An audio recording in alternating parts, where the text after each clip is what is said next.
All right, guys, what's going on? Welcome to the stream. So good to be here for day 2. What's up, everybody? We're starting in 5 minutes, by the way. So we're gonna get started right away. I'm gonna open the lights though, because I'm missing those. Okay, that one, and I'm gonna get one more.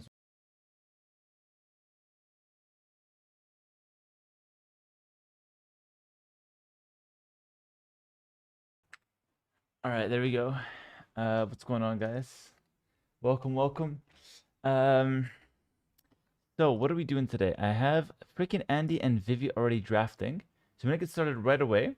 And actually, they're already starting the draft right now, so we're gonna wait for them to get started, and then we're gonna hop into casting Vivy versus freaking Andy. Let me just quickly show you guys what the ladder is looking like, or what the qualifier is looking like. Hello, everyone watching on YouTube.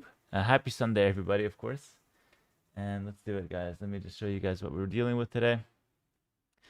So after all these players have played, they tried, most failed and only a few remain. So we have, starting off with the first set, we're gonna have freaking Andy versus Vivy. And the winner of that will play Vinchester, I think, right away. So if we look at the schedule... Oh, no. No, it's going to be all the minor rounds. No, it's going to be 2 minor, then a major. Okay, so 2 minor, then a major. Interesting. It's a bit strange how it's happening, but there might be some sets happening at the same time as well, so we have to decide which ones we want to watch. But either way, we'll start with freaking Andy Vivy, and that's it. Hey, Hera, good to see you doing well with the streams. Keep it up, brother. Thank you, Exos. I appreciate you, man. Thank you. Good to see you, Exocept, as well. Hope everything's going well with you. So yeah, we're gonna start with freaking Andy Vivy, guys, and then yeah, I guess it might be Tatoh Yo afterwards. We'll just kind of follow the schedule on Wikipedia, and then we'll just cast everything that we can today. Okay, that's gonna be the plan. And yeah, let's just get started. So it's gonna be Andy Vivy soon. They're gonna start very soon as well. Happy Sunday to you, and may the best players wins. Oh, thank you, Triple O Double F. Appreciate the 5. Yeah, sit back, relax, listen, grab some snacks maybe. And we're gonna get going here. We got a long day ahead of us, but I'm really excited. And yeah, I don't have any predictions right now, but we're gonna just cast it and break it down for you guys to enjoy. I'm looking to have a lot of fun today. I'm looking to see the best people win, and we'll see what we do. Prioritize Lewis, Daut, MBL, and Viper. I probably will do that. Yeah, we'll see. We'll see. All right, let's do it. That's gonna be the plan. I'm really excited, actually. Hope Lewis gets through. I hope so as well. So my take is I hope either Daut, Lewis, or MBL wins, which is actually any of those 3. Actually, let's go through one more time. Hold on. Let me go through one more time. I'm gonna give you guys my wish list, not my prediction. This is my wish list of what I hope happens. So this is completely subjective, guys, based on nothing except who I want to see at the LAN event. So out of these 3, I'd want to see Mr. Yo, just because I think he deserves it a lot because of what he's been through, and also I really like Yo. Lewis, Daut, or MBL. I actually like all 3 of these pretty much equally. I really enjoy their company. So whoever wins here, I'd be happy. Out of these 3, honestly, I like them all as well. I think probably Vinchester would be like my favorite just because of what he's been through. Again, he had the tiebreaker with Heart. But if Vivy or Andy win, I'm completely fine with that. I think they're all fun. Vivy, it may be a little bit difficult because he doesn't. It might be some language barrier there, but we'll see. What's up, the doctor? And then Tatoh, Sebastian, Viper. If I had to pick, I'd go with Sebastian here. He's my favorite of the 3. Very energetic, very chill. But of course, I wouldn't mind either Viper or Tatoh. Both also not too bad. So that's my kind of wish list. But we'll see what happens. And I'm just excited to see some good games. So we'll get you guys all the games. We'll break them all down to you.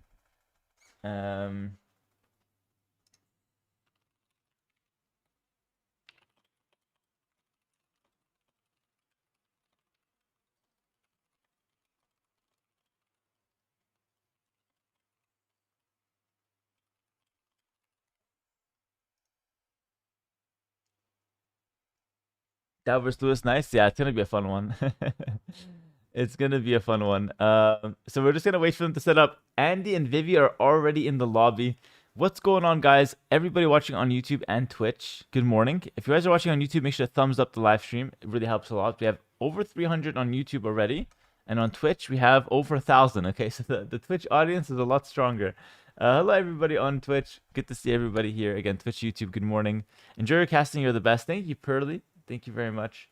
Why is Hera not in the tournament? So random user, I think you're the guy that came in from the Aatrox collab, which is awesome. Welcome, man. I'm not in the tournaments because this is the qualifier. I already qualified into the main event through the ladder. So the main event will be in April in London. I already qualified. So this is a qualifier to determine the last 4 spots of that tournament. It's going to be top 8. 4 already made it, including myself. Like, I'm included in that. And now we're doing the other 4 to make it there. Okay, my friend?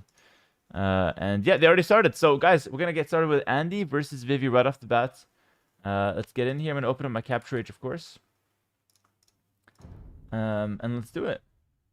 Let's do it.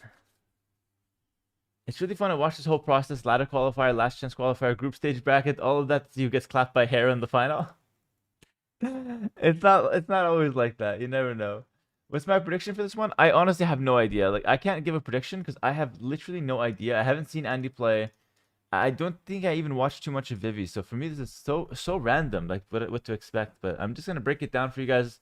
Try to cast as good and neutral as possible, of course, and then we'll just go from there, basically. Yo, what up, T Frasca? Good to see you, bro. We got a long day ahead of us. Thank you for the 5 subs, Mr. Frasca. Appreciate that so much, bro.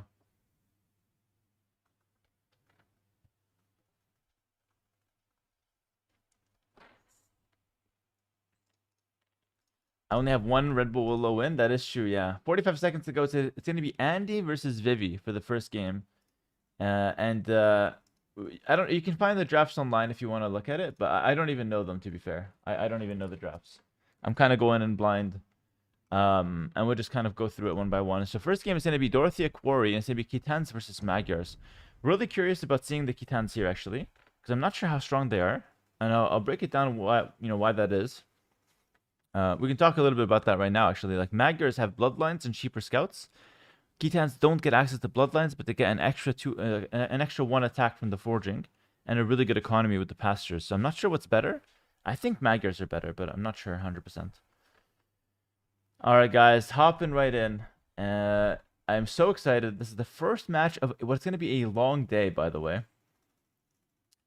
Let's go in. Hold on. All right, guys, hopping right in. All right, we got Vivy versus Andy. We'll put Andy in the red just for the colorblind folk. Welcome in, everybody. Good morning and good day to everybody. We got Vivy versus freaking Andy. This is the minor ladder round. It's going to be a best of 5. And the first game here is going to be on Dorothea Quarry. Andy's playing in the red as the Kitans, and Vivy's playing in the blue as the Magyars.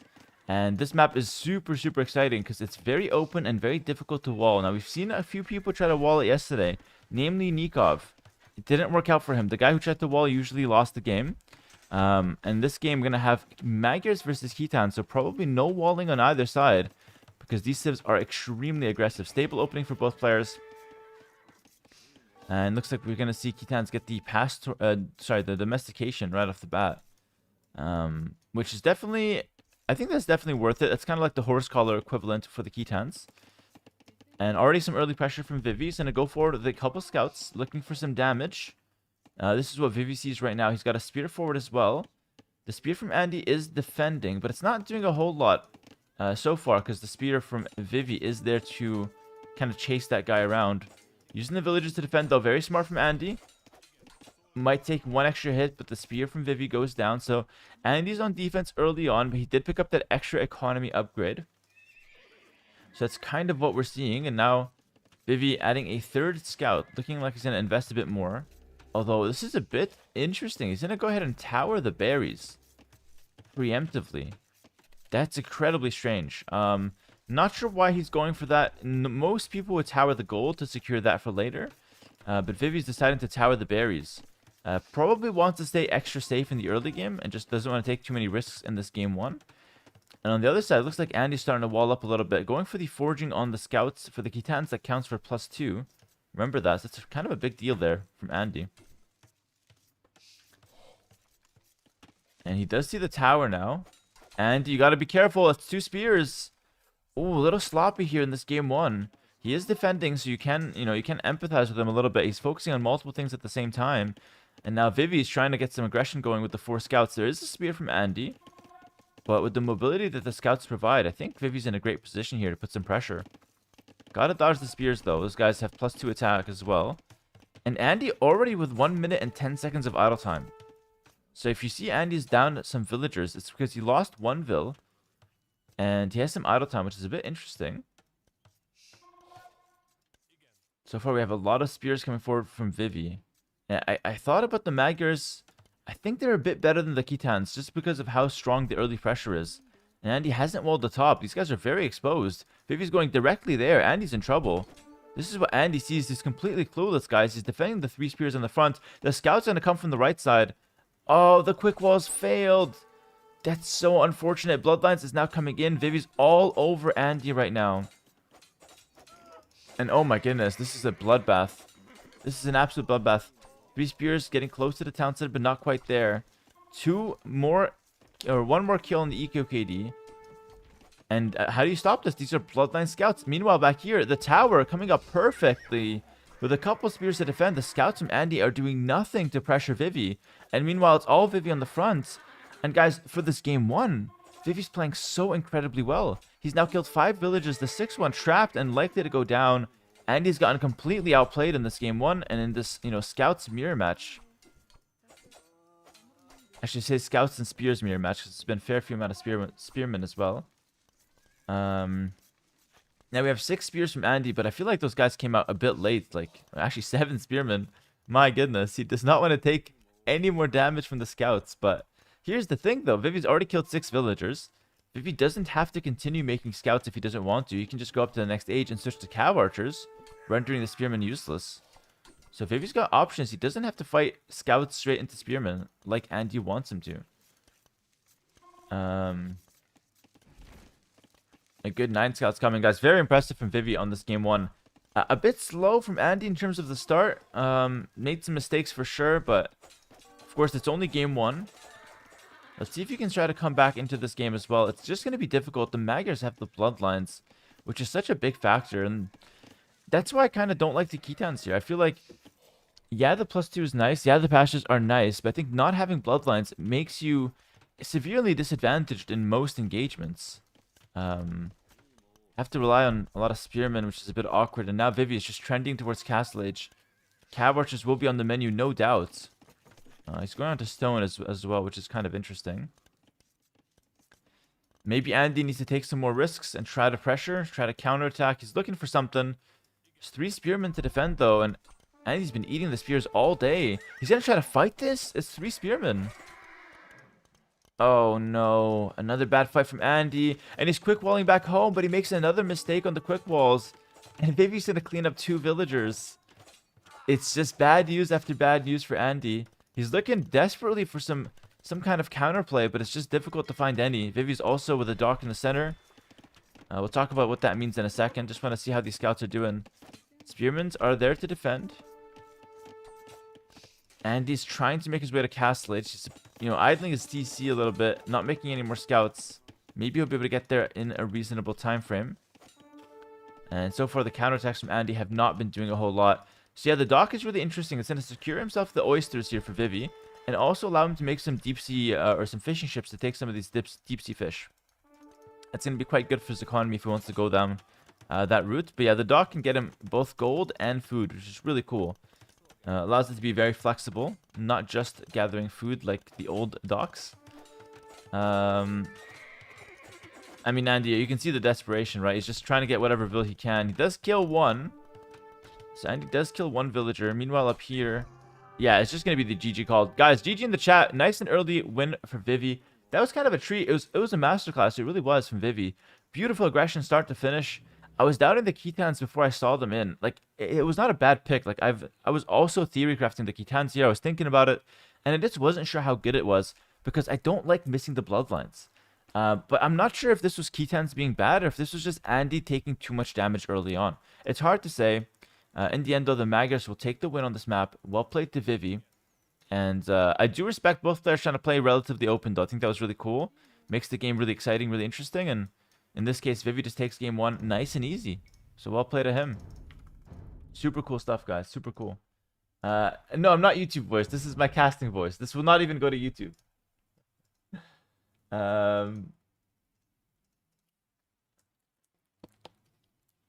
How high were these civ picks? I have no idea. I didn't see the draft. We're just gonna do it with no draft.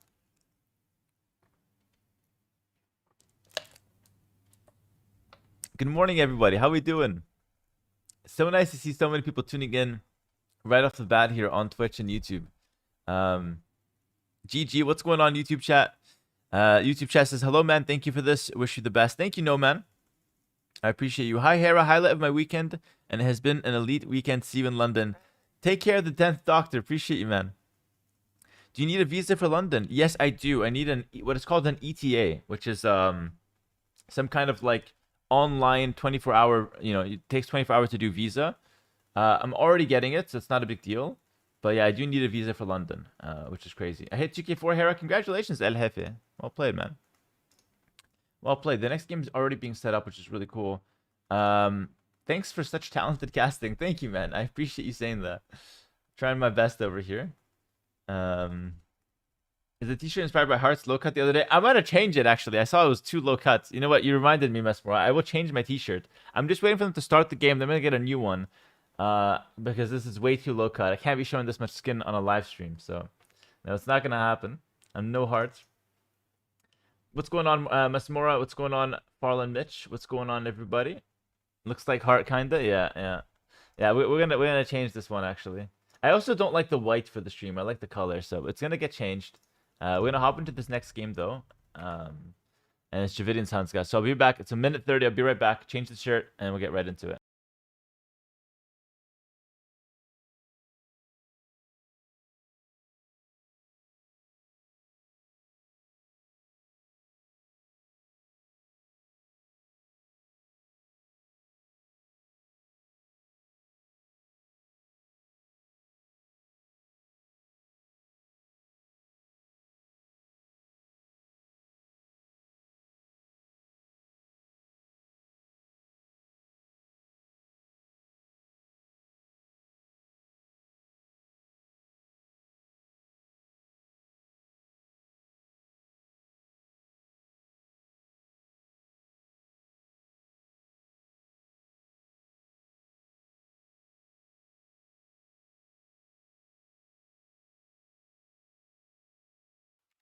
All right, this should be a lot more appropriate. Let's take a look. Yeah, much more appropriate. It's got my name on it as well. Looking good. Focus up, camera. Excellent. Yeah, dude, honestly, color looks way better on me than white. Because I already have pale skin. So having white and pale skin does not match. I need colored shirts. What's up, Ollie? Hello, you know who? Thanks for the 9 months. Appreciate the tier 1 and the 9 months support at that. Hey, champ. Hello, my friend. Bring back the cleavage. Brother, it wasn't cleavage. It was a little bit of chest. But we're taking that off. It was very unprofessional of me, guys. If you guys want to see the low-cut Hera, you have to go to Patreon. We have all the content there. Good morning, Atomic. Good to see you, buddy. I like the white shirt more, to be honest. No. No, it's not going to happen. Guys, welcome in. Game number 2 between Andy and Vivy. We're starting off early today. This is the minor round, the first one of the day. Still no OnlyFans? Why do you say still like it's going to happen, Jules? It's not going to happen. The max is I can open my own Liquipedia page, and you're the manager, Jules, because apparently you're very good at the Liquipedia stuff. All right, guys, game 2. This is gonna be Loch Ness. I missed the Loch Ness monster. Sometimes there's a Loch Ness monster that appears. Nessie, I missed you. I'm so sorry, Nessie. 2 dogs opening from Andy. Whoa. What is this? This is crazy. 2 dogs right off the bat, and he's not making a single land unit. No range, nothing. Just going for a mill. So 2 docks, wants to wall. And wait, the map is kind of bugged. Wait, the map is kind of bugged. Wait, this is really strange. I think we might need an admin on the scene. The shallows normally extend on both sides. But here it's just 3 tiles of shallows there. Very unfair for Vivy, actually. Extremely unfair for Vivy. Very unfair map there. I think there should be an admin re. But I'm not sure. Again, I'm not an admin. And I don't know if we have an admin on the scene. But take a look at this. Vivy has the usual, has to wall like, a good amount. Andy, just 1 gate and he's fully walled. The shallow does not extend to the end. This should be restarted, by the way. This should be restarted. And this is a crazy good advantage for Andy. Because Andy can get away with not making a single army unit on land. And he's just going to go double dock. He's completely abusing this map. Again, fair play to him. If it's not restarted, this is a perfect opening for Andy. He did the absolute perfect thing he can do. And Vivy is going to try to go around with the archers, try to pressure Andy. Andy will prepare some archers of his own to defend. Just deduct 100 points from Yo and call it a day. Yeah, where's Mr. Yo? Somehow this is his fault. But yeah, again, I'm not an admin, so I can't say anything. We'll see what happens. We're going to play it on like normal. If there's an admin that's around that maybe can call the restart. But again, I don't even know if it will be restarted. For now, again, we'll just assume it's going to be good. And Vivy's going to have a 2-archer attack to sneak here. And I mean, listen, Andy's down 1-0, so maybe he needed a little luck there on the map to try to get back into this one. It's maybe not the end of the world for him to snag a quick win here on Loch Ness. Vivy with the Huns is trying to put some early pressure. It's not the best naval civilization, the Huns, but it is good for the early and mid game. And Vivy's starting off strong. Gonna pick off maybe, yeah, a quick villager from Andy. Maybe a second as well. Vivy's early game aggression has been so solid, man. He's gonna dive deep. He's gonna commit to it. Andy, though, gets away at the last second. Keeps the villager alive. Will kill the scout and will clear up the aggression. And now using the market to click up. Damn. Andy's already on the way up.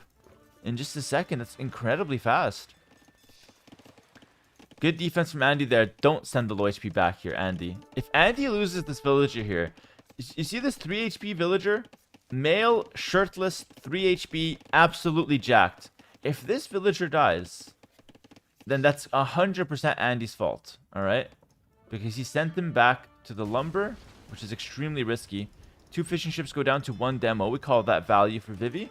And Vivy's also now touching up the market, looking to sell his stone, get up to the next stage. And honestly, I could see, in theory, I could see 2 ranged cav archers, maybe even a stable with it to play some knights and cav archers. This is the Chinese style. Lewis says, shirtless and jacked sounds like Hera. All the Yoon makes the same joke. Guys, listen, I know I wore a low-cut shirt early, but, you know, I try to hide my muscles for the most part here. Oh my goodness. Oh my goodness! Vivy's Vil slaps down anti-scout, and he defends against the wolf. No! He trapped himself with the wolf. He trapped himself in with the armed intruder, and the wolf just happily eats the villager. Yeah, that's like Vivy quickwalled. He had the right idea, wrong execution. All right, so rip to that Vil. Fair enough. And not the end of the world for Vivy, because he does snipe Andy's scout at the very least. So, you know, he'll just send another Vil. He clearly wants to make a monastery up here. That's clearly what he wants to do. Andy has some stray units on the bottom. Not doing a whole lot with them, though. But, I mean, he could pressure the woodline quite nicely if he wants to. And, guys, I'm so excited for today. We have a lot of good sets. I'm not going to lie. We're starting off with kind of like the worst one right now with Andy Vivy. Not that it's a bad set. It's just that we have some really big names coming up later. So I hope you guys are excited, and I certainly am. Andy might kill a second Vivy villager here. Which could be a good, a good shot at him getting back into the game in terms of economy. Looking at the water, it seems a bit even. But maybe slightly in favor of Vivy at the moment with more units on the field. And you will indeed snipe the villager. And, okay, looking pretty good. Looking pretty good for Andy here on this pressure. But here we go. Vivy's going to go with a forward stable, so he clearly wants to play aggressive. And interestingly enough, he's not making a single cav archer. So he's going purely water and then 1 stable forward to put some pressure on land. And then he'll probably walk back and make a monastery, but he might make a siege workshop first. So we'll see what he does. This is the one Vil that Vivy wanted to get forward. Stables up. Andy will scout this immediately, by the way. And yeah, this Vil is looking probably for a forward workshop. Yep, there it is. Forward workshop. Meanwhile, there's some fighting on the water, which ends up being pretty even so far. It's hard to really say what's what there. Yeah, it's again 3 versus 3, but like Andy has a bit more HP. Andy gets the 4th one, so now Vivy has to go back. Been waiting for H90 to come online for the last 2 hours. Really? Less than 3. El Patchy, thanks for the 9 months. Appreciate you, man. Well, listen, I'm on. I came on at perfect timing today. And we're catching all the games start to finish. Oh, no. Vivy, this workshop's 96%. Village is in trouble. Andy could still kill it. Oh, no. Oh, no. Oh, no. Horrible news for the Chinese community and for Vivy. Oh, my goodness. 97% on the workshop. And I think Vivy just had to finish that one. Does he send another Vil? He will send another villager. Oh, he already has another one here, actually. This is terrible. This is absolutely terrible. Andy will be now on 2 town centers developing. He has the monks on the bottom. The monastery established, 3 relics already in, but Vivy does not like that. Vivy will come with a siege workshop and look to pressure that monastery, which is absolutely hilarious. But here's the thing, Andy can deny this with the monk. Andy? Andy, you're going to convert it, right? Andy, you're not just going to walk by and not convert the villager. Andy? Last call, Andy. Alright. Fair enough. Siege workshop goes up. Fair enough. Meanwhile, there's some fighting up top. It's pikemen versus knights. Thank you, Yankee Silence. Hoping for some TGs. We'll see what I can do, my friend. Thanks to the 5. Monk just passes through the villager. Now we have some fighting up top. There's another monk. Okay, he's got his eyes on the prize, which is the high HP knights. This knight gets chopped down. The villager's going to get chased away. But finally, Vivy has established his 2 siege workshops. What's the plan? He's going to ram this monastery. Vivy should be able to monastery up top as well. He's staying 1 TC to put all this pressure on, by the way. So he's putting on so much pressure, but he's sacrificed a little bit of his economy to be able to manage that. He's still fighting the water. Neither player wants to give that up just yet. It's going to be pikemen with a couple monks and some stray archer units. Or some stray ranged units, I should say. And we'll see what Andy can do here to deny this aggression. But I think Vivy is looking pretty good with this aggression. It's going to be Knights and Scorpions, which sounds solid. 3rd town center from Andy. Now a 2nd barracks. Looking to double down on the defense, but also expand its economy a little bit more. I like the choices from Andy here. Don't you feel it's a bit premature from those 2 Scorpions? I think Vivy should have waited a little bit more. He came out early, lost the 2 Scorpions. I don't really agree with that. Sends out another one to its death. Okay, clearly some sloppiness from Vivy there. He might be focused up top, but I mean, the game is not that complicated for Vivy to be making mistakes like that. This whole siege push has not been successful to this point. And now we have the monastery going down. Battery ram will be pushed away. 1 archer to snipe the villager. Andy's done so much work with just a few archers this game. It really is amazing, by the way. Vivy will run away, though, at the right time. And he's got the 1 scorpion. And what's funny here is that everything's going to miss. The archer will miss the villager. The scorpion will miss the archer. Andy! Oh, my goodness. What am I watching? Oh, my... Dude, I'm getting tilted. Okay, thank God the villager died. Scorpion has not hit a single bolt. I need to look away for my mental health. For my sanity. Meanwhile, it's going to be a conversion over here from Andy. Monk does die for it, but that's usually considered worth it for Andy. Because the conversion is more valuable than just a single monk. And yeah, I just haven't liked this push at all from Vivy. I think the idea was nice. I think the execution was not the best. And I think he needed the monks earlier, right? I think he should have taken the monastery, or built the monastery, taken the relics, and then went for the push. That way he could have had 1 or 2 monks to convert the pikemen. So that's definitely a mistake from Vivy, but something he can, learn on for the next time. He can learn and work on for the next time, I should say. And he's trying to come over here and trying to make another monastery. The 1 scorpion to defend it, which in theory should die, actually, to the villagers, which is kind of funny. But yeah, Andy looks like he's going to defend this. Few pikemen on the field. He's got the converted knight coming through. It's just 1 monk from Vivy. And Vivy's just called the GG. Wow. Wow, I'm so shocked at this. GG in the chat. Andy equalizes the game. Equalizes the match. I'm so surprised by this push from Vivy. I think he could have done such a better job. I'm really surprised. Like, he kind of died to, like, basic pikeman defense. Which feels really strange. Again, a much better way to do it would be to come here, like, early Castle Age, right? When he came with the stable. So right here, he came with the stable with this villager. Much better, in my opinion. He should have made the monastery first, taken the 3 relics, then he would have a monk, so he doesn't die to the 1 archer. Comes forward with monk and villager, maybe makes a 2nd monk, makes a stable. Now he's got 2 monks and a few knights, and then the siege. That would be way better than to just go with the stable, lose the villager, and then be late on taking the relics, right? So completely horrible order of operations from Vivy there, and it cost him the game, in my opinion. The rush was a good idea. I think it would have been solid. Like, he had hills to push from, but terrible execution. And it just didn't work out for him. And I will say, good defense from Andy. But I think that was more or less just Vivy kind of not doing the right things there. Which is unfortunate because he usually does on the offense. But, you know, maybe just kind of choked it a little bit. Fair enough. But 1-1. Listen, we're going to go to the next game soon. It's going to be Rampart now. That's going to be Vivy's home map. Okay, interesting. Hello, everybody. Good to see you guys here. Morning, sir. Morning, Tim. What's going on, guys? Weird game from Vivy, says YouTube chat. Yeah, absolutely. Not the best game from Vivy there. Again, good ideas, bad execution. Sometimes it can happen. Don't want to be too harsh, but I do have to call it out, you know, as a caster. I do have to call it out. The people are wondering where that went wrong, and, you know, I think it was an execution diff.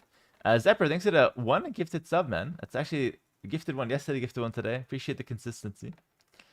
And it's going to be indeed the Spanish for Vivy on Rampart. He played this so much in the ladder qualifier. Who remembers Vivy playing Spanish on Rampart in the ladder? He played it so many times. Good day, beautiful people, says Strong Bob. What's up, Strong Bob? Good to see you, bro. Good day to you as well. And thank you, Gorark, for the prime. Appreciate you, man. Did they ban Korean? I think they might have, but I'm not 100% sure. I haven't seen the draft, actually.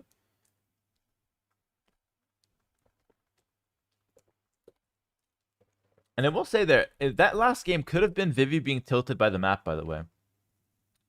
Which felt, yeah, it was a bit of a strange map. So maybe it was a bit tilted. Give some credit to Andy. Yeah, definitely did. I mean, Andy did a good job defending. Like, straight up, he had good value with the archers. Went for the right decisions on defense. He definitely pushed it back nicely. I'm surprised the admins didn't read it. I honestly don't think we had an admin watching, but I'm not sure. It was very surprising to me as well. But yeah, fair enough. All right. A question from the chat. Hera, I'm new to playing A with you and I'm having trouble finishing off my opponent. Any advice? I have a good opening. My friend, I don't mean to sell you on the Patreon, but I do have a really good video on Patreon, the $10 tier, and it's called The Best Way to Win in Age of Empires 2. And I have a 30-minute guide on how to close out games, and I think that's the place for you, my friend. So if you can check that out, it's really good. Otherwise, I just recommend to continue developing your military and pressure your opponent and don't let them gain too much time to try to get back in the game. Welcome, guys, to game 3 between Vivy and Andy. Vivy with the Spanish. This is a comfort pick. How he plays the Spanish pick on Rampart, by the way, is he'll open with a range. And you might be thinking, Spanish archers? This is crazy. That's really stupid because Spanish don't get crossbowmen. So why is he making archers? The reality is it's actually a very smart decision. Archers with Spanish are not a long-term plan, but for the early game, he likes to just make them to defend a little bit and to also counterattack and keep his opponent honest. And then behind it, he just switches up and goes for the fast castle into the Conquistador right away. Alright? So the archer is just an early game idea. It's not something he's going to scale with. Meanwhile, Andy's got the Jurchens. Oh. Brother, that's not the nicest boar I've ever seen. A little bit of walking time from Andy there. Unfortunate for him. Andy will now start to develop with some archers and a couple spears himself. I'm not sure why he made 2 spears. He should know from the ladder that Vivy always goes range here. I guess he's defending himself against any kind of scout transition, which is fair enough. It's going to be 2 archers, 2 spears from both sides, though. So neither player... Yeah, neither player is going to be over-investing here if you think about it. And... let's see what Andy can do. Andy's coming off a win. He's got maybe some momentum. Vivy's now on a comfort pick. Going to go for the archer padded armor. Or the padded archer armor, rather. That's going to be good for the archers, but also good for the conquistadors later. Which is usually his game plan. And again, I'm not sure if he's going to go for it. Maybe he's going to cook something else up here this game. But that's usually how he plays it. Vivy will go for the counterattack. And he's going to catch Andy rushing down this market. The Jurchens. What's the plan with the Jurchens on this map, by the way? What can they do against conquistadors? Not much, though. Not much. Maybe just skirmishers, but nothing too special, I guess you can say. Villager will go down. Maybe another one as well. Meanwhile, though, Andy's also putting some pressure. We'll see who kills more villagers. So far, it's just Vivy with 1. Vivy might get a second. Yeah, Vivy kills the second villager. And now the archers will just run away. Meanwhile, Vivy is defending a little bit better back home. So advantage Vivy out of that opening for sure. He killed 2 villagers basically for free. And Andy's pressure just hasn't hit the mark just yet. But he's up to Castle Age nice and early. Didn't sell his stone. What's the plan with the Jurchens up against the Spanish conks? Maybe it's the Cav Archers. It could be cav archers to beat the conquistadors. Armor coming in for Andy, which actually tells me he's going to invest more into the range. And remember, the Jurchen cav archers do attack 25% faster now. Can somebody fact check me? Is that the same as the Mongol bonus of the faster attacking cav archers? Because if so, that Jurchen bonus is just strictly better because it applies also to other mounted units. If it's 25% each. So yeah, the Jurchen cav archers could be really solid here. Vivy's gonna enter. Or sorry, Andy's gonna enter Vivy's base. Might kill this Vil. Doing well so far, Andy. And he should be able to get this one. So credit to him. Well played to continue looking around with his army. Not give up on trying to find a villager kill. Does find one. There's another low HP Vil there, Andy. Doesn't quite spot it. Decides to go back instead. Fair play, fair play. And looks like there's a few skirmishes on the field for Vivy. Vivy's trying to counterattack. Vivy's the counterattack master, by the way. He always goes for it whenever he can. Just doesn't like to sit still on defense. Third range now from Andy. And Andy's going to go for the Grenadier. What? Does the Grenadier really counter Conquistador? I've never seen that before. Very interesting. Very, very interesting. Alright, Andy. We'll see the Grenadiers now. And Vivy's running away. Does not want that smoke. Andy's coming forward now. Come on, send the Grenadiers forward. Maybe a forward siege? I don't know. It's just Grenadiers so far. I really didn't expect that, guys. I expected cav archers. Grenadier is a surprise to me. The unit is very good. It's basically like a hand cannoneer that has splash damage, alright? That's kind of the best way to describe it, I guess you can say. But it's quite a unique unit. Only available to the Jurchens, of course. Vivy now, with the tried and tested Spanish strategy, is going to go for a castle drop and Conquistador. Now listen, my gut tells me the Grenadiers will not work. Alright? My gut tells me that the Conquistadors from the Spanish will be a lot stronger. They're going to be more mobile. And they should just be a lot more well-rounded for the map. Villager dies here, so Vivy snipes one more Vil. And the Grenadiers, without ballistics, they can't really hit too much on moving targets, but they can kind of damage them a little bit. Alright, Conquistador production has begun. Castle well located, I guess you can say, but still some harassment from the backside here from Andy. Let's see how they're doing against the skirmishers. So far, so good. Good micro from Andy as well. Vivy will target down one Grenadier. Getting some solid value out of these rogue skirmishers as well.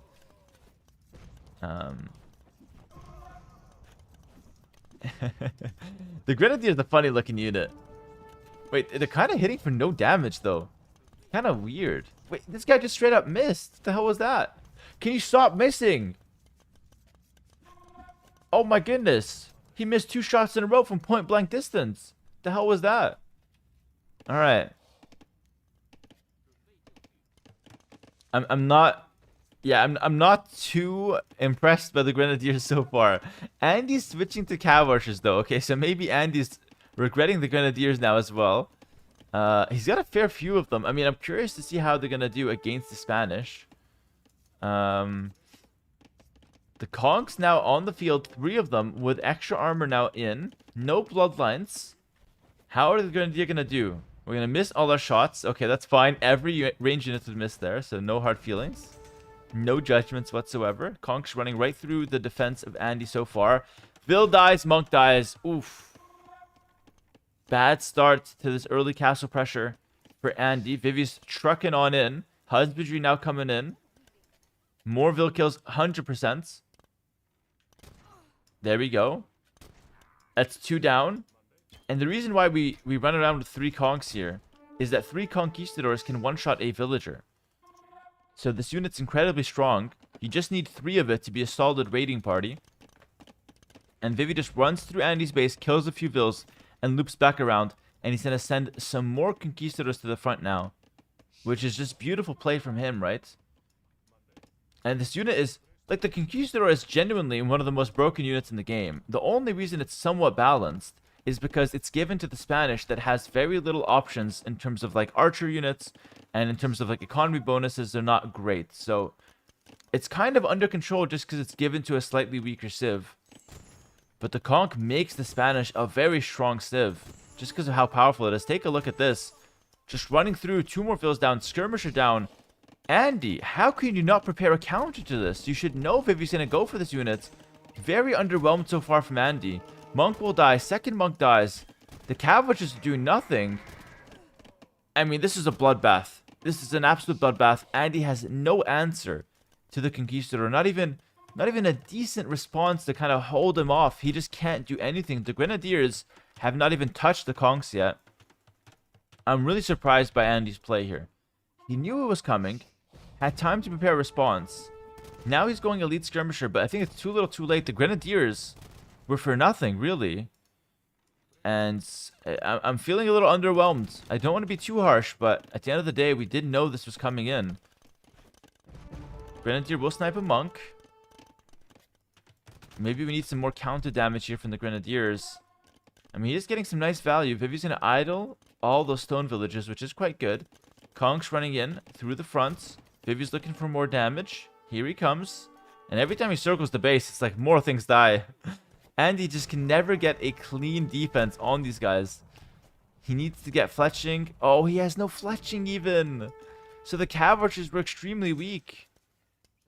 He now has a second university. Looking to get ballistics, but has 0 on wood. I don't know, guys. It's looking kind of over. I just don't see a world where Vivy ever loses like, even a single conquistador. He continues to run around. He continues to find value. Beautiful play from Vivy here. It's the number 2 Chinese player in the world. We have the number 1 Chinese player also in the bracket, Mr. Yo. We'll watch him later. And Andy's the number 2 from Austria as well. And he's cleaned up. Vivy has, that is, cleaned up all the Grenadiers. And he's just going to heal up the Conks. I mean, it's beautiful play. It's seriously, it's clinical. Vivy's played this one amazing. And I mean, it's a comfort pick, right? It's a comfort pick. Like, Andy could have banned the map. Andy could have banned the Civ. Andy gave him both his comfort map and Civ. And Andy prepared no response to it. And I just can't help but feel like that's a little weird. And maybe Andy did prepare this. Maybe there's a better idea somewhere and just the execution wasn't there. But what I'm seeing on screen right now has just had no chance against the Kongs. Even the skirmishers now, very weak. No bodkin arrow, missing some armor, no ballistics. It just hits right now. And the Kongs will just run in and completely tear up more and more of Andy's base. And wow, GG's called, guys. Very underwhelming from Andy in terms of defense. But in terms of offense from Vivy, it was clinical. It was actually like a 9 or 10 out of 10, to be fair. Very, very well played. And again, it's his comfort pick. He's coming forward with the castle. Take a look at this. We watched Dogao. We watched Dogao yesterday make some very, let's say, lackluster offensive castles. Staying on, the top, going here, but not going too deep. Vivy, though, super aggressive. The aggressive player that he is, goes forward into Andy's alcove and drops the town center in his face. And that's just like a, the nail in the coffin there. Just no chance. Andy taps out. And again, fair play from Andy. He tried a few things. Maybe the Grenadiers did better in practice, but I just didn't see them doing a whole lot there. But okay, Andy goes down 2-1. Now, if you're Andy, you should play your absolute best Civ right now. Try to get back 1 win and then play the game 5 with as much as you can. Maybe the nerves are going to be higher for Vivy. So let's just see if Andy can take 1 back, see what he can do, and take us to a game 5 maybe. Vivy's going to be on match point, though.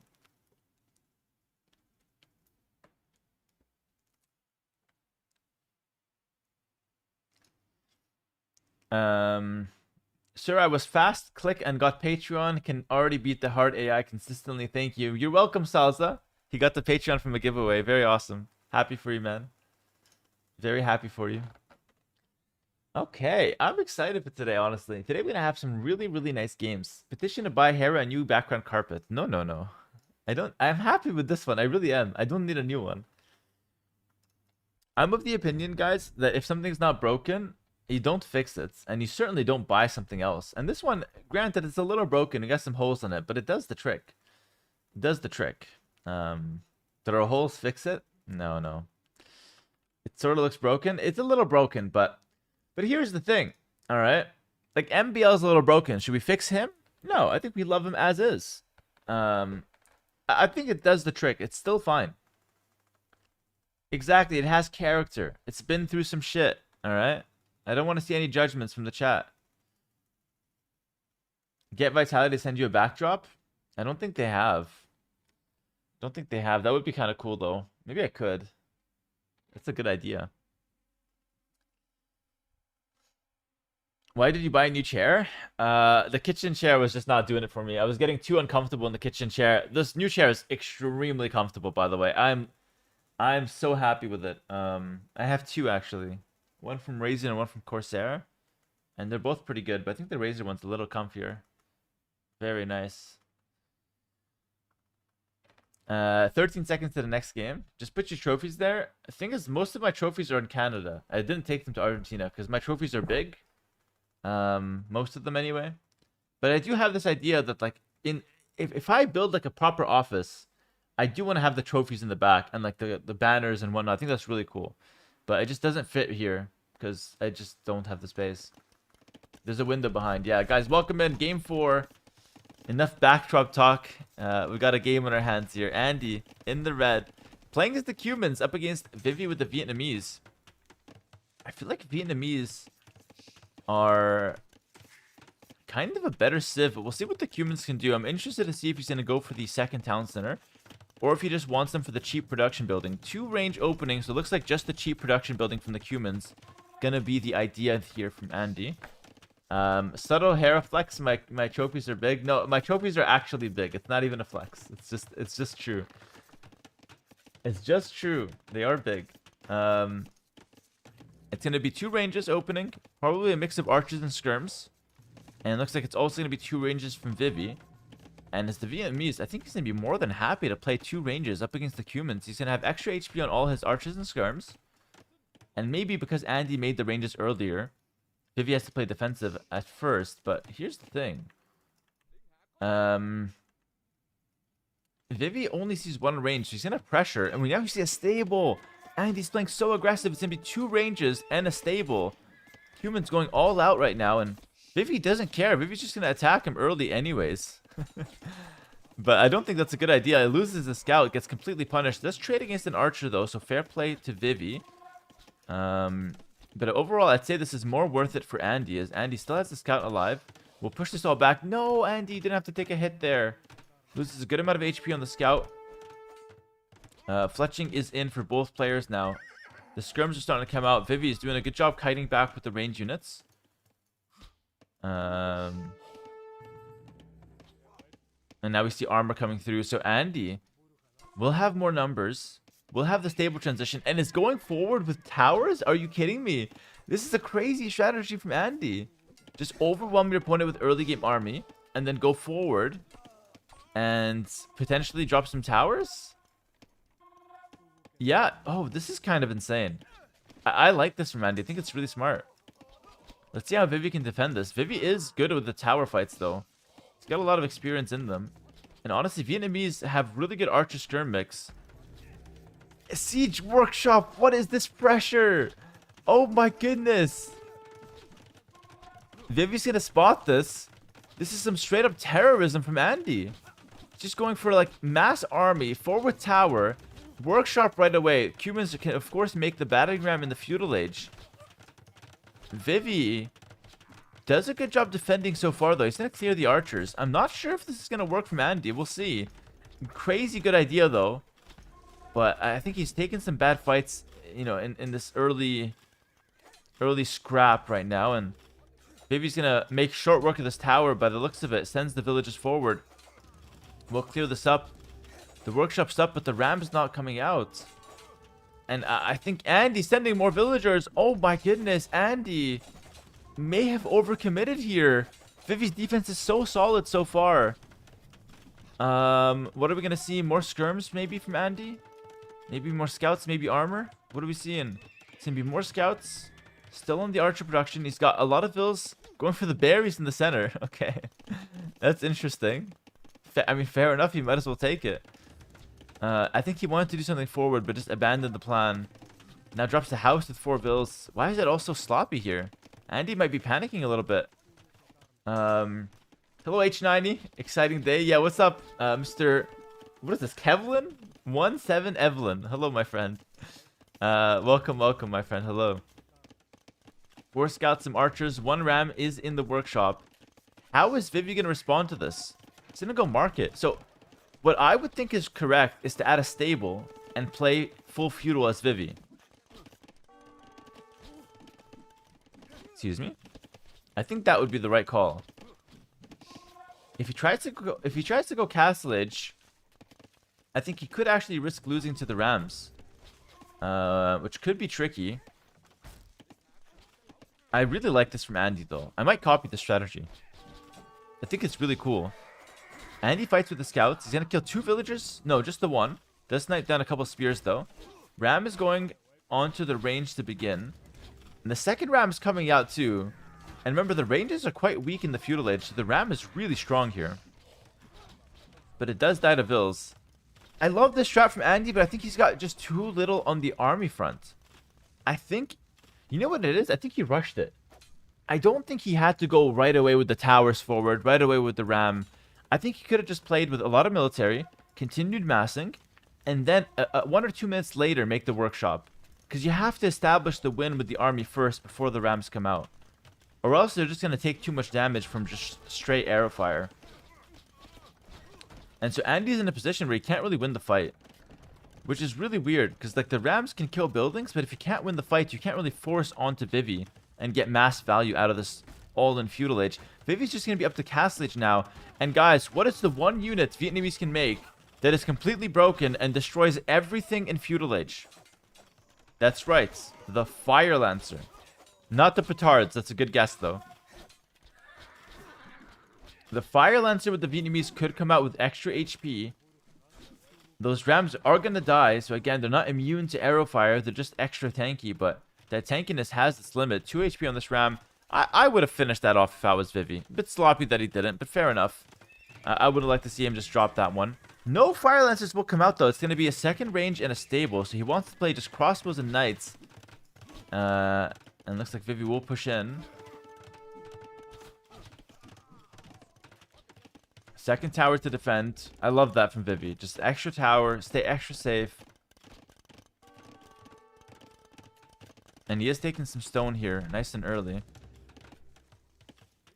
Vivy might go cav archers. He might try cav archers. That's true. Cav archers and knights would be a good combo. Vivy's going to counterattack now with whatever feudal army he had. And he's going to find a ton of damage.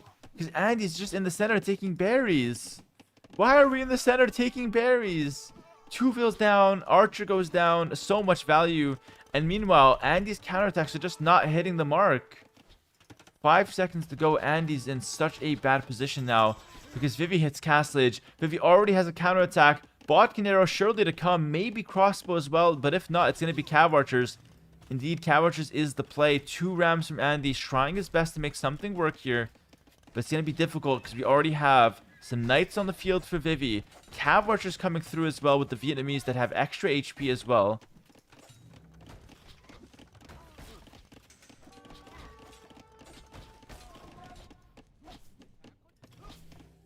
And Vivy kills 1 villager. Might try for more as well. Andy will snipe a vill.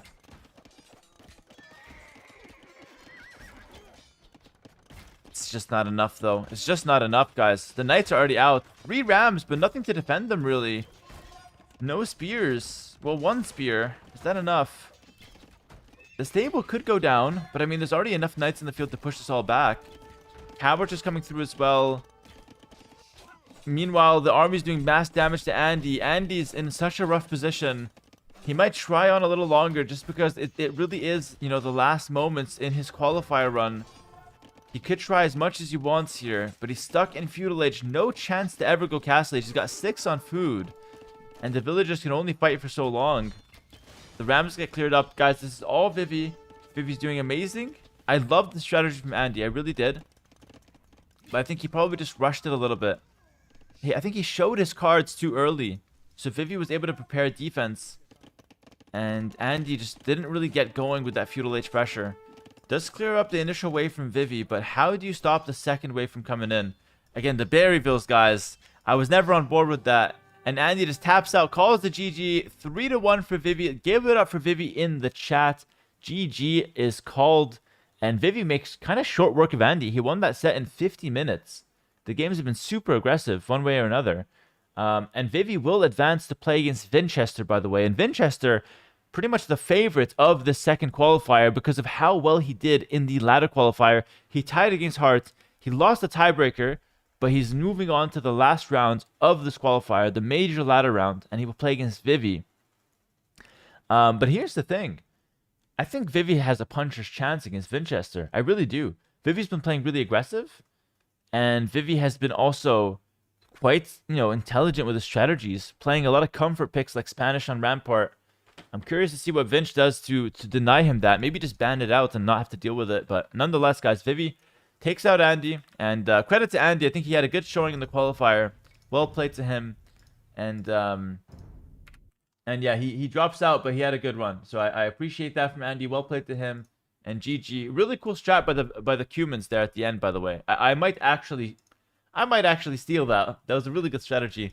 But yeah, guys, that was the first set of the day. The next set is set to start in 1 hour and 8 minutes. Now, I don't know what I'm going to do for an hour and 8 minutes on stream. I hope it starts early. By the way, Andy will walk out with $1,000. All right. So if you feel bad for Andy, definitely he did miss out on a lot, but he walks out with $1,000, which is a good chunk of money. It's hard to be too sad getting 1,000 from a qualifier. But of course, he does miss out on the chance at the main event. So still missed out on a bit. Leaves with 1,000, which is solid. And congrats to him for a 9th to 12th placement in the qualifier. That still puts him at top 16 in the world, by the way. That still puts Andy at top 16 in the world. So it's not even that bad. It really isn't.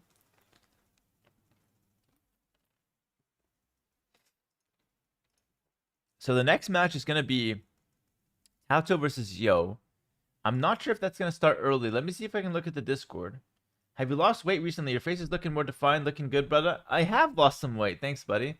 I lost 10 kilograms, actually, in the last, let's say, 2 months.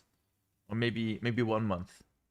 Maybe like less than 10 kilo, though. Maybe like 8 or 9 kilo.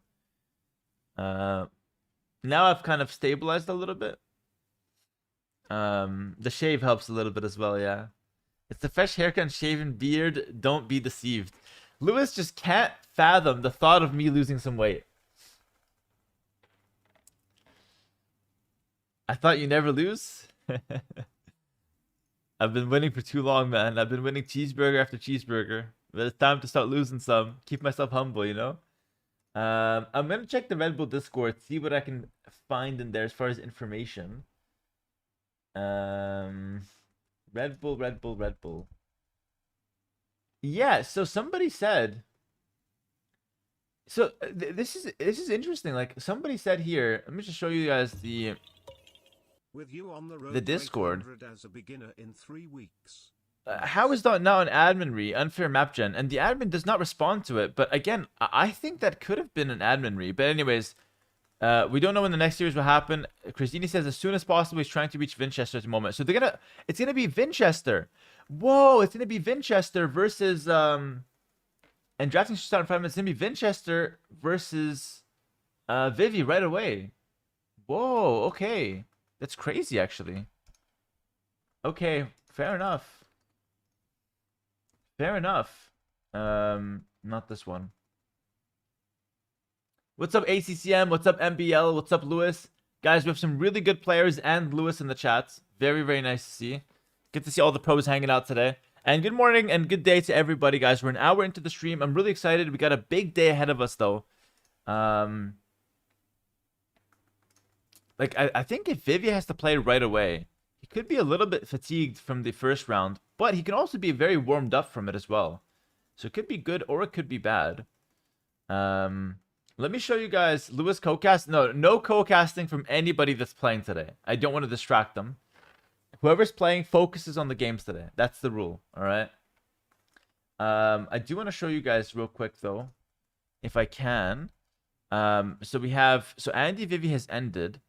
Let's show you guys the bracket real quick. So what there is to look forward to today, we're going to see Tatoh Yo at some point. Winner of that plays Barrels. We're going to see Lewis Daut. Winner of that plays MBL. And now we're seeing Vivy obviously beating freaking Andy. So now we can see Vivy Vinchester. This is up next. This is up next. ACCM co-cast. Guys, I couldn't find ACCM on the ladder. You think I'm going to find him for a co-cast? You're out of your mind. ACCM will only come co-cast if it's a Korean mirror match. That's his forte. That's his expertise. And then back here we have Tatoh Sebastian versus Viper in the finals. So, found you. That's going to be the scenario here. And I'm excited. So we're going to have Vinchester Vivy up next. And it's going to be a best of 7. I don't see a world where Vinchester's not the favorite here. But I could see a world where Vivy can pull the upset. So it should be a very interesting match. Vivy is like the nightmare of Vinchester as well. Because Vinchester likes to play solid, likes to play consistent. And Vivy is an animal. Vivy plays aggressive. Vivy plays like everything forward. He's very good at fighting.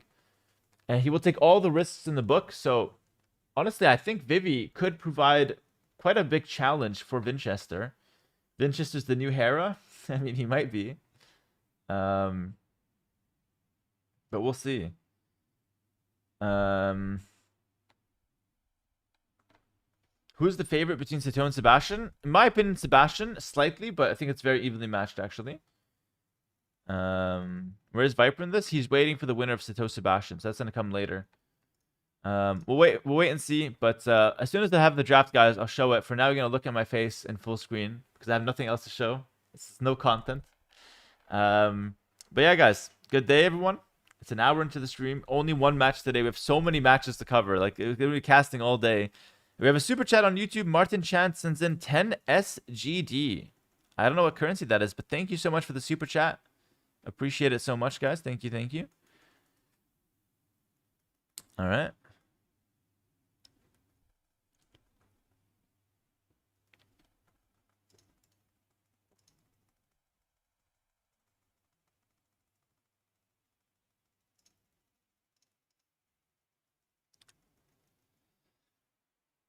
Disrespectfully, you should zoom out your camera a little bit. I should zoom out?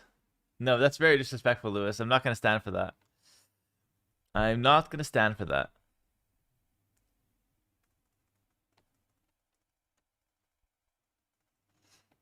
Since joining your Patreon, I went from like 850 ELO to 950 ELO. Okay, that's good. That's a 100 ELO increase. We'll take it. Happy the Patreon's helping, man. Continue going. Go for 1,000. When is your next game? My next game, I'm not playing today. I'm only casting today. Slightly lust tiger joke. I'm not playing today. So only casting, only commentating, and it's gonna be the qualifier. We'll watch the entire thing. Isn't gold from foxes the fastest gathering resource in the game? Why don't players send everyone on foxes on Vulpine? If they send everyone on foxes, then the foxes run out too fast, and then the villagers have to walk all the way back, which is really risky.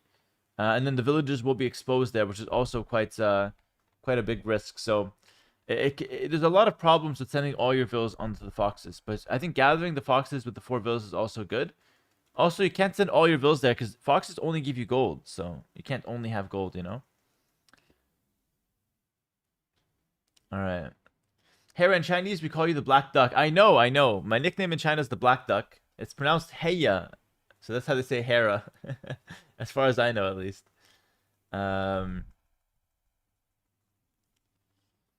Why do you choose to live in Argentina instead of Canada?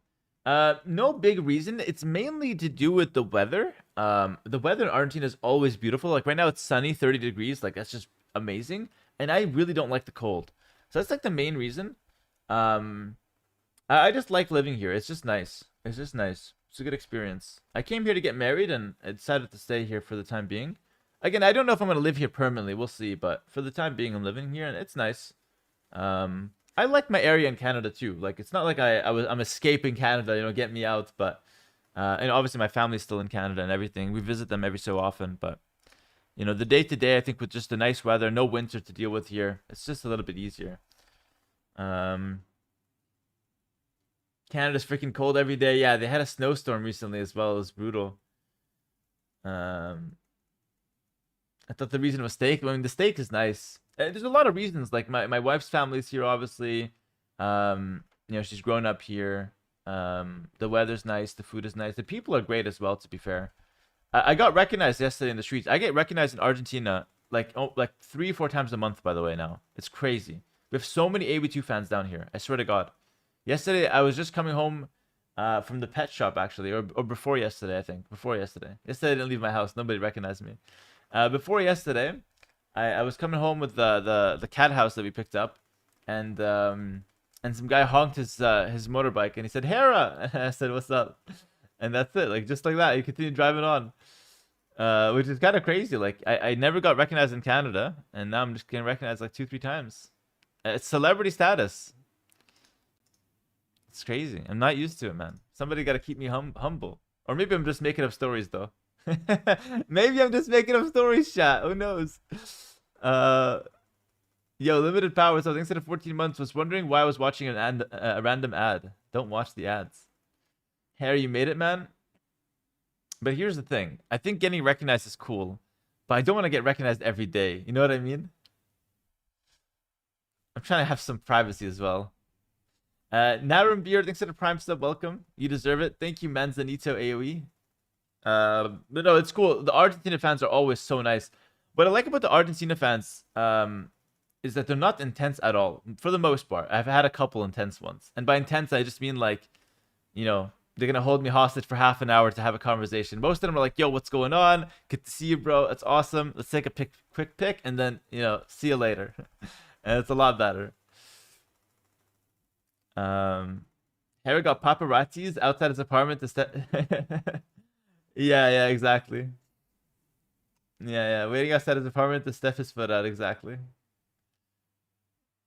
Exactly, MBL.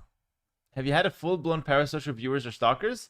No, not in real life. The only parasocial experiences I've had has been online. Okay, the start is 13:10 UTC. So in 8 minutes, guys, 8 minutes, we're going to have Vinchester versus Vivy.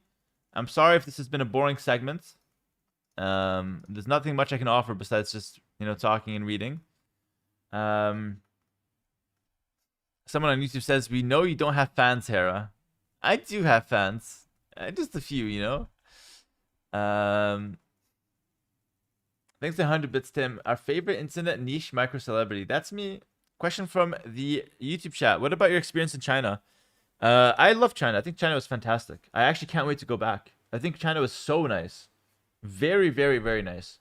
The Chinese fans were energetic and very passionate.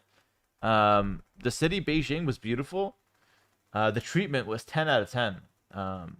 They had us driving back in like black electric vans that were just freaking massive, very powerful.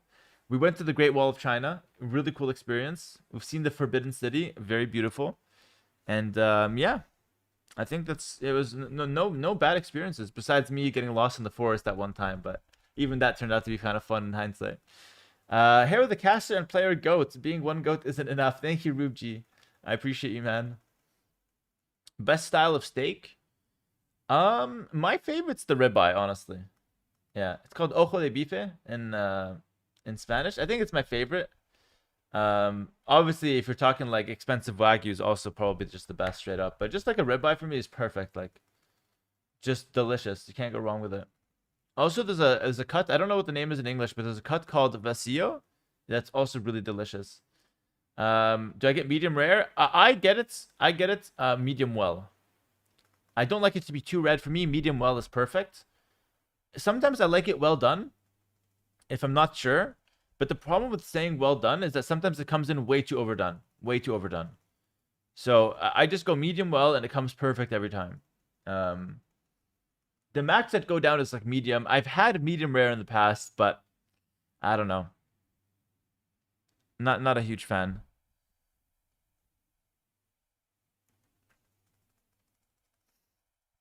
Do you have any AoE goals anymore? Yeah, I do. So in the past, my AoE goal was like becoming the best player in the world and winning tournaments.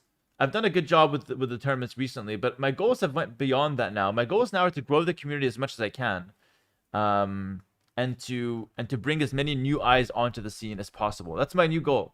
All right, and I think it's actually a really good goal to have. And I think it's going to contribute to the longevity of Age of Empires 2 as well, which is really good. So that's kind of my new goal. Obviously, I still want to continue doing well in tournaments. But we'll see. I'm going to try to make that happen. Well done isn't steak anymore, it's leather. Yeah, fair enough. I totally see where you guys are coming from, honestly. And I know like the steak connoisseurs, the true steak connoisseurs, they always go like medium rare or even below sometimes.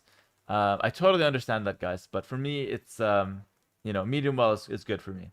To each their own, But yeah, I have moved away from well done just because it comes a bit too overcooked most of the time. Osirne, thanks for the 2 months. Please plug the carpet hole. No, it's gonna stay there forever. I can't. How am I gonna plug it? I can't plug it. Just leave it there. Start by throwing your tournaments. No, I'm not gonna throw tournaments. All right.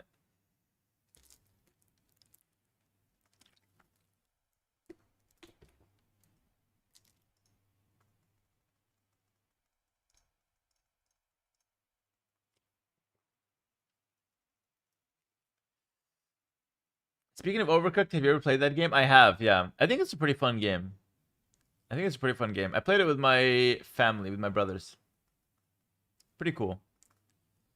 My goal is to become good at this game by subscribing to Hera on Twitch, not a paid actor. Thank you, Smegomancer, for the 4 months. That's a really good goal to have. Everybody should have that goal.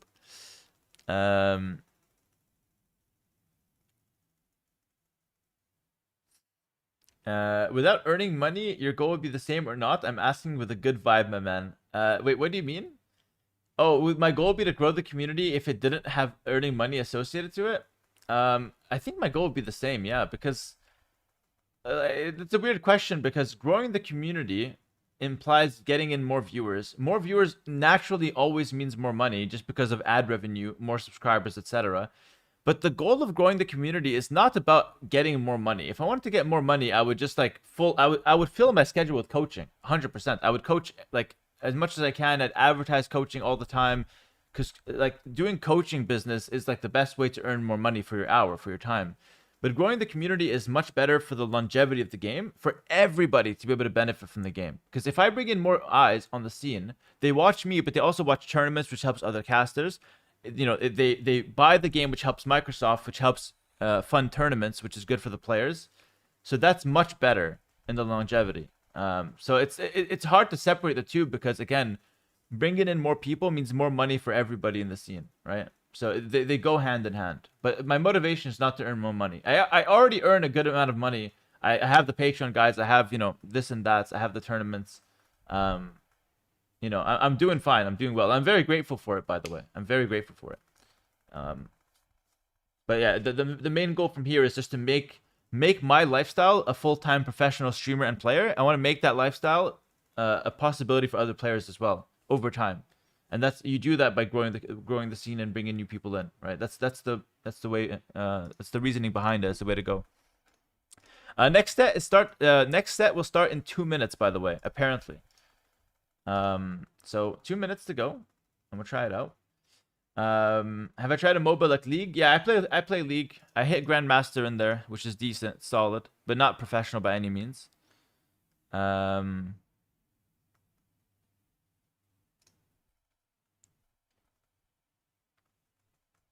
Oh yeah, I forgot about the sets. Thanks for reminding. Yeah, this is not a just chatting stream. Believe it or not, we have some Age of Empires coming, guys.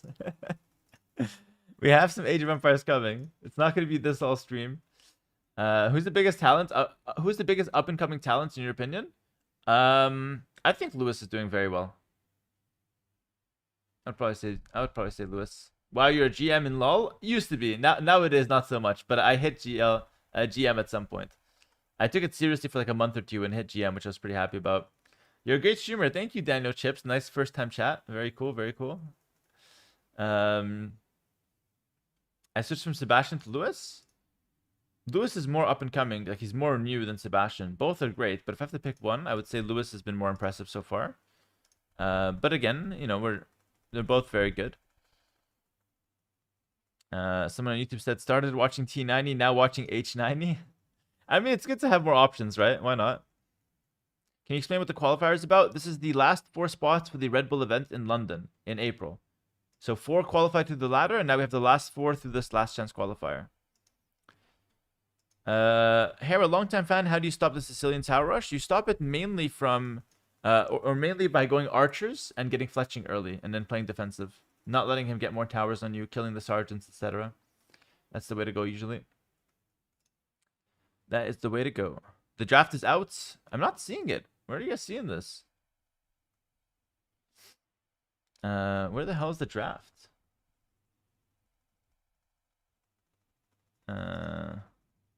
Yeah, I just don't see it. If anyone has a draft link, could be cool.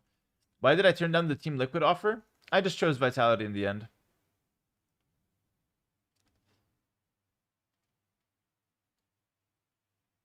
It's such a heartbreaker that only one out of Lewis, Daut, or NBL can qualify. In which order did you hope they qualify?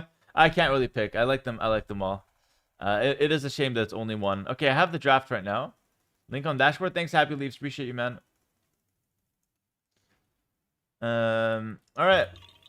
This is the draft for the civs. I didn't see the maps. I wonder if I can find the maps here. Not sure if it's possible. Our favorite internet niche micro celebrity. Oh, these alerts are from earlier. Thank you for continuing the podcast on YouTube. You're very welcome, Ziad. Very, very welcome, my friend. Thank you for enjoying it. Vin should be the favorite here. To the glad I found you. Hope you and Roxy doing well and you smash Red Bull in my home country. Oh, thank you, Gangsta. I didn't say thank you for that. What's up, Gangsta? You still here? Thanks for the 7 months prime. Appreciate the kind message as well. What did you enjoy the most from your Red Bull Wolo experience in Spain, apart from the competition? Oh, guys, the competition is the worst part of the Red Bull. Let me tell you something about Red Bull tournaments. The treatment of the players is top tier. We're playing in a medieval castle, which already is a fantastic experience to be able to see a medieval castle in person, to be able to scale it, walk around it. You have free accommodation in terms of food and drinks all day. The staff is incredibly kind, very accommodating. There's, board games to play if you want. You got the PCs to chill. You get to meet everybody. They take you to and from the castle to the hotel. There's always some activities at night, like dinners and whatnot, to have in the first few days. The treatment in the Red Bull event is top tier. I cannot stress this enough, guys. The worst part about Red Bull, you know what the worst part is? Playing Age of Empires. Competing. It's the worst part. Not because it's bad. I love doing it. But everything else is top tier. I'm telling you. It sounds so good. It is so good. Will I make vlogs? I might make some vlogs. I don't know. The thing is, you know what the problem with vlogging is? If I vlog, I don't enjoy it as much in the moment myself. So I have to pick between, like, do I want my viewers to see it and enjoy it? Or do I want to just maximize my enjoyment? It's a bit selfish, maybe. Okay, Vinchester bans Vietnamese Magyars. But again, he doesn't ban the Spanish. Is there Rampart? I wonder if he's going to go Spanish.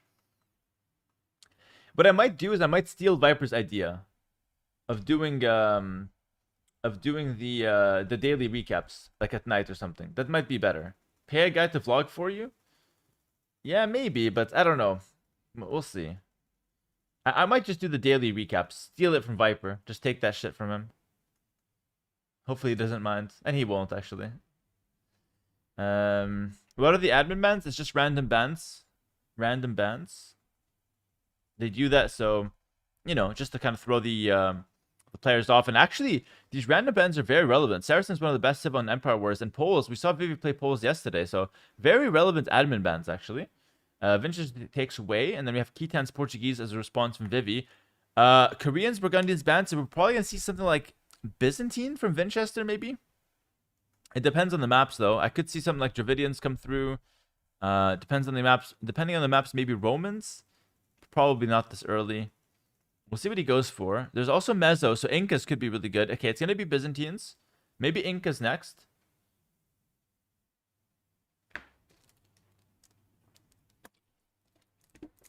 I don't know the maps, though, so it's hard to guess. Oh, Vinchester takes the Spanish. What? What? You can't do that. He took Spanish from Vivy. That's crazy. Wow. Okay. That's crazy. Would not expect that. Have I ever played this? Anywhere I can see the bracket. He plays today, my friend. You can see the bracket by typing !mark Red Bull and then scrolling down Wikipedia. Persians now for Vivy. Okay. Remember, whoever wins this match is going to London and it will be in the main event. Maltherez, thanks to the tier 1 sub. Welcome, my friend. Thank you for the support. So this is a big match between Vivy and Vinchester.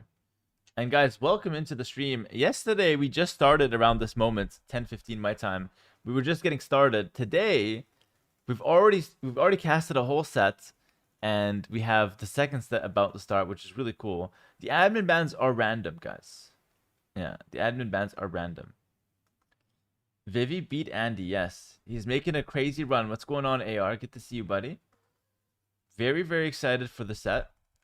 This is a set that I think Vinchester is definitely the favorite.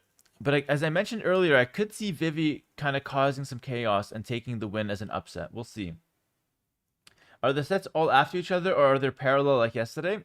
I think most will be after each other, but I think there will be some parallel, unfortunately. So when there's a parallel set, I'll pick which one I think is the most entertaining. I'm from southern Indiana, and there's almost a foot of snow on the ground, and it's supposed to keep snowing until 5 this afternoon. Brutal, man. Listen, Crypticon, man, stay indoors. Get a warm blanket, maybe a hot chocolate, and just watch some Age of Empires today. All right? I'll be casting all day today. So if there's bad weather, no worries. Lock in. Let's watch. It's going to be good. We're going to have a good time. I love it. Hindustani Armenians. Remember, this is the first best of 7 we're seeing. Romans now comes through for Vivy. I don't know what the maps are. Again, I just want to make that very clear. Harry, your merch shipping is sadly very expensive. 15 euros to Germany. Oh, I'm sorry about that, Crazy.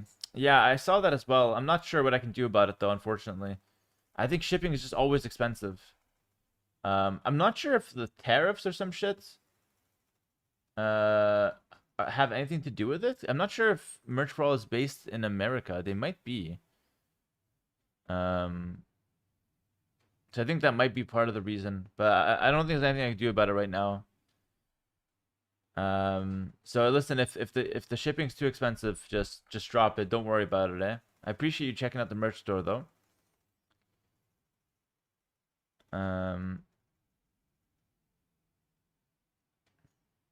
Aztecs from Vinchester. Why no Incas?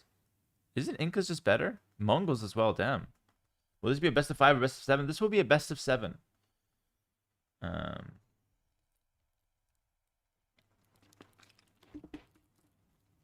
Loving the casting here. Your knowledge of the game makes pro matches so interesting for noobs like me. It's like watching a football match with Messi as a commentator, assuming Messi had any charisma. Can you imagine Messi casting a football match? Messi's hilarious. He always looks lost, like 24/7. I appreciate it. It's a good comment to hear, though. Very nice. That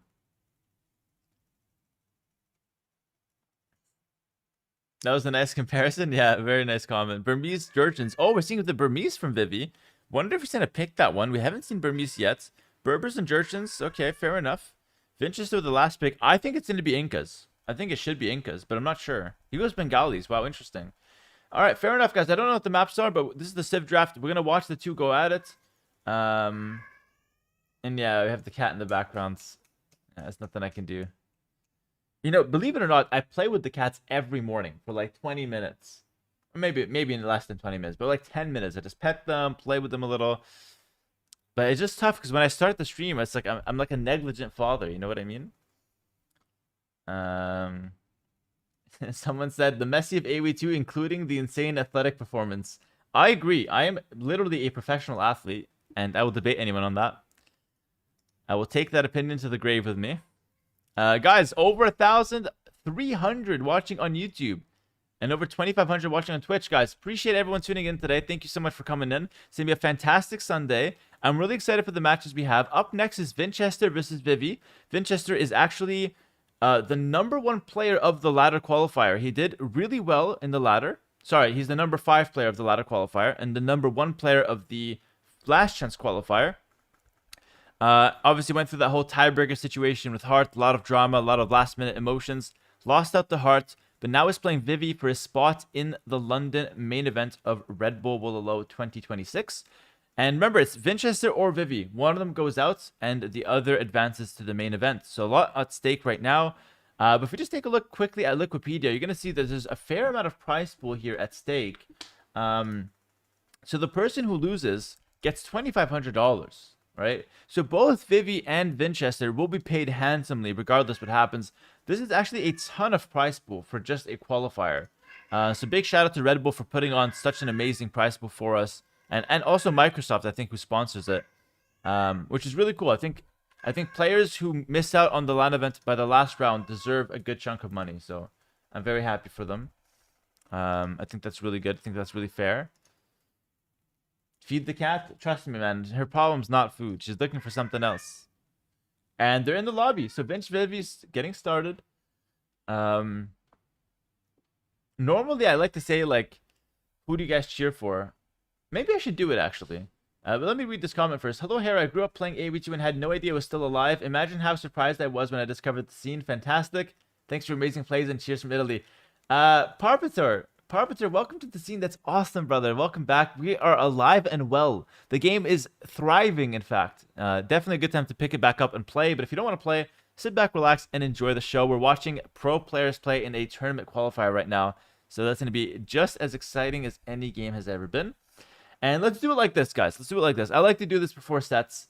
Who do you guys want to win? Vinchester or Vivy? Who are you cheering for? Not who you think will win. Who do you want to win? Type the name in the chat right now. Vinch or Vivy? The two V's. Who do you guys want? Let me see. It's hard to make it up because the name is very similar. YouTube chat, same for you. I'm looking at YouTube chat as well. I am reading the YouTube chat.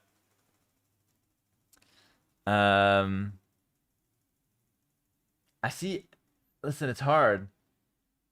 I see a few Vipers in there as well. I think I see mostly Vinchester, but I see a fair amount of Vivies, which is really cool. So awesome, guys. Love to see that. It's just good for me to get an idea of where people's heads are at. Summit, thanks to the 5 months. A subscriber said Vivy. That's worth like 1,000 non-subs. That's a good ratio.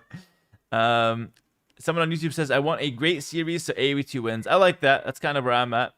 Hera, what's happening with the cats while you're in London? So when I'm in London, or when I travel in general, I just get someone to take care of the cats. And that's it. Somebody comes to take care of the cats. Not a fan of either, to be honest. Fair enough. I hate them both. I hope they both lose. Alright, guys. The games are starting. Game 1 is on the way. Oh, this is very exciting stuff. We're starting off strong. Thank you to Mr. Holy Fish Paste for the 23 months prime. He says, buried under a couple inches of snow here in the US. Got my hot cocoa and ready for the day. Man, so many of you guys are snowed in. What's going on in America? I saw there was a snowstorm in Canada, but didn't know it was hitting up all of the USA as well. Fair enough, guys. Listen, relax.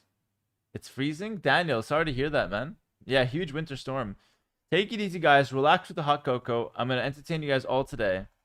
What's up, gangster? Thanks for the prime sub. I appreciate it.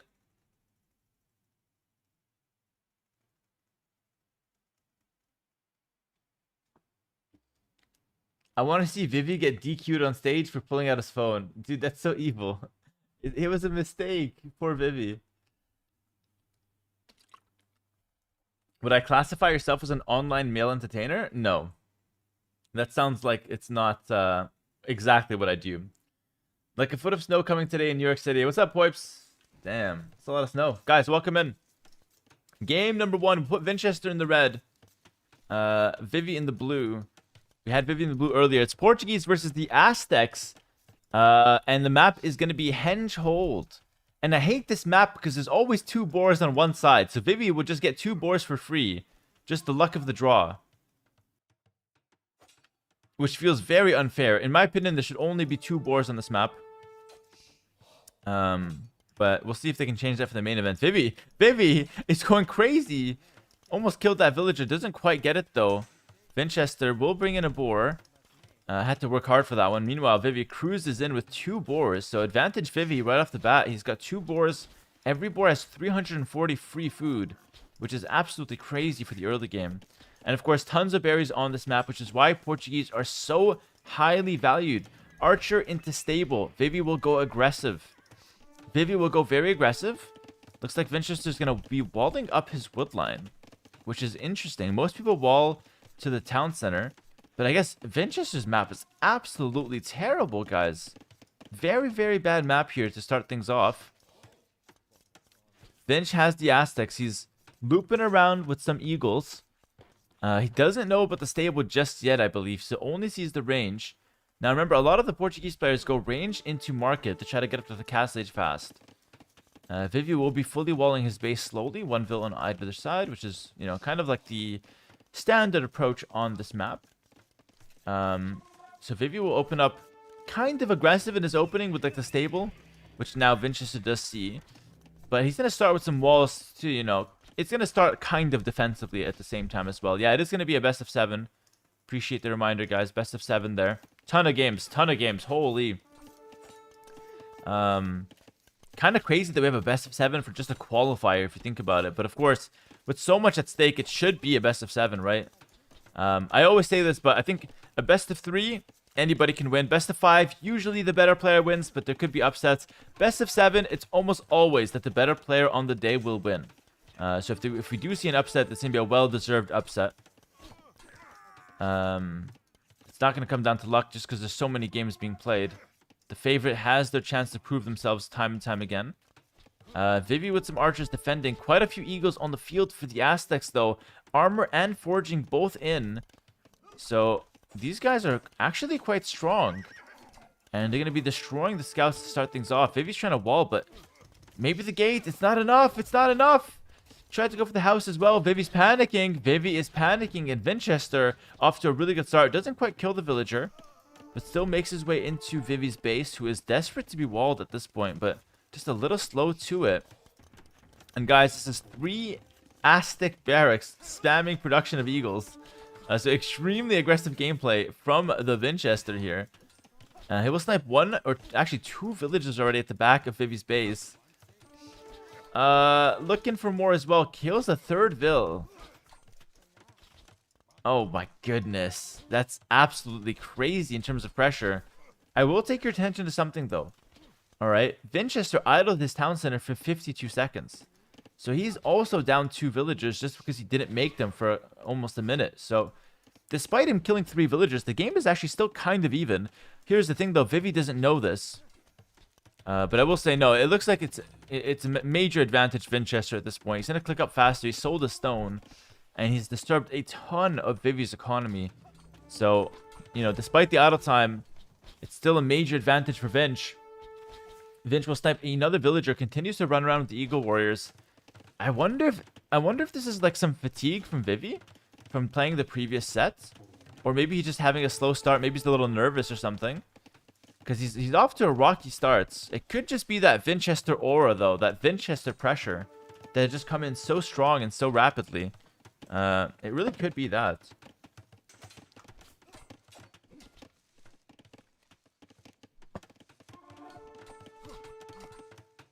Thank you! The winner get to go LAN and at least $10k big games require big play GL to all mostly to Viper and Lewis. Absolutely. Thank you, Idafix. Cheering for Viper and Lewis. Fair enough. Lot on the line here. A lot on the line. Appreciate the donation. Thank you. And Vinchester's a minute from Castle Age. Vivy, I liked his opening with the 2 boars, but I feel like trying to wall so early was probably not the right call. He needed more scouts and more upgrades early. Maybe a bit of hindsight bias though, because if he did get the walls down, he would have been in a stellar position. You could argue he just needed to go a little faster with the walling though. Quite a few archers on the field. He's 2 minutes away from Castle Age. But Vinchester's only 30 seconds away, and that 1 minute 30 difference is going to make a huge difference in terms of early pressure. Second stable coming through, so Vivy will go for some knights in Castle Age. Crossbow Knight is usually very good against the Mezzo player. But here we go. Vinchester now with Eagle Warrior upgrade, Squire's upgrade. He should be in a great position here. 4 barracks. Oh my goodness. What in the terrorism is this? 4 barracks? Forward monastery to take the relics. Yo, we've seen some crazy builds on this Empire War stuff. 4 barracks at 9 minutes into the game. Early Castle Age. Just spamming out eagles. He's going to break in on top. He's knocking on Vivy's door on the bottom. And Vivy just can't hold this. He just can't hold this. He couldn't hold them in Feudal Age. How is he going to hold them in the Castle Age? These guys have extra armor with more coming in. They move faster. They have more damage. Vivy's trying to wall. He's desperately trying to hold on. If he fails the quick wall, it's lights out. It's lights out. I don't see a way to come back now. He's going to lose so many villagers. The archers are just trailing behind. And Vivy calls the GG. What a dominant performance from Vinchester. GG in the chat. 1-0. Quicker than you've ever seen, basically. Well, we've seen faster, but I mean, really, really quick game from Vinchester. Just dominant pressure. He lost 0 villagers. He didn't even bother walling much, and he had a terrible map. So, honestly, credit to Vinchester. With a bad map, and, you know, you could argue the weaker Civ as well. At least Portuguese was valued higher in the draft. Ends up just making short work of this game. And if this is what the series will look like, we could have a fast 4-0. I don't want to, you know, throw Vivy out of the set too quickly. Maybe he can come back, but so far, looking really good for Vinchester, guys, because everything went right there for Vivy, and it just was not enough. We'll wait for the second game now, though. Does that not work for Incas? That should work for Incas as well. I think he just prefers the Aztecs because of the 5 relics in the center. I think that's nice for the Aztecs. Next map will be Vivy's home map, Dorothea Quarry. Now, this is interesting. We've seen... Okay, never mind. They're rehosting. Now, we've seen Vivy do really well on this map against Andy. And he looked very good on it. So let's see what we can do there. In terms of Vivy's chances. Yeah, Aztecs having the extra creation time on the Eagles, very good. You start with the extra 50 gold. You have the relic bonus. There's so many good things about Aztecs there that Incas don't get access to. Although the Incas are very strong for their own right.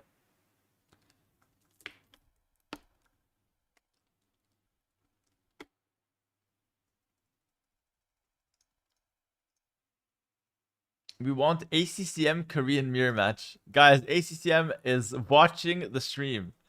He has earned his ticket to Redbull, and the only way you're going to see ACCM playing a Korean mirror match is if we have that in the main event. Not sure if we will, but we'll see. Next game set to start in just a minute and a half, guys. 1 minute 30. And I'm really excited for it. I think we're going to have Armenians, Persians. The map is going to be Dorothea Quarry. This map, again, Vivy looked really solid on it against Andy. It's his home map again versus Vinchester. But here's the thing. Vinchester watched Vivy's last match. That's the advantage of being in the major qualification spot straight from the ladder. And by the way, if you guys are, just coming into the stream, we have a ton of games today. All of the last 4 spots will be filled. So at the end of today, we're going to know all 8 players that will be present at Redbull London. We're going to have guys like Viper playing today. We got Mr. Yo coming on later. We got Lewis coming on later.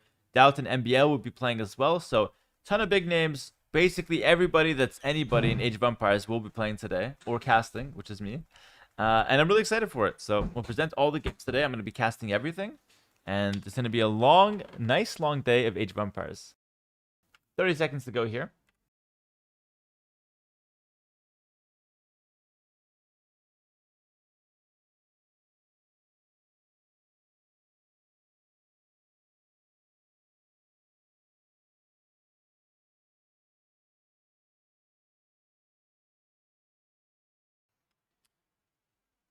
H90 emote when?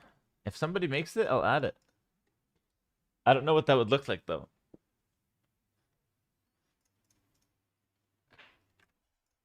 But I'm more than happy to add in an H90 emote. Persians, Armenians, guys, game 2 is about to begin. T90 will sue you if you do that. I don't think he's gonna sue me, man. Alright, guys, hopping right in. Armenians against the Persians. This is Vivy's home map. Vivy lost game 1 quite convincingly. He's now on game 2 to try to kind of even out the score. Persian's very solid in terms of, strong cavalry play, good early game with the extra 50 food, 50 wood. He's going to open up with a ranged start. Vinchester, on the other hand, Vinchester will have a range as well. Playing against the Armenians, nice little advantage to have the mule carts, by the way. I think they overall do better than the lumber camps on this map. You can also use the mule cart to take the deer if you want to, the ibex. What's Vivy's plan here? He's going to start with a range. I wouldn't be surprised if he adds a stable after it. Vinchester opens range, makes 1 spearman, and looks like he's starting to wall off ever so slightly. I'm not sure if he will fully wall, though, at some point. He's going to pick up horse collar as well. Interesting decision. We've seen people flirt with the idea of picking up an eco upgrade, like an extra one. But last time we saw Andy do that, Andy lost to Vivy's early game pressure. So I'm not sure if horse collar first is actually a good idea or not, but so far Vinch will just be defending with a range. And Vivy now with one archer, one spear, moving on over, moving forward. Will also drop a dock. Really, really weird gameplay from both players. Again, we went from Magyars versus Khitans, both of them spamming scouts and spears. That looked really good, looked really promising. Now we see a different matchup here, including one of the same players, and now we just see a passive archer opening on both sides. Very interesting. I guess it just shows how many strategies can be viable on this map. It could have something to do with the Civ matchup as well. It's possible Vivy does not want to go all in scouts against Armenians, because Armenians could get pikemen early. Big engagement. It was actually a mirror match in terms of the units. Vinch will preserve his scout HP, but will eventually snipe the archer. Actually, very even trade there. I think actually Vivy comes out on top because the spearman has more HP, but nothing substantial will come out of that. Dock gets made. Wonder if we're going to see some fishing ships or not. We probably should. And Vinch makes a small mistake there. We'll lose the scout. That's going to hurt. Second range now comes through for Vinchester, who's now walling up his base as well. Will also tower his gold. So full defense from Vinchester. Probably tower because he lost the scout. So he doesn't know what Vivy's up to. Vivy is now on the one range with the one dock, making a fire galley. We're not going to fight anybody, though. Vinch has no dock whatsoever. I think Vivy needs to make fishing boats to make the stock worth it, or else he's just wasting resources, right? Wouldn't you guys agree? I don't mind the first fire galley to get some vision and potentially some control on the shoreline. But if he doesn't make fishing boats, it's going to be a waste. He's making them now. Okay, fair enough. He's making them now. It's rather inefficient. This wood village is rather inefficient. Walking a long way. I think it's been here.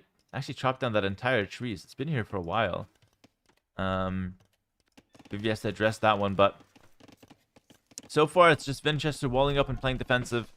Both players will make their way towards Castle Age. Now a tower from Vivy as well, and a second range. Man, I'm so surprised. Not a single stable from either player. Again, I would imagine this map to be played with mainly scouts. But it seems like both these players are convinced that it's archers the way to go. Vinchester has some nice momentum here. Snipes two archers, chasing down the third.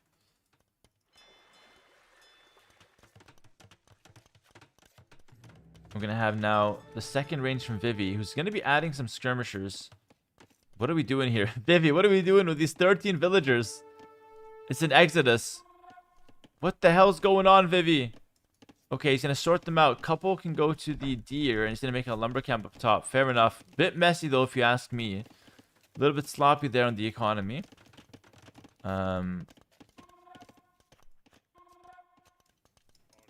Massive hills all around this map. This map is incredibly tricky to play, by the way. So many things to think about.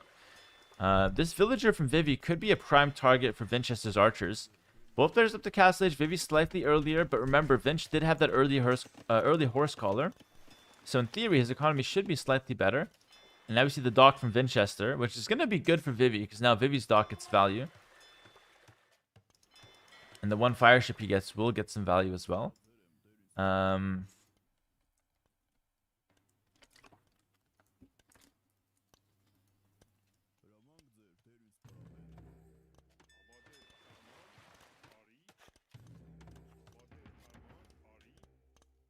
Bunch of skirmishers on the field for Vivy.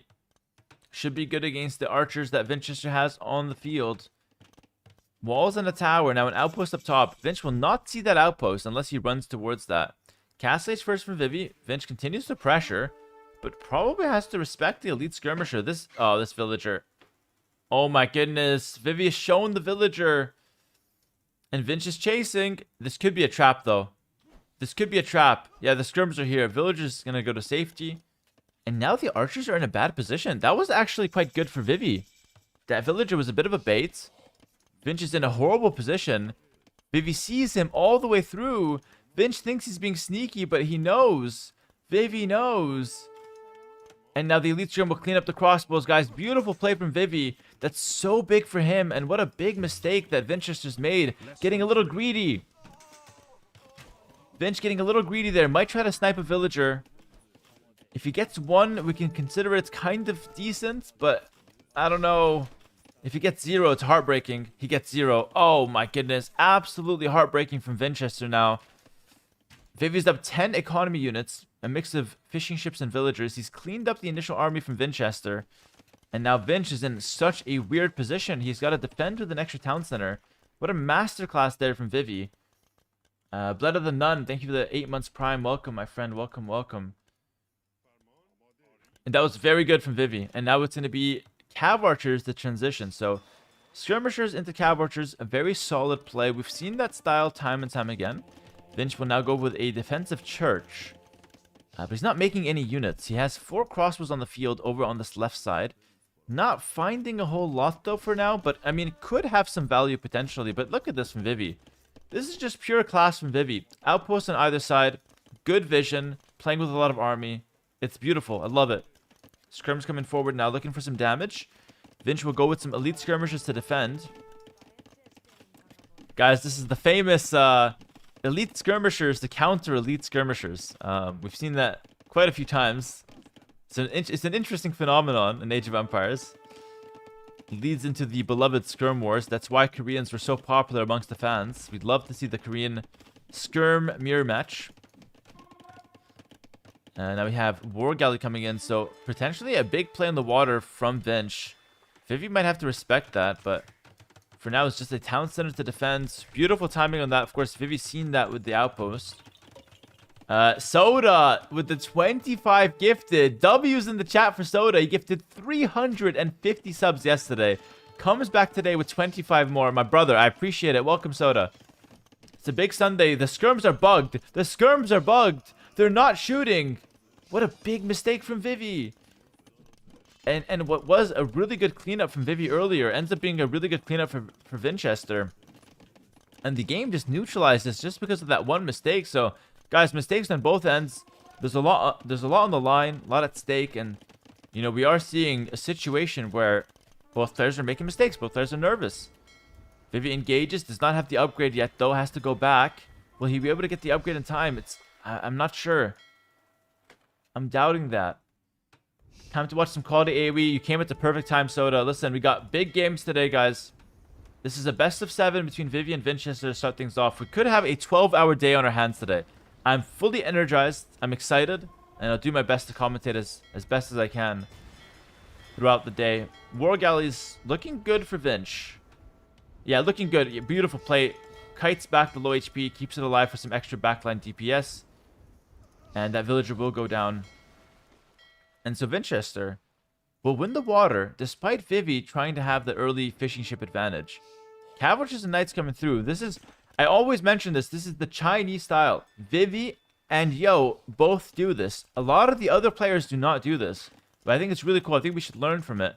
They bring in Knights along with the Cav Archers to break the formation of the Skirmishers. It's very good. Look at that. The Skirmishers will hit the Knights instead of the Cav Archers. Now Vinch has to manually micro to hit the Cav Archers. And you have that DPS from the Knights as well to kind of close the gap and take them out. Really cool tech there from Vivy and Yo. They always do this. Super, super nice. So overall, good trade from Vivy, but Vinchester's not going to lose sleep over that. He's going to be completely happy. Just trading a few cheap skirmishers for a couple of Knights and Cav Archers. Not the end of the world. And this Knight will get cleaned up. It works a lot better when you have armor on the Knights, but in this case, they were quite naked in terms of upgrades. Demo. Okay. Alright, 1 for 2 in the demo there, but they were kind of low HP. Cav Archer's looking for more, but I love the 3 TC from Vinchester.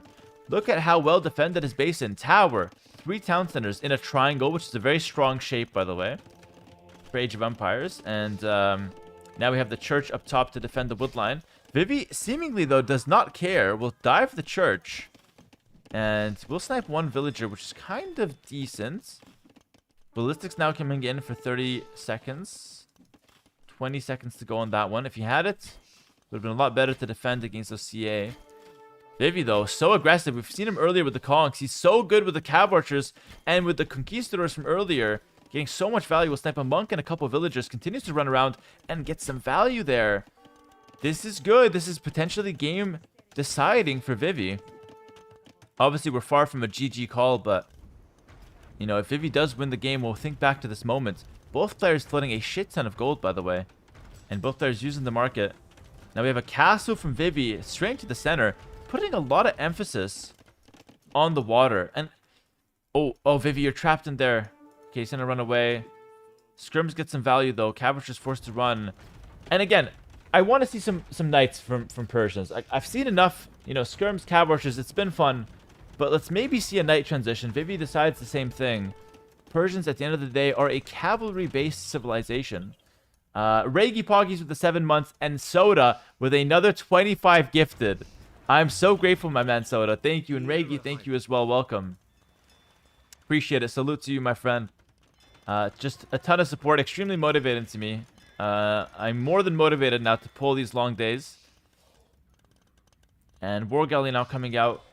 Fire ships for Vivy. Vivy's got Cavalry's and Knights on the field. He's mixing them in, but he cut the Cavalry production, so he's focused mostly on cavalry now. But look at this! Look at this from Vinchester! This is incredibly cool. He's going for the Armenians Halberdier in Castle Age. Remember, Armenians can get barrack technologies 1 age earlier. And so Halbs in Castle Age, that's going to be quite the thorn in the Knight plan from Vivy.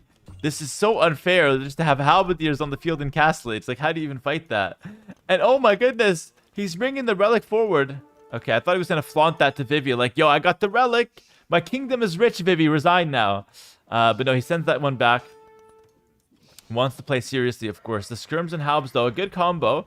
And looks like it's going to be a forward castle from Vinchester. But meanwhile, Vivy cleans up the water, so Vinch has to go around now. Vivy should have a defensive castle now. And should be up to Imp earlier. Oh my goodness. Look at the castle Vinch wants to make. He wants to make the castle inside Vivy's town center. And of course, Vinchester does not know about the town center here. So that's going to come to a nasty surprise as he's going to see the castle being built. Oh, that's a horrible castle from Vinch. That's a horrible castle from Vinch. It's downhill, and if Vivy's castle will finish earlier, Vivy's got a mangonel as well. This could be a massive throw from Vinchester, who's up to Imperial Age with a great position. But I mean, can you blame him? He didn't know about the castle, and he now is forced to delete it. That's horrible from Vinchester. Poor guy just picked the wrong place to make a castle. Beautiful play from Vivy, though. Great defensive play.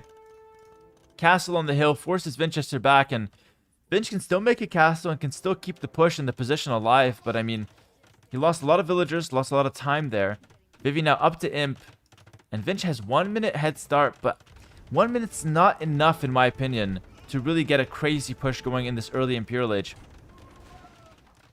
What we could see, though, is Vivy having the bombard cannons be the deciding factor in the Treb War, right? Remember, Armenians no cannons, Persians do have cannons. Both players without siege engineers, so it's kind of like your stats on the Treb War. Good micro from Vinch, though, just make short work of those mangonels. Castle from Vivy in the center proves to be worth it, as he's he's bought himself some time by winning the water at the right moment. Remember, there are these oysters near the dock, which, by the way, are one of my favorite resources that has been introduced to the game in recent times. This is a new resource. It's been here for like a year, and I absolutely love it. Villagers and fishing boats can take it. And oh my goodness. Soda has gifted 200 subscriptions. Mandatory W, mandatory thank you in the chat. This is literally insane, guys. I can't remember the last time somebody's gifted 600 subs within 2 days. That's completely ridiculous. Guys on YouTube watching this may be a little confused. Soda's just dropped 600 subs in 2 days, and he just dropped 200 right now, which is massive. It's crazy. It's crazy support for the stream. I'm so grateful, Soda. Thank you so much. My goodness, brother. The motivation's through the roof. Listen, that's all I can say. I'll do my best today. Hopefully make this worth it for Soda and for the viewers. Forward castle from Vivy. This is a big castle. It's going to control the gold and the oysters here that Vinch is trying to take. And this castle is also hitting the main town center from Vinchester. Vinchester, meanwhile, going for his own forward castle. Again, Vinchester is really aggressive with these castle age. With these forward castles, sorry, not castle age. Not with the age itself, but with the castle, with the building. Looks like Vivy will just defend with some trebuchets. I want to see chemistry come through. And Soda says, you better go win this tournament. I will do my absolute best. Listen, I play in the main event in April. I will do my very best. You have my word. I either win or I don't come home. I just live in London for the rest of my life, which seems to be an adequate punishment for losing, to be fair. Chemistry comes in. Trebuchet's on the field. I like the Howl play from Vinchester, but I feel like Vivy's reacted quite well to that.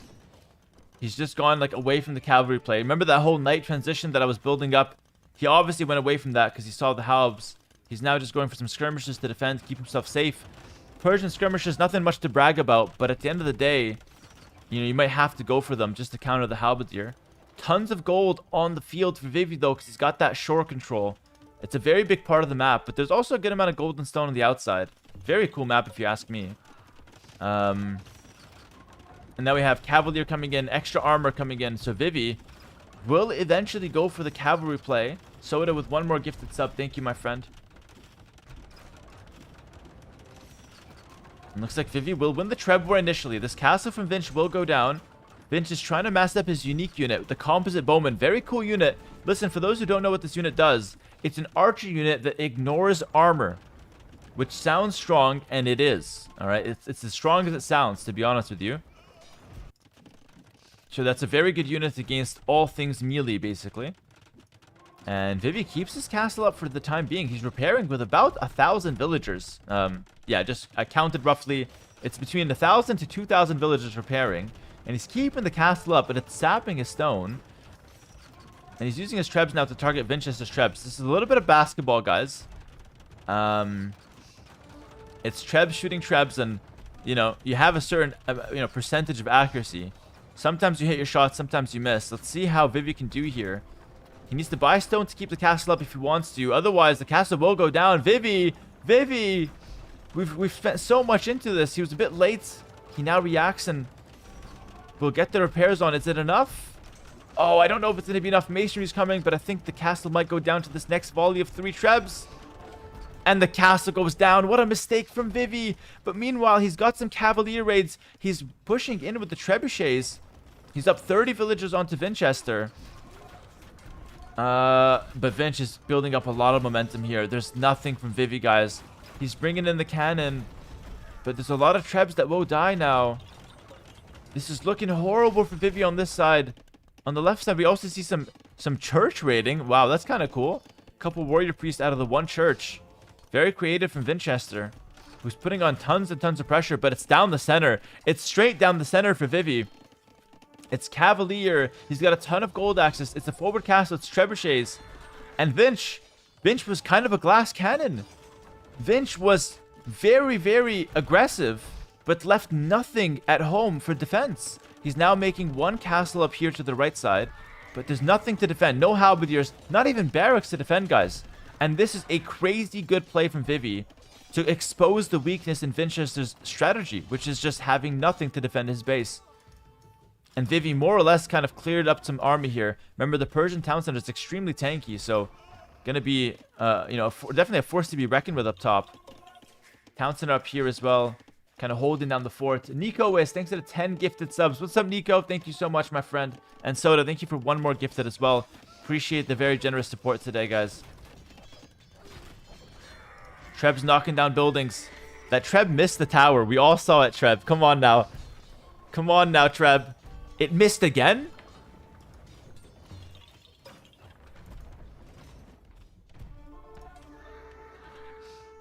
It can't hit the tower. It literally can't hit the tower. Alright, guys. 4th time the charm. I was getting a little angry. I'm not gonna lie. I was gonna start... My veins were popping out of my head. I was gonna start yelling very loudly. Might have gotten evicted from the apartment. But luckily, we hit the tower on the 4th shot, which is good. And Vivy's pressure still doing well. But I feel like Vinchester's spamming the cheaper units here with the halberdier. And Vivy does not have the Kamandaran tech, which actually gives him the non-gold costing crossbows. That could be really good against the halbs. He just doesn't have that tech yet. So far, he's focused on hand cannoneer and cavalier. And honestly, why should he make trash bows? Wouldn't it be better to just go full gold units? He's got the gold control. Tons and tons of gold control, by the way. Crazy stuff. And remember, the oysters, you can drop it off at a mining camp and at a dock. So, you know, very easy to take those oysters. Take that gold. Vivy now with the Persians. Doing quite well. Straight through the middle. Vinch is trying to defend his relics. He's got 5 relics, by the way. It should be mentioned. We'll do a castle up here to try to defend the church. I think that's a smart move. But of course, it's a big commitment to, you know, invest that much into just defending the relics. Commentary from MBL now. Vivy also has the shaft. Vivy picked up gold shaft mining. That's a big deal.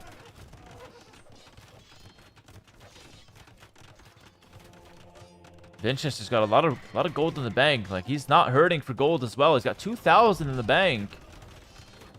Iron casting now coming in. More upgrades for the Cavalier. I'd love to see the Savar tech come through, guys. I would love to see the Savar tech come through. The raids from the Warrior Priests have been so annoying, by the way. Vinch is just sending those guys in. Keeping Vivy honest. I would like to see Vivy just drop a castle here, honestly. Just drop a castle, clear the churches. He's doing it with a town center. Might be good enough. And maybe a castle up here just to continue controlling the oysters as well. This could go to the time limit, by the way. We're 36 minutes in. The game does not look like it's going to end anytime soon. Vinch is trying to control the top side. He's doing a good job at that, but the cannons are keeping the archers at bay. The composite bowmen have to just kind of stay back and respect those cannons. I feel like Vivy's playing with such few amounts of units, though. Like, what is this? Like 5 hand cannoneer, 1 treb. This doesn't excite me at all. I'd rather see him pull back, wait till 200 pop, and then make a big push, right? Because these few units are just dying to Vinchester's more units, right? And that's the benefit of Vinchester's position. He's making cheap units and just spamming them out. Whereas Vivy's trying to go for like 1 big push. But he's just not really doing that. Treb goes down now. The other Treb has to run. Vivy's push is completely fizzled out. He's getting armor, but armor does not help against the composite bowman, my friend. It's kind of a waste of resources to pick that up. And this church is just buying so much time, man. Vinch has been playing well. This raid, though, could be huge. Vinch does see it, though, in theory. The Cavalier coming in. Vinch has the town center going up, but this is a crazy good raid from Vivy. Vivy sees the town center now. And he will start raiding. Vinch was going to try to finish the town center, but we'll lose some villagers for sure. Nice quick walls to kind of secure those villagers. Up here, though, it's going to be another trap push from Vinch. And what happened to Vivy's cannons? I think he lost the cannons. And he's losing the front position as well. The hand cannoneer are doing okay against the composite bowman. But the composite bowman is now elite, by the way. And now we have ferreters coming in. That tech is crazy good. That tech gives an extra 30 HP to warrior priests and champions alike. Nothing to halberdiers, though. That would be way too broken. 90 HP halbs would be completely busted.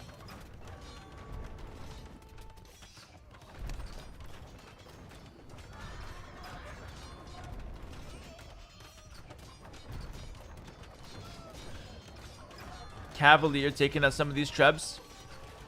Vivy holds the forward position. Now, listen. Oh.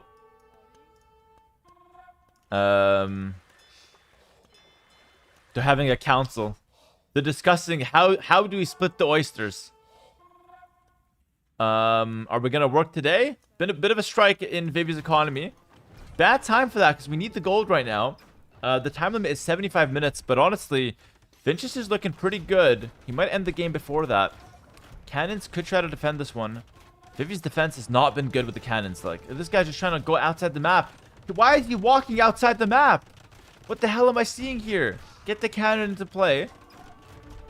Oh my goodness, he thinks it's a round Earth. Everybody knows it's a flat Earth. You can't go on the edge. And this is really bad for Vivy because he's just sapping all of his stone.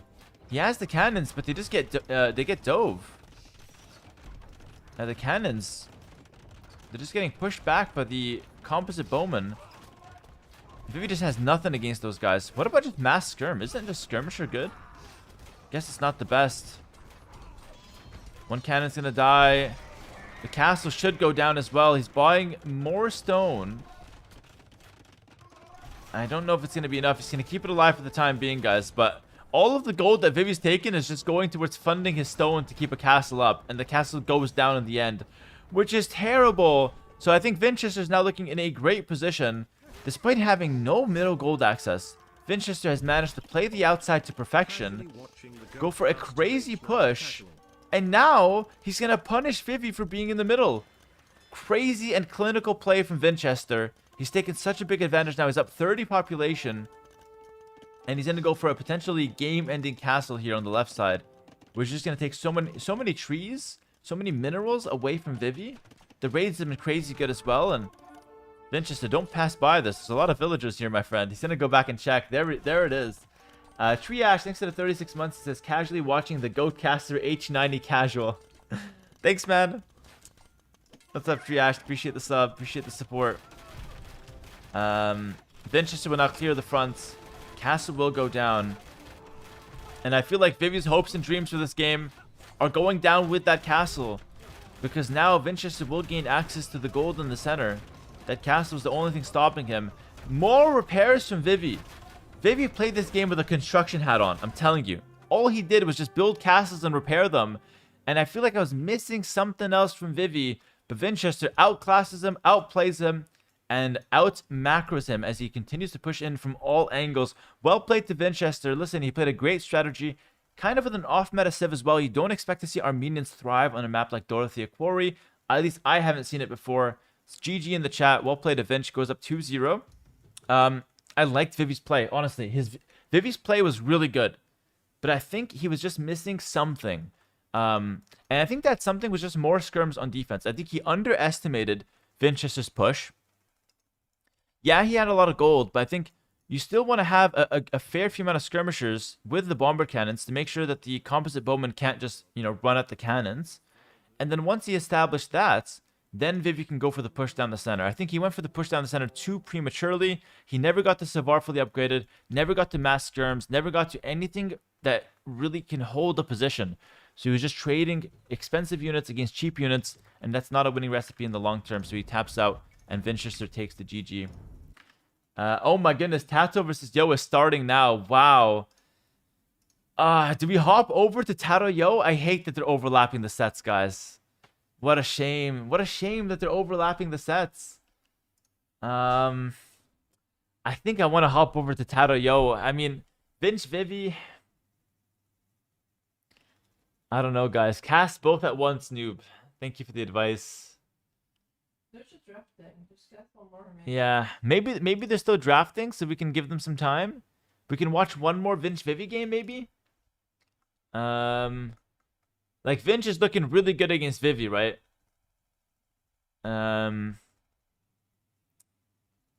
Make a picture in picture. What do you guys think this is? I'm not a production team, guys. I'm not even a caster. I'm just a random guy watching games. Fair enough, guys. We'll see what the move is. Super chat on YouTube. Thank you, Daniel Weiss, for the $5. What do you think about the new DLC civs affecting the Red Bull tournament? Love the YouTube streaming. Thank you, Daniel. Appreciate you so much. I think the new DLC civs will be very meta impactful, and it's gonna spice up the meta for the Red Bull. If that's a good or bad thing, we're gonna see. I don't know. They might be broken. I think they look quite strong on paper though, so we'll see what they can do. No hopping, man. Yeah, I don't know. The set hopping is weird, right? Listen, Vinch Vivy has started game 3. We're going to watch that game. Maybe we just finish Vinch Vivy, and then we can move over to Tatoh Yo. We'll see. I still haven't decided what I want to do, but, Yo Tatoh is still drafting. They are set to start. If I can just see this real quick. They're set to start now. So we'll see what Tatoh Yo can do. All right. So let's see. I'm actually curious about this game, by the way. We have Rampart. We've seen this map plenty of times. Vinchester picked away Spanish from Vivy, and he's not using it. He's gonna go Mongols instead. Vivy's gonna go Burmese. Maybe Vivy will go Fast Castle Arambai, actually, which could be interesting. Listen, We'll watch this game at least a little bit. I'm hearing that Tatoh and Yo have finished the draft. We'll see. We'll see. This game on Rampart tends to be quite quick, so I think we'll try to cast this one, and then we can maybe hop if it's 3-0 from Vinchester. Let's do it, guys. We're gonna hop in. If I can cast both games at once, I would. I promise I would. Hopping in though to game 3 with Vinchester in red that he has been so far. We have Rampart, Burmese for Vivy, and Vinchester has the Mongols. Just want to say before we get started with the cast, thank you so much, everybody, for all the subs and support today. It's been great. Soda, you take it easy, man. Whenever you're back, I'll be here. And appreciate all the follows, guys. Welcome in those who are new to the stream, both on Twitch and YouTube.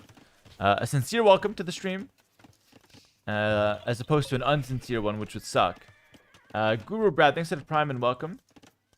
Burmese is a bit of an anti-meta pick, but I'm almost sure we're going to see the same approach that he's done with the Spanish. He's going to go Archer opening, and then he's going to go into a castle with a Rambai, and then probably a second castle forward, some kind of all-in with the unique unit.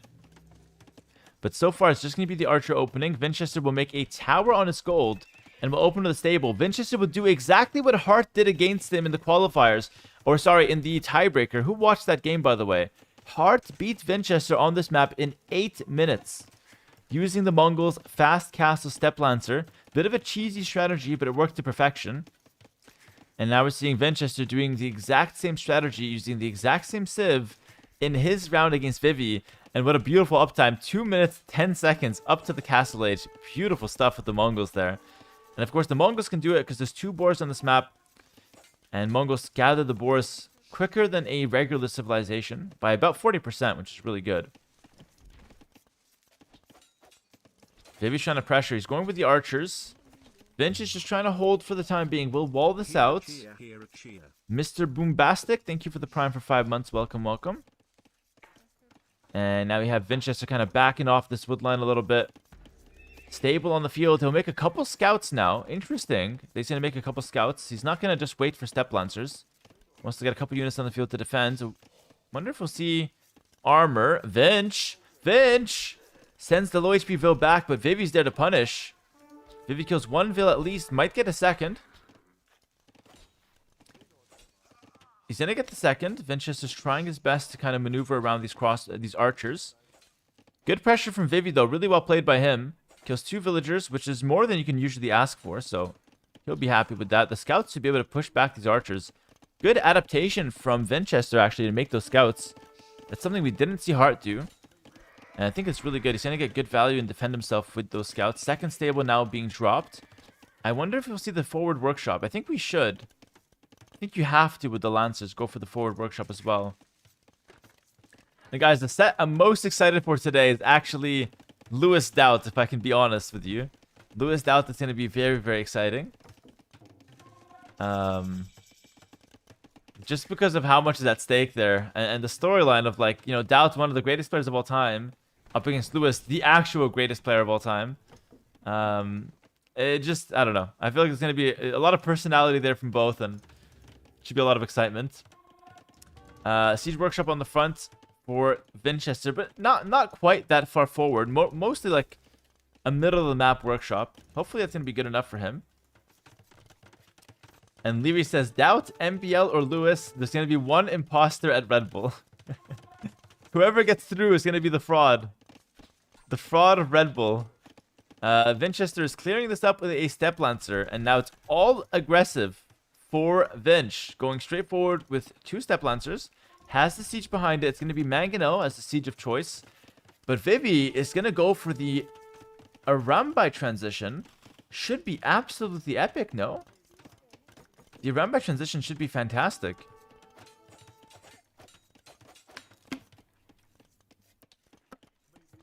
I feel like if Vinchester can't take significant value now and do significant damage with the step lancers, I feel like the Arambai would destroy him. And the caster will defend quite a bit of Vivy's economy. He's going to go for it right here in the center. He's going to defend stone, gold, and wood. Beautiful stuff from Vivy. Vince is trying Vivy's rushing down this castle. My goodness. He's got like 25 vills on that guy. Steplance is going to bust through the house. The siege is there, but it hasn't killed anything yet. Could find some damage onto the stable, though. Steplance is going to dive in. Vinch needs some damage. He's invested a lot into this push. The castle's up. A round by protection has started. I prefer Vivy's position. I really prefer Vivy's position here. Vinch will add a monastery. And the Steplancers really just haven't done enough from Vinchester right now. He's killed one Vill. But he lost 2 earlier, so he's still behind on that front. Vivy has the castle to defend himself now. Vivy's killed a couple units with those spearmen. And he's now making some Arambai, which should, in theory, counter the Steplancers. So despite Vinchester having pressure on the front, I feel like Vivy's in a better position. But it's a hard position to play, because he's getting pressured heavily. And remember, this is a best of 7 between these 2 players. So Vinchester needs 2 wins to close this one out. Oh, Vivy, way too early with the Arambai. Comes out too early and loses 2 out of the 3. Does snipe a Mangonel, but it's going to come at the cost of a knight. I don't think that's worth it at all for Vinchester. Sorry, for Vivy there. Vinchester smiling ear to ear, though, of course. Great trade for him. Guys, when you're playing with unique units, you have to be really cautious, because it takes forever to mass them up. So you can't lose any numbers. It's way too bad to lose numbers. And Vinchester, because of that early trade, is actually in a good position. I would say minor advantage so far for Vinchester, but Vivy's got more villagers. And potentially the better scaling unit here as time goes on. Another knight on the field. Vivy might try this one again. Maybe counter-attacking with the Arambai, but Vinchester reads this. Beautiful read. Did not see the knight coming, though, at the same time. Good play from Vivy. Vivy's going to snipe the Mangonel. That knight getting extra value there.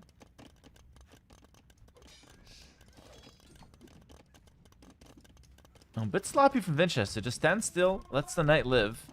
He's bringing in another Mangonel. I think Vivy should do the same thing. Threaten the counterattack with the Arambai. If the Steplancers chase, send the knight to snipe the Mangonel.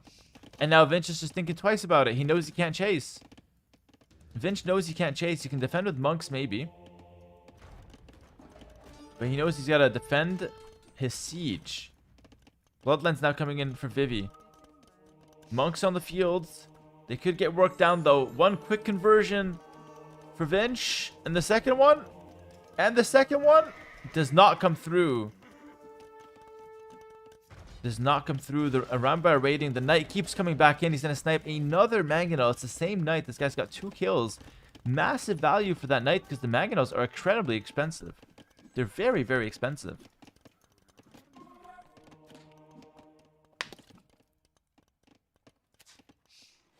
And Hart is in the chat. He wins 1 game with the Huang Rush.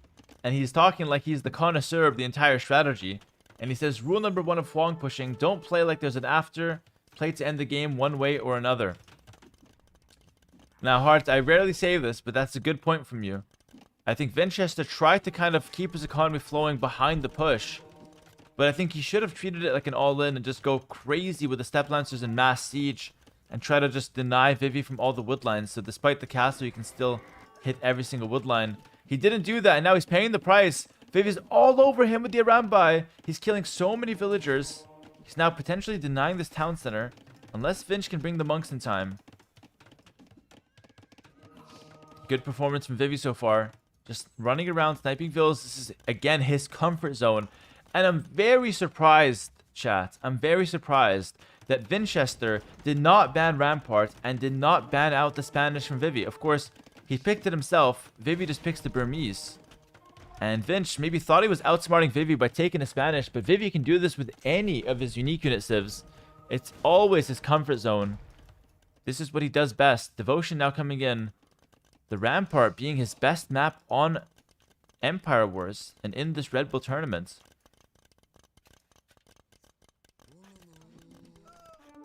That monk dies immediately. Good damage from these Arambai.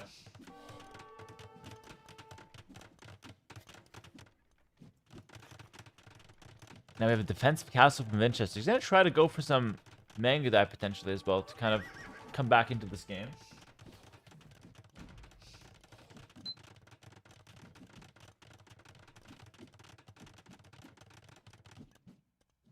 And behind this, Vivy will add another town center. So 2 TC for both. Vinch now has a castle. Any good news for Vinch fans? I mean, he has 4 relics. He stole one of Vivy's relics. That's pretty good. So now he has 4 to 2. That's actually not bad. In theory, Mangudai could counter the Arambai. And in theory, Burmese don't really have a good answer to Mangudai, except elephants in super late game. So there is a possibility that Vinchester can still win this game, by the way. There is still a possibility that Vinch wins this game. Vivy's running around. He's sniping a lot of villagers. He's been doing great with the unique unit so far. University's being dropped. Vinchester, no doubt, wants to go for the ballistics and fully upgraded Mangudai. Watkins coming in. He's massing them up nicely now. I'm curious how this plays out. Like, how does Vivy respond to Mangudai? Can it be difficult? Like, maybe he can just continue going with his own Arambai and just try to overwhelm the Mongol unique unit. Vivy can try a forward castle soon. He's got almost enough in terms of stone for that. So there is a world where he just goes forward castle, overwhelms the Mangudai with his own unique unit, and just completely pressures Vinchester into the GG. We're gonna see though. Villagers coming forward. Vinch should have enough Mangudai to kind of engage though, to start fighting. Will he win the fights though? It's a question mark on that. So far it's pretty even. Mangudai should win though, overall. They attack faster. Overall, I think they're the better unit, but it's not convincing enough in terms of the wins. Vivy's going to go for a forward castle, and it's right on Vinchester's monastery. He's going to take all 4 relics back to his base. The Arambai will continue taking more and more casualties from the villagers. 3 vills down, maybe more. My goodness, Vivy's relentless, by the way. He plays like an absolute animal. Just continues to run forward. He only knows one thing, and that's to pressure, pressure, pressure. Vinch is trying, though. Vinch has a tower. Hold on. Hold on. Vinch has a tower that's somehow ranging the villagers. The Mangudai are getting involved. Can the castle help? The castle needs to shoot the Arambai. I think the castle should go up, guys. Yeah, it should be good. Vivy has ballistics. This castle should be almost game-ending. It's going to knock down the tower. It's going to knock down the monastery. And Vivy will reclaim the relics. And Vinchester's had enough. He's going to call it the GG. Guys, really well played from Vivy there. Well played from Vivy. Takes a point back in the set. And let's get a GG for him in the chat because, yeah, he's just been a beast on Rampart, man. He's been a beast on Rampart. Vinchester, not invincible. Now it's the hard decision. Do I cast Tatoh Yo or do I stick with Vivy and Vinchester? My heart tells me I should switch to Yo Tatoh. I think it's a better set, honestly. I think it's a way better set. Listen, I think I'm going to make the decision as a streamer. We're making a poll. Listen, we'll make a poll. We'll make a poll on Twitch. Poll on Twitch. Votes. I'll respect the poll decision, all right? I'm voting Tatoh Yo. I think it's the better set, but I will respect the decision of the poll. Vote the poll, guys. That's a democracy. Every vote counts. And in the end, the dictator Hera will make the decision. So vote the poll. And if enough votes go for Yo Tatoh, I'm going to go for it. If you're watching on YouTube, just smile. You guys, someone on YouTube said I feel neglected. Guys, the votes on YouTube don't count, unfortunately. I love you guys on YouTube, but not enough to include you on the polls. It gets awkward. It gets complicated. Okay, Tatoh Yo is winning by landslide. We're going to cast Tatoh versus Yo, and we're going to hop in right now, guys. If you want to watch Vivy versus Vinchester, you're out of luck. You're out of luck. And this is a lesson, actually. This is a lesson. What's the lesson here? I have to think of something. The lesson here is that the streamer ultimately gets to make any decision he wants. So you as a viewer, this is a lesson of power, actually, all right? You as a viewer are very weak in terms of power. You can maybe vote if you're watching on Twitch. If you're watching on YouTube, you can't do anything. There's no power. And me as a streamer, I'm like Thanos. I don't know what Thanos does. I just know he's powerful. Unlike Thanos, I make all the decisions, and I decided that Tatoh Yo will be the set we cast. Listen, we'll keep you guys updated with the Vivy Vinchester score. All right. We're going to keep an update on that, all right, in all seriousness. But for now, we're going to switch over to Tatoh Yo. It's the better set, in my opinion. It's the bigger names, and it's the more tight, you know, in terms of, like, equal skill gap. I think Yo Tato's closer. So let's hop in. Game 1 of a best of 7. Hopefully, I won't have to hop away from this one. Yo is in red, Tatoh in the blue. We're going to switch that, actually. We're going to put Yo in blue and Tatoh in red. Tatoh likes to play red, so it makes better. It makes better? Makes sense. Makes it better. There we go. And the first map is going to be Thames.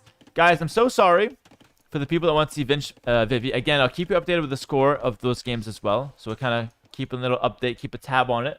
But for now, Vietnamese for Yo. Up against the Hindustani from Tatoh. Whoa, whoa, whoa. Hindustani's interesting. We haven't seen Hindustani very much. I think that's quite a good civ to counter the Vietnamese with. This matchup's going to be intense. Yeah, this is super intense. So, who are these players? Mr. Yo, #1 Chinese player. He had a penalty in the qualifier on the ladder. He lost 100 elo. He dropped, so he had to play this entire qualifier. Tatoh made it to the minor round. This is actually a best of 5. Excuse me, this is a best of 5, not best of 7, by the way. Winner of this plays Barrels in a best of 7. So this is only a best of 5. And yeah, winner of this will play Barrels. So we'll see what these players can do. So that was Yo's journey. Tato's journey goes straight through from the ladder. Finishes number 12th to 9th. And we'll end up getting straight thrown into the minor round of the last chance qualifier. Thank you, Bob, man. Improving my decision making by watching the cast. Thanks, man. Happy to help. Archer opening from Yo, and he's gonna wall up the entire map in a way that denies the transporting as well, which is quite interesting. Wants to stay safe from that. Where is Lewis? Lewis is coming in soon. Lewis will be the set after Yo Tatoh, believe it or not. He's gonna come soon, guys. I'm gonna cast Lewis Daut for a fact. Alright, I'm gonna drop everything to cast Lewis Daut. That's the set I'm most excited for. I like both players. It's gonna be a fun time for me. Might be a bit sad as well. Tatoh goes in with his first scout. He's got scouts and archers. Yo might be undercommitting here. It's scouts and archers for Tatoh. One stable, one range. And he's putting pressure on Yo. Yo's looked shaky all qualifier. He almost dropped out to Velez. And he's actually losing in this game 1 versus Tatoh. Tatoh, great pressure. Snipes a villager to start things off. He's going to snipe a spearman. And he's going to continue putting the pressure on Yo. Yo's trying to make a market, but there's a lot of action here. He will get the market, though. Tatoh backs up, and now it's fully walled. So, not as good as it could have been for Tatoh. Yo defends well. He lost 1 vill, but it's not the end of the world. And now Tato's just going to go back. Archers and scouts in the field. It's a good army comp, but Yo has got more archers and playing safe behind walls. Subscribe to YouTube, but had to come to Twitch to get noticed. Darth Tradus, thanks for the 2 months prime. Thanks, man. You only get noticed on Twitch. YouTube viewers, I am working on a way to integrate chat into my main monitor, by the way. So I will get you guys with more attention soon. Attention is the currency of the internet, by the way. I'm totally aware of that. And we will work on that. But for now, it's just Tatoh coming forward with archers and scouts. He's getting at bloodlines, by the way. So he's fully committing to this one. No, he cancels it. Decides against the bloodlines. He thinks Yo's defense is too tight. There's no point of trying to force this one. And Yo's up to Castle Age nice and early. Tatoh, of course, invested more into Feudal Age. He needs a bit more time before he can click up himself. He walls the shallows on top, which is actually interesting. And he continues to kind of throw some light pressure on Yo, but Yo will hold for now. Yo will hold.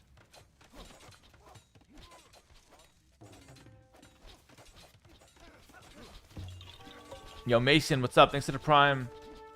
Thank you, my friend, and welcome. Archers killed a Vill. Oh my goodness. Wait, Tato's breaking in here. He killed a Vill. He killed an archer. That house is weak. This is a blunder from Yo. He's trying to slap down some houses, but remember, the Hindustanis have extra attack for their cavalry against buildings. But this should be fine. Yo's holding. Did lose a second Vil, though. Vietnamese, you think they're in their comfort zone playing with the archers here, but Tato's pressure has been really solid here so far.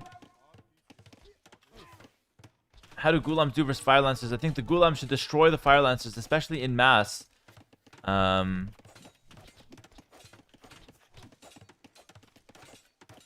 we have a super chat on YouTube. A $2 tip from Nimgol GF Haver. 2,000 viewers, and I feel like a redheaded stepchild. Oh my goodness. Do redheaded stepchilds get ignored? For them. Sorry, YouTube, but appreciate the donation. Thanks for the super chat. 2,000 viewers getting ignored. This must be a record for me. Castlage comes in for Yo. Yo's gonna get Bodkin Arrow to start things off. I don't know if he's gonna go crossbow. He's not. He's gonna go Cab Archers for the transition here. Which is interesting. Tato's already preparing skirmishers. I prefer Tato's position for sure right now. He's got more resources collected. He's got the skirm transition, which is nice. Yo will make extra town centers soon, you'd imagine. But so far, he's just adding in a second range. And again, you can kind of tell. You can kind of tell when someone's panicking when they drop down a range with 6 villagers. It's not the sign of a guy who's calm and collected. So he's going to drop that range. Yo is panicking in this game 1, feeling the pressure of the moment. Of course, Yo's been competing for years and years. He's got experience and some. He's got a ton of that. But of course, it's still a really big moment of his career to be up against Tatoh in the last chance qualifier for the Red Bull main event in London. Crossbow Bodkin for Tatoh. Tatoh, of course, a former Red Bull champion, by the way. Tatoh has never missed out on a single Red Bull. And neither has Yo. Wow. Oh no, Yo missed out on the Spain Red Bull. Okay, so Yo has missed out on a Red Bull. Tatoh has never. So if Yo wins today, that's the first time Tatoh will miss out on a Red Bull event. Strategy, watching on YouTube and interacting on Twitch Pog. Thank you both for the Prime for 10 months. Watching on YouTube, interacting on Twitch. Fair enough. Listen, I appreciate the Prime. Elite Skirm now coming in. So it's going to be Elite Skirm crossbow mix for Tatoh. Couple camels just to clear up some straight units, but nothing crazy. Mainly some economy behind this. And Yo with 2 town centers will be in a solid position in his own right. 2 town centers, massing up some Cav Archers. It's not bad for the Vietnamese. Tato's not the defending champion. I am, actually. But he won the one before that. And Yo won the first ever Red Bull, by the way. So what happened with Yo, just to recap, is that he was really good. He won a Red Bull, and then he just sucked. And didn't win another Red Bull after that. That's a short story of Yo's career here. Not a very good story, I know, but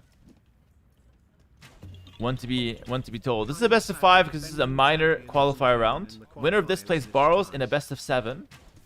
Nick, thanks to the Prime for 13 months. Welcome. Tatoh continues to pressure. Oh, Tatoh missed out on Red Bull 4. Oh, okay. Am I spewing misinformation? Okay, these guys are both Red Bull champions, and they've both missed out on a Red Bull. So nothing new will happen today. No matter what happens, nothing new. Fair enough. So no crazy storyline, guys. Sorry, misinformation as a caster. I usually get away with it. What the hell was that, Yo? He just mangoneled 3 pigs for no reason. That was uncalled for. That was cruel. And that was unnecessary. I'm still cheering for Yo, though. Still have my favorite Yo. I'll let that one slide because I like him. Minus 100 points for Yo. Minus 100 points from Yo. I have the admin on the line. You can't do that. They added a new rule 2 minutes ago. And they added it in the German language. And Yo should have read it mid-game. But unfortunately he didn't. And he will be punished with minus 100 points. Due to killing 3 pigs with a mangonel. He should have known better, chat. I blame the player. Have I ever missed a Red Bull? I never missed a Red Bull, my friend. And I'm actually grateful for that because the Red Bull events are so good. The Red Bull events are amazing. They're my favorite events ever. Yo gets some nice trades up top. He's running around with the Cav Archers. He grabs the Albert Hall, which doesn't really help right now, but it is, I mean, it is nice to have, I suppose. Tato's gonna try to chase this one. Yo keeps the knight close by, but he will get pressured. Most likely pushed away from that. Tatoh has ballistics, and remember earlier with Vivy, I talked about the knight cav archer mix. Again, this is the Chinese tech. I'm telling you, they always do this. Yo and Vivy, we need to learn. We need to catch up on this tech. The knights with the CA, it's a good mix. The knight will break a lot of the skirmisher fire. Get some nice DPS in there. Is Tatoh an alcoholic? I have no idea. That's a crazy comment to read, though. 3 TCs for Vietnamese. Handcart can come in. Tatoh also on 3 TCs. And I think he's in a reasonable position. Both players seem to be doing exactly what they set out to be doing. 96 pop apiece. So this is neck and neck, really. Is Yo going to be in trouble? Is Yo going to be in trouble here? Tatoh kind of has a bit of a pincer. He has ballistics as well. He's going to continue trying to trap the units. Yo should see this coming. No, don't stop for the bear. God, what is with Yo and just killing animals today? My goodness. Guys, don't let Mr. Yo in the same room with MBL, because Yo is killing any animal he sees. I don't think MBL would be safe with him. Yeah, this is really bad. This is really bad. Yo's gonna lose all of his cav archers potentially. He's gonna try to run away. He's got the reinforcements here. Luckily with a few knights. Oh, Yo has turned this one. Oh, Yo has turned this one. 3 knights are huge. He continues to pressure. Needs to snipe one more crossbow. He's looking for it. Doesn't quite find it. The 3 knights should be able to clear this up. But I mean, overall, it's not even a bad trade for Tatoh. Tatoh continues to run away from the knights, trying to chase those cav archers, get some value against them. And now we've got 2 mangonels and a camel coming forward. One from each, or 1 camel from Tatoh, 2 mangonels from Yo, of course. Both players fueling the fight with more units. The mangonels are super scary here, but they missed their first engagement, their first shot. Second shot also misses. Now we have ballistics on the field for Yo. I mean, guys, it's neck and neck. It's impossible to call this one so far. Very, very intense game. Daut's points hold from the podcast regarding Yo. Tatoh should be against Kapok or Ville's way easier games. Tatoh may lose $1.5k instead. Cav archer still in the field. Ballistics in, couple mangonels. Idefix next to the 5. Yeah, Daut was of the opinion that Yo should be disqualified. But again, at the end of the day, it comes down to the admin decision. Admins let Yo go off with just the minus 100 points. And now he's in here. So the coulda, shoulda, woulda, all of that's not very relevant right now. Tatoh, if he wants to earn a spot, has to go through Yo. If he fails to do that, then that's just the way the cookie crumbled. It is what it is. 2 mangonels on the field. Yo is going to engage with the mangonels forward. Tatoh is not scared of that. Sends the camels in deep.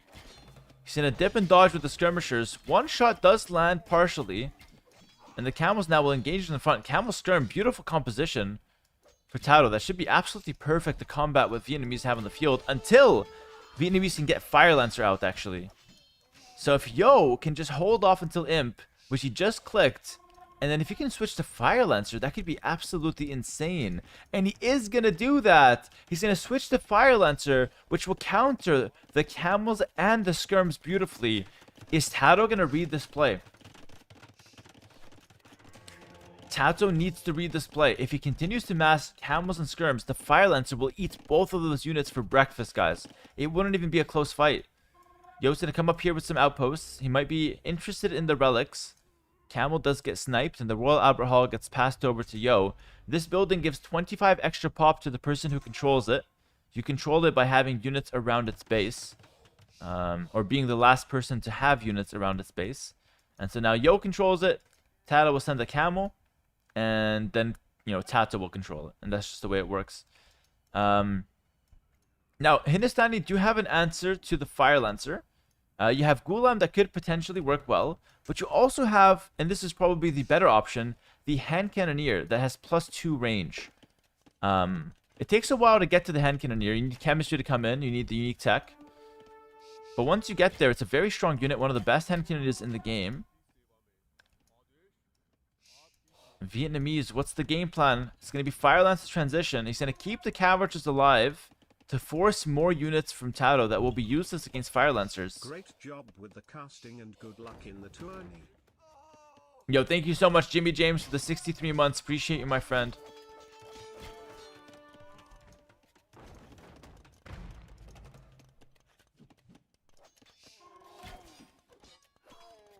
This could be bad for Yo. This could be really bad for Yo.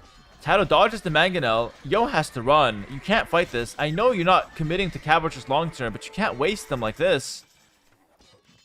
Yo getting a little too aggressive. He's going to lose so many of his units. He's buying some time, though. He's switching to the Fire Lancers.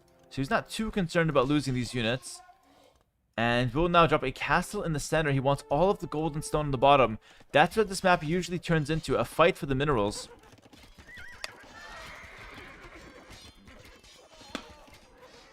And between Tatoh and Yo, I'm not sure who the favorite is. I would say slight advantage for Yo.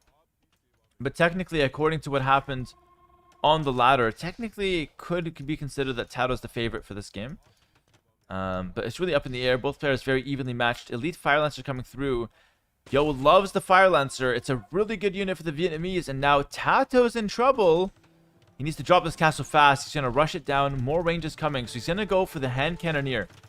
It's going to be Hand Cannon Skirm. No more camels will be made. He's going to get the heavy camel upgrade just in case. Because he might as well. He's got the camels on the field. But he won't be making more. Try to counterattack with that. And then defend at home with the castle. But the Skirms are running to no man's land. The Fire Lancers are on their ass. Just chasing them.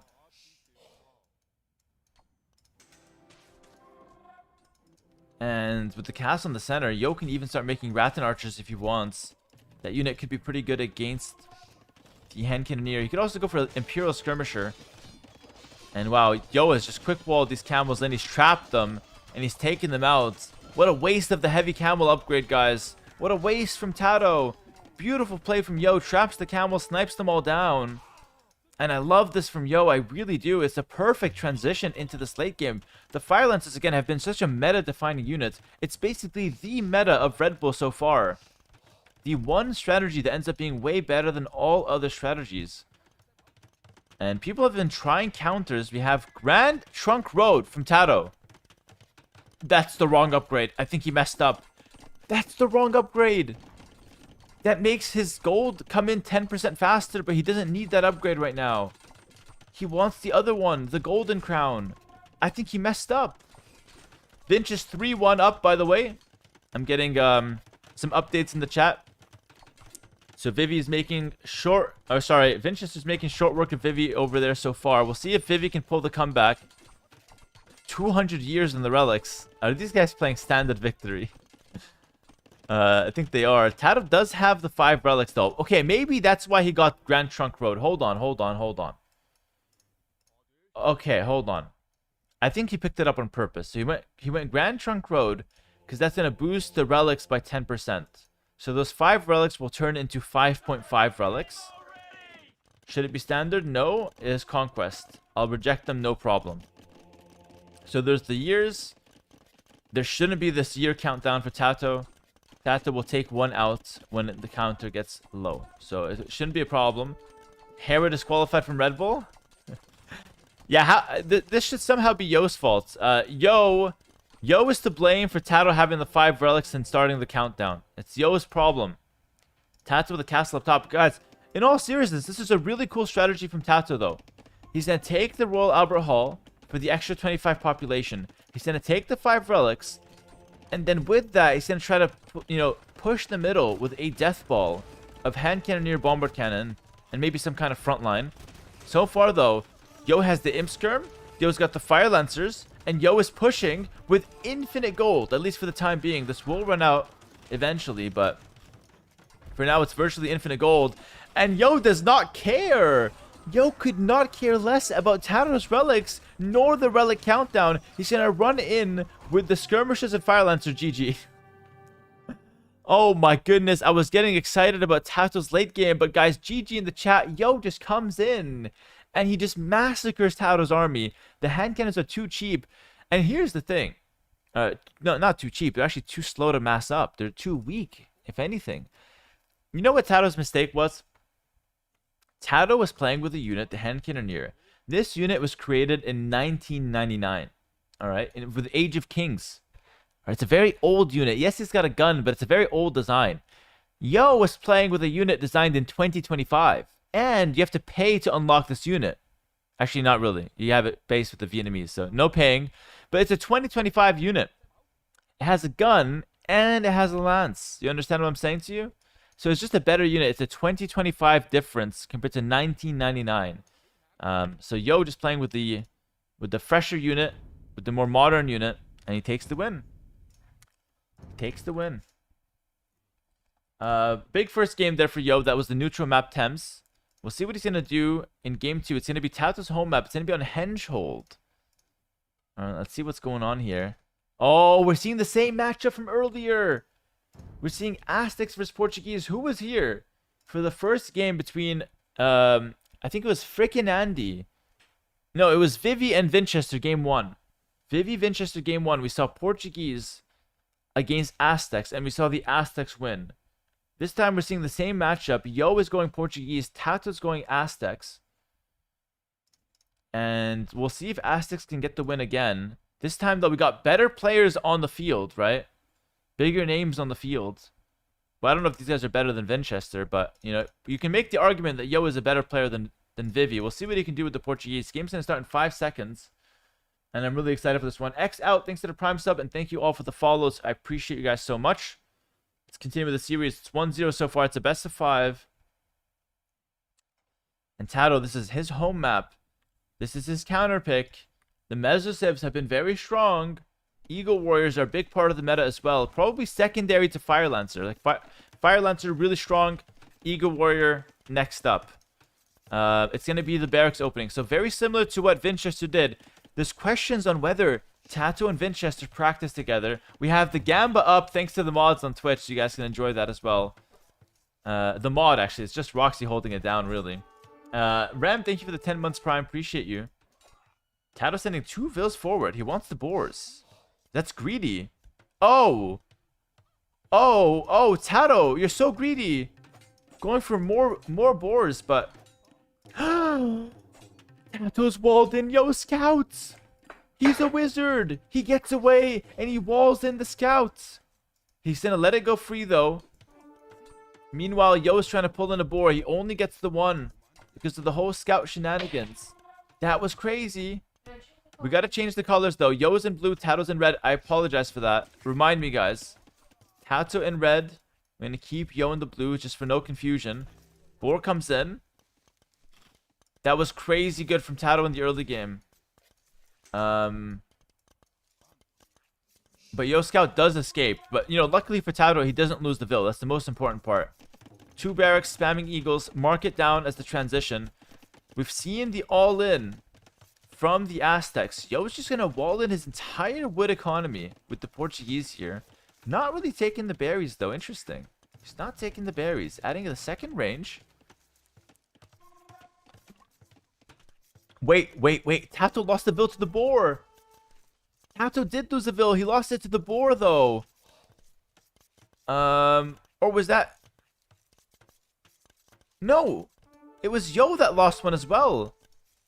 Guys, I think both players lost the Vill to the boar.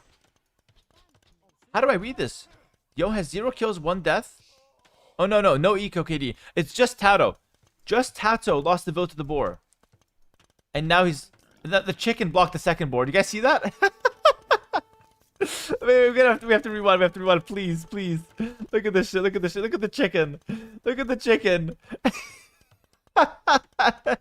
The chicken just flaps its wings and blocks the boar. And Tatoh misses out on that boar. Fast forwarding back to live now. Absolutely hilarious. Man, poor Tatoh. He's going to try to dive deep here, though. Maybe a little too deep. Got to respect the town center from Yo. Yo garrisons. Yo continues to pressure on the front. Snipes another villager, by the way, with a scout. So now Tato's down 2 vills. Yo has killed only 1, though. Yeah, is that the definition of cock blocked, guys? Tatoh got cock blocked in Age of Empires. Feels bad, man. Wait, what? How are there still boars on the field? What the hell is going on? Can somebody explain this to me? There's a boar chasing a band of eagles here. Yo's trying to kill the eagle that the boar is chasing so he can take the boar back. Oh, the chicken! The chicken again! How is it possible? For the second time this game, a chicken has blocked Tato's boar. What am I even watching? I thought Fire Lancer was the meta. The chicken's the meta. Cockblock twice in 30 seconds. Tatoh, you gotta go to bed, brother. It's not the night for you, my friend. Okay, this boar's got like some special protection. He's built a pact. He's built a blood bond with the chickens. The chickens are like mafia protecting the boar. Someone says this is so confusing as an AoE4 player. AoE4 player, you say? I'm surprised they let you out of jail, man. Holy. The likes of you? Not fit for society. That's for sure. Just kidding, my friend, obviously. Welcome to the stream. Listen, I'm trying my best to explain it to you guys. No, listen, we welcome AoE4 players. No EUs. No, we welcome them, guys.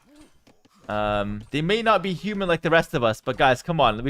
We can have some empathy, you know. We can extend an olive branch to the AoE4 players. Listen, welcome, my friend. I'll try to explain it as much as I can, all jokes aside. But yeah, so far, Tato's done well. I think he's in a slightly better position in terms of military on the field, but Yo has the faster castle age. So 13 military for Tatoh, just now clicking up. Yo is going to be in castle age in 1 minute. And what's the plan for Yo? He's going to go for probably Knight transition, maybe Cav Archers as well. So Cav Archer Knights may be the transition for Yo. That should be pretty good.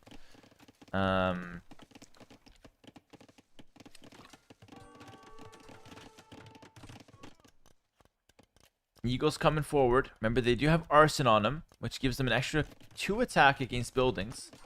Yo's going to be taking the berries back here. He's got a nice little engine. He's walled in this area. Got a nice little engine. He's taking the berries. And I like this from Yo. He's just going to put 3 archers in here to defend the back line. I think there's a hole there. No, there's no hole. Now it's walled up. And the archers will defend. That's really creative. We never see this. You wall in the wood and the berries. You put 3 archers to defend. That's so creative from Yo. That's so cool. And meanwhile, it's the 2 ranges and the university for Mr. Yo. And now we have the Bloodlines Husbandry coming through as well. So it's mainly Cav Archers here as the first play for Yo. But here's the thing. This is why I like Aztecs on this map. You get the Eagle play. It's going to be 4 barracks from Tatoh. Exactly what Vinchester did. Vinchester beat Vivy with that in the same matchup. But the reason why I really like the Aztecs is that you can just take the 5 relics nice and easy. 5 relics in the center, it's such a big deal. Aztecs heavy on the field right now.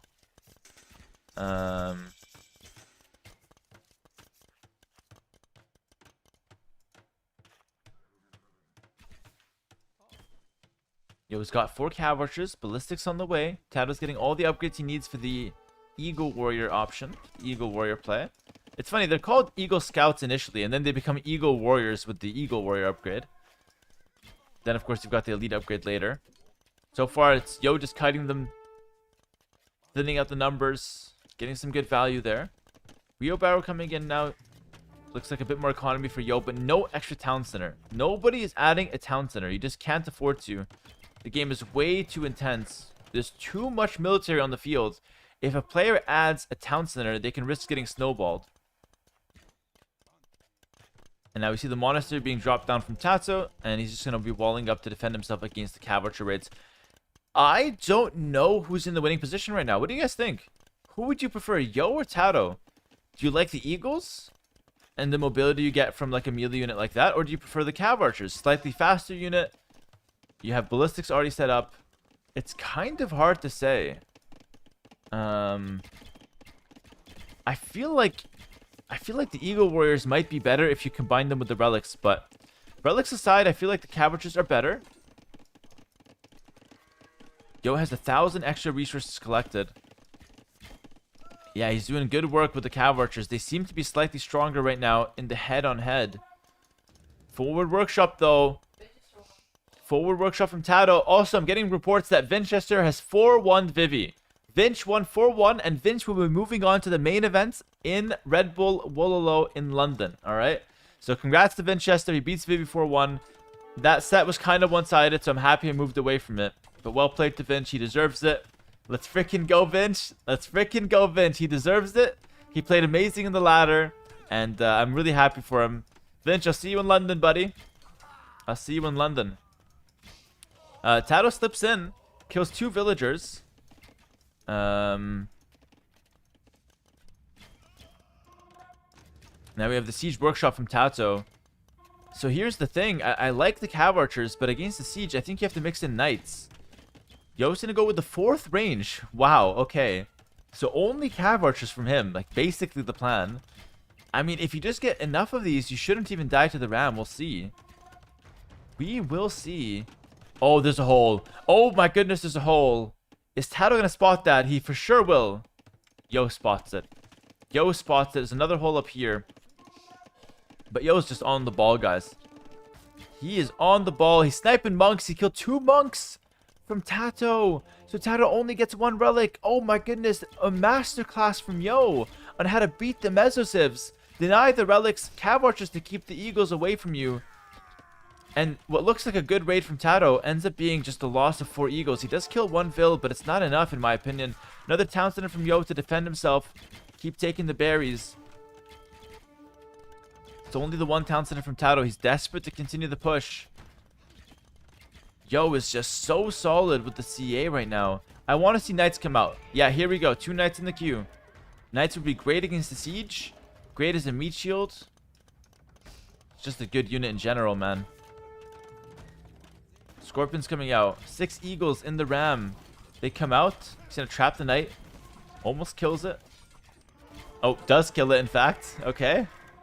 And Yo has to retreat now. Honestly, though, the push from Tatoh is still alive. So Yo has been looking good. He's gonna add a 2nd town center, but the push is still very much live. It's rams, it's scorpions. Maybe we need siege from Yo, like mangonel defense or something like that. It's hard to say. For now, he's just gonna raid with the Cav Archers. He's gonna force the eagles to chase him around. Cav Archers move faster, so over time, Yo will kill everything here over time. As long as he doesn't get trapped, basically. But it's a lot of micro to be doing that. Meanwhile, the push is still going on the front. Tatoh forced to react and defend. Will snipe 2 villagers, though. Also snipes the Scorpion. Trying to keep the stable alive. The ram is going to town on that stable. And, oh, yes. This is it. This is exactly it. Yo can't micro. He can't micro in 2 spots at the same time. And Tatoh clears up the Cav Archers. And now, with the push still alive and the relics coming in, I think Tatoh's push is really good still. He has so many eagles. He has so many eagles. That's a misplay from Yo, in my opinion. He should have continued running with those Cav Archers. Should have never stood still. Big mistake from Yo. He lost half of his Cav Archer numbers. Has to build them back up. And, of course, right now, the perfect transition would be Fire Lancers. Unfortunately, Yo does not have access to those. Not with the Portuguese, that is. It's just Cav Archers for him. The ram is looping around to the villager. Can somebody deal with that ram? Shouldn't be too hard. Good raids. Oh, good raids from Tatoh. And the same situation. He's chasing the Cav Archers and he's raiding at the same time. He's overwhelming Yo's mental stack. Yo cannot focus on both sides at the same time. He certainly can't micro on both sides at the same time. And Tatoh's push is looking more dangerous than ever. He's going to kill something like 10 villagers on this left side. He can easily harass a stone if he wants to. And the eagles, it's just so brain dead. You just spam them and you keep running around. And Yo has to play 10 times better to achieve the same result with the Cav Archers. Who would have known Aztecs being so solid on this map? I mean, Yo's trying to hold. It's difficult. It really is difficult. And look at this. Like, Tatoh's just spamming. It's face roll. It's 4 barracks. It's just mass eagles. And now Tatoh will add another town center. He's got 3 relics. I will say, I want to see Tatoh pick up the relics faster. Come on now. I know Yo's been raiding and killing our monks, but those relics should be in. Every minute that the relic is not in is just gold wasted. Don't want to be in that position.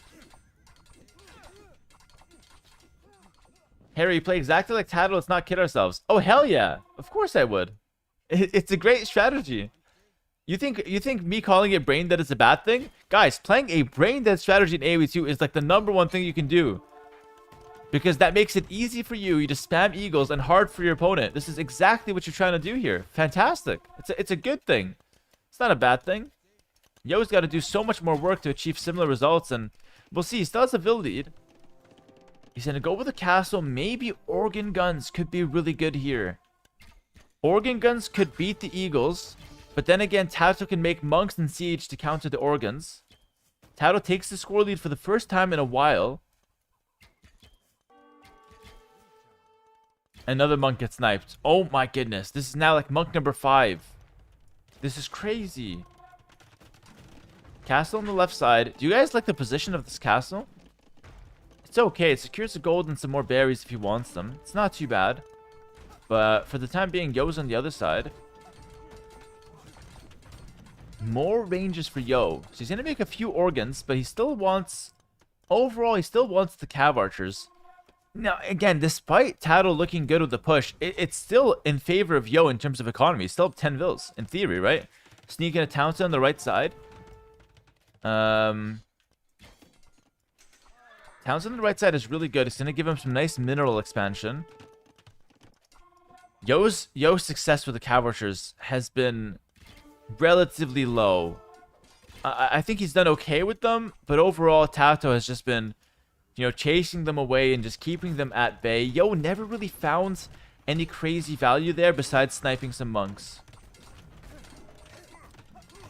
Tato's push still going strong. Again, that's the big theme of this game. He's got 47 to 13 military. Yo consistently committing to the Cav Archers. I'm still not too impressed by them. Organs hitting the field. Maybe that's going to change my mind a little bit. Maybe Organs plus Cav Archers could be the combo that really separates him from the Eagles. I don't know if it's going to be enough, though. Good Mangonel shot from Tatoh there. Again, more Eagles chasing. Not giving a second for Yo to breathe. Mill goes down. Like, everything's dying here. Organ's getting involved. They're a bit weak to the Scorpions, I think. They don't do a lot of damage against Siege. But I guess that's where the Knights get involved. Oh, Yo. Okay. Okay. Yo kills a Mangonel, and the other Mangonel killed a friendly Eagle, which is not the best play from Tatoh.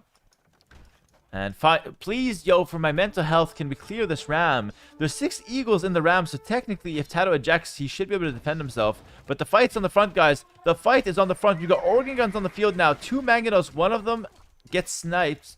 Yo is doing well with the double range unit combo, but the Mangonel's dangerous. The Siege counters the Organs, and there's not enough of them. Only 2 on the field. The Knights gonna go out, but not gonna achieve too much. Okay, the Ram's been sniped here, but the 6 Eagles are still at large. 4 relics for Tatoh, the 5th one in his possession very soon. He's now adding the 3rd town center.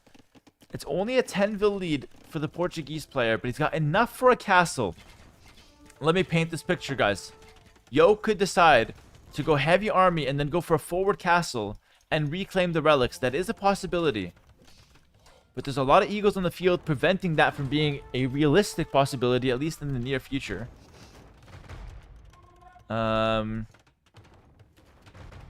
Crazy good game so far. It's been a fantastic series. Organ Gun. Oh, shit. That guy just died. There's no commentary that can mask that situation. That guy just died. More raids. Good reaction from Yo, though. Both players are playing really well. It's been so intense.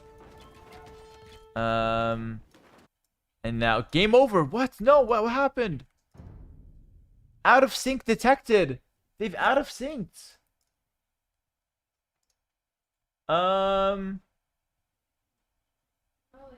Is that just me? That might just be me. I think it's a capture age bug. Oh no, I have to restart the game, guys. I have to restart the game. I have to fast forward. That's very unfortunate. I'm so sorry about that. My immersion. I'm so sorry, chat. Let me get back in here. That's completely my fault. Well, it's not my fault actually, but it's on me. It's not on the players. Guys, I'm gonna reboot the game. We're gonna take 100 points away from Mr. Yo, and it's gonna be back to normal. Don't worry about it. We're gonna make it work.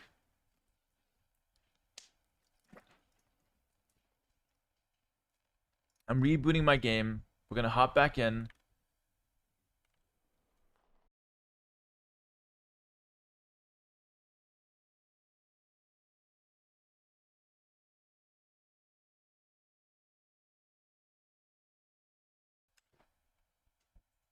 Guys, I'm very sorry. Licks desynced as well. All the casters got kicked out. Not your fault, bro. It's for everybody. Okay. Thanks, man. That makes me feel better, guys. I love it when it's not my fault, you know? When it's my fault, it makes me feel bad. When it's not my fault, I'm warm and fuzzy inside.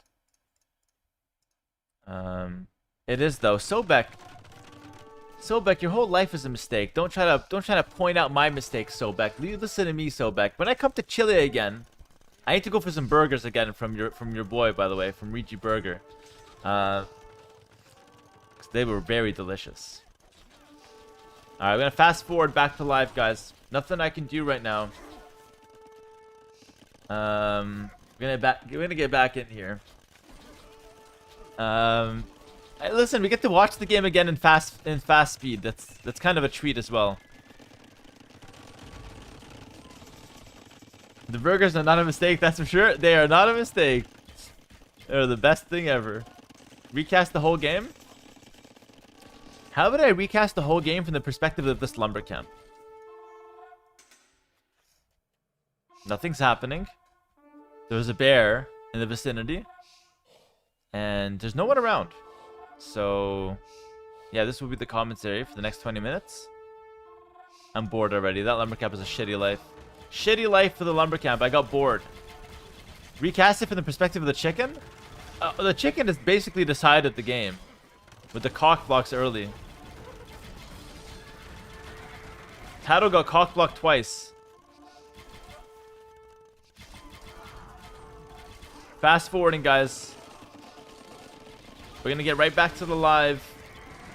The funniest thing would be if I get back to live and the game ends immediately. That would be the funniest thing.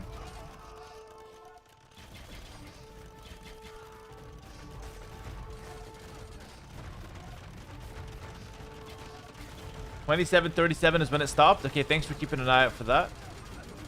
We're gonna go past that as well. After this game, I think re-downloading the map pack might help the desync problem, but there's no map pack though, Poips. The maps are just in the game. There's absolutely no map pack. So I'm not sure if there's anything I can do about it, actually. It's all good. If that's happened, my friend, we are used to you disappointing us. Alright, thank you, Martz. Alright, so we haven't seen this part, but I'm going to fast forward. I'm going to cast really fast. Yo makes 2 castles. He's fighting with the CA. He goes forward. Tatoh makes a castle. I can't keep this up. It's too fast. Knights in the field. Wait, Yo is winning suddenly. Wait, can Yo only win when I'm not watching? And a forward castle. I did paint that picture earlier. He's going to take the relics. There is a map pack. Oh, tells you how much I know. Tells you how much I know. Wait, what? Alright, guys. Hold on. Yo can only win when I'm not watching. Yo goes for the forward castle. Knocks down the relics from Tatoh. Tatoh only has the 4. He's making another monastery now to try to reclaim those ones. Oh no, there's 5 relics there. Sorry, 5 relics, but 0 in a monastery right now. Tatoh, faster imp for him. 2 minutes away from Imperial Age. Yo is all in castle. What's better? Yeah, now it feels like it's in slow motion. I know.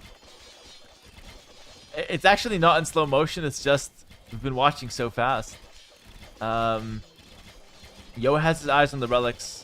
So does Tatoh. The funny thing is, I don't think any player can take the relics because the castles should be within reach. And this is really good for Yo right now. Oh my goodness. Guys, I think Yo likes berries. Not 100% sure, but there are signs that indicate this, all right? Knights in the dozens here. Almost 2 dozen knights there. 36 cav archers. Tato's going to engage before Imperial Age. Is this the right call? He's got the downhill. He's got the patrol stack. Is this good for Tatoh? Looks great for Tatoh, to be honest. He's going to kill most of those knights. That was great for Tatoh. Cav archers are still alive, but I mean, I think that was a decent fight. Really, it was. The Townsend helped out quite a bit, and Imperial Age coming in. If Tatoh has a chance to win this game, it's taking fights like that. I think it's going to help him out. More knights coming through, though. Yo's got a ton of res in the bank. A lot more villagers in play as well. Oh, that was the MTC for Tatoh. But luckily, he kept it up. Tatoh only has 2 Townsenders left. Imperial Age is in. Normally what we'll see here is that Yo is going to try to go up to Imp as fast as he can as well. Tato's going to try for Elite Eagle. He's kind of broke, by the way. Tatoh is broke. He's got no money. Barely enough for Elite Eagle. So despite the fast Imp, it's not even looking that good for him. He was kind of relying on his relics to kind of carry his economy. Once he lost those, his economy really got exposed to how weak it was. Now Imperial Age for Yo, he just has to buy 2 minutes and 40 seconds for his upgrades to come in and for Imperial Age to come through. For now, it's Tatoh with a small timing window. Elite Eagle coming in. What can he do with it? What does Tatoh see? Tatoh does not know about the small base in the corner. Isn't this such a low elo legends base from Yo, by the way? Isn't the corner TC? I swear, I used to do this when I was like 12. I'd make a TC in the corner because it's really safe. Normally, it's a bad thing to do, but Yo, it's actually quite good this game. It's not even bad. And Tatoh has no knowledge of that, so he's not going to be able to spot it and send some raids that direction. So Yo will, for all intents and purposes, get away with that corner town center. And yeah, Tatoh with the Elite Eagle, like he's trying to find something, but look at the population. It's 99 to 189. It's almost 100 pop more for Yo, which is ridiculous. Imp in a minute. Handcart coming in. So many exposed villagers. Like, Tato's a bit unlucky to not spot this, but then again, you see the berries, you see the mill. I would check up there every single time. It's kind of criminal that he's not checking. Yes, there you go. Tatoh. Tato's coming down like he's Scooby-Doo with a lot of clues. Oh my goodness. Oh my goodness. Oh my goodness. I thought he was Scooby-Doo. Turns out he was just Shaggy. He smoked some weed and called it a day. Didn't look for the villagers. How is it possible? Oh my goodness. The Eagles will commit to the Knights. The Knights are not Imperial Age units, but they're good enough, I believe, for now. And yeah, I just don't think that we got enough value from that faster Imp. Meanwhile, Yo is deep into Tato's base. He's got the Knights in front. He's got the Cav Archers behind. And he's just doing so well with his army. This could be a nice clear up for Tatoh, though. This could be good. No bracer in, no chemistry. The Knights won the fight on the left side. Barbecue Chicken, thanks to the tier 1 sub. GG is called. Yo goes up 2-0.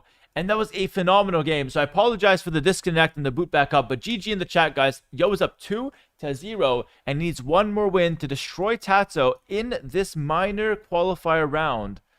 And that was a fantastic performance for the Portuguese. And honestly, I do want to give a lot of credit to Tatoh. I honestly think Tatoh played a great game in his own rights. I love this strategy. It was tried and tested. It works for Vinchester. Unfortunately, just did not work out so hot against Yo. So that was a bit unfortunate there. Let me see if I can get that map pack. Browse mods.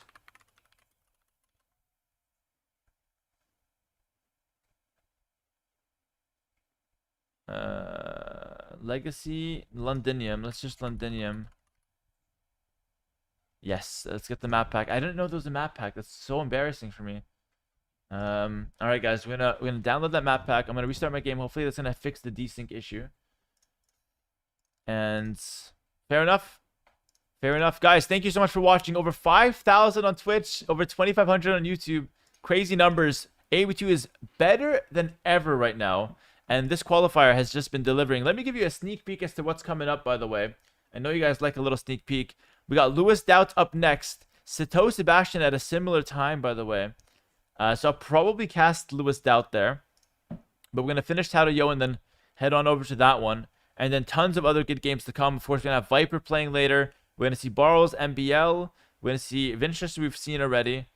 And we're going to see some really nice action here for the remainder of the day. Let me set up my game in the meantime. Barbecue Chicken says, "Hi, I'm the chicken who blocked Tato's boar. Ask me anything." Fair enough, man.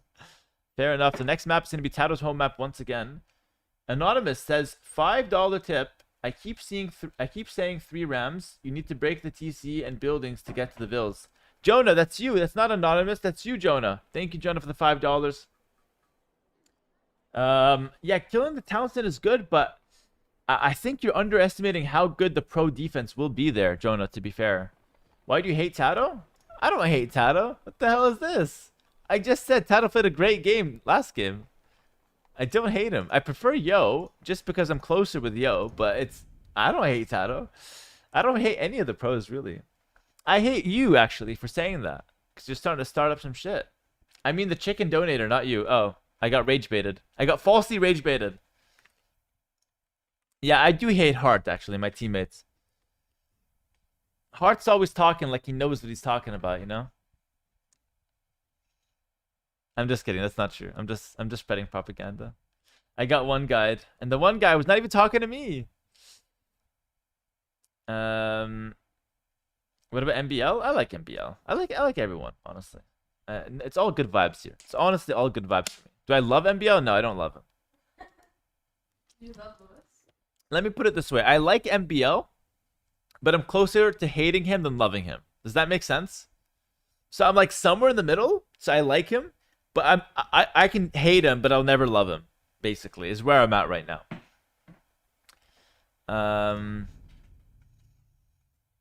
So yeah, that's kind of the situation, guys. 20 seconds. Do I love Lewis? No. I hesitated there for a second, though. You guys can make do with what you want with that one.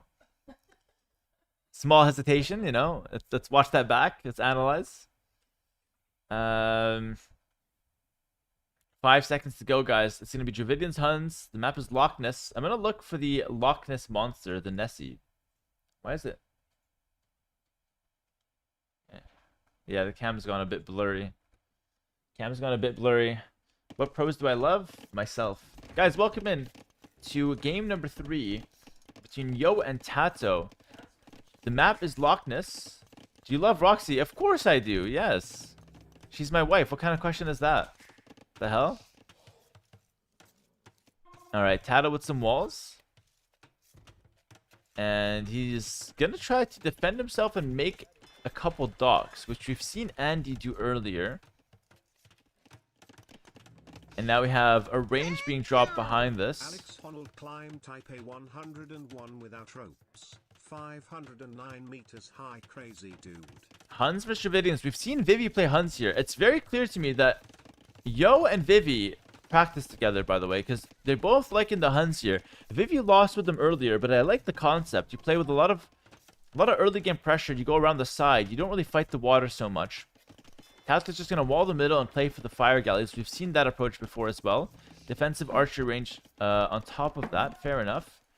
Idefix, $605. Yeah, I've seen that. There's a guy that his name is Alex Honnold. He climbed a massive skyscraper with no ropes, which is very impressive. Just saw a little clip there.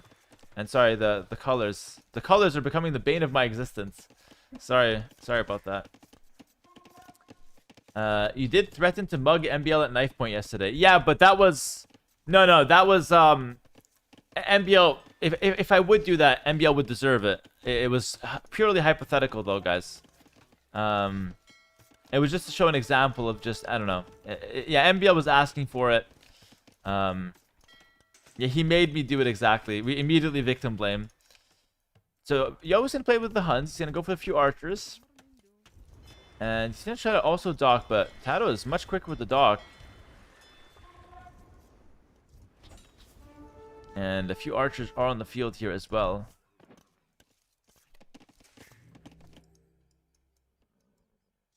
And Yo's going to make just a few archers and then turbo straight to Castle Age. Yeah, he's going to go with the markets. I'm starting to theory craft a few ideas here as well, honestly, on this map. I have some ideas as to what I want to play when I play. But I'm far from playing, to be fair, so no point really thinking about it for now. 2 archers from Tatoh. He's going around. He doesn't know that Yo is moving out as well. But Tatoh has a skirmisher. Yo's gonna defend. He's got a villager here as well. Again, we've seen Vivy do this earlier today. Most of you guys were here for that, I believe. And basically the plan is you make a monastery, but you also go with the forward siege workshop and maybe a stable. And you go for a big push.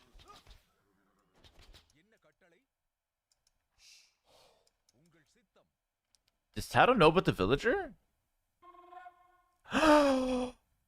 One tile! He missed it by 1 tile! Oh my goodness. I have never seen that in all my years of competing. I have never seen a villager get away with one tile like that? That was crazy. That is so game defining. And Yo just gonna continue sneaking that one forward. Archers on the field. He's gonna trade against some of Tato's archers. Now I wonder if this Vill will continue to sneak, or if Tato's gonna spot it. Let's go to Tato's perspective right now. I'm flashing it. He doesn't see the Vill. He has no reason to expect the Vill to be there still. He scouted everything except the one tile. Oh my goodness, that was so insane. And that Vill is sneaking past. Tatoh has no idea. We'll see what he can do with that one. Tatoh, meanwhile, wins the water. And Yo will have the faster castlage. And Yo's also sneaking a dock on the left side. So he still wants to dock. And now we have the forward stable. And again, Tatoh misses it by one tile. Or maybe two tiles. God. It's just so lucky for Yo. It's literally so lucky. Wait, is that Yo being lucky? Or is that Tatoh being unlucky? Whose fault is it? Skirms to defend. Tato's gonna stay safe. Sorry, Yo's gonna stay safe, excuse me. It's a bit of both, eh? A bit of both. Yo's gonna stay safe with the skirmishers. It's gonna be one stable knights and a monastery. So this is what I like from Yo better than Vivy. Vivy made the workshop first. I think you should make the monastery to take the relics first. And I wouldn't be surprised if Yo also goes for a monastery here to take these relics. So far, just the dock with a few fires. Tatoh could spot this one, though.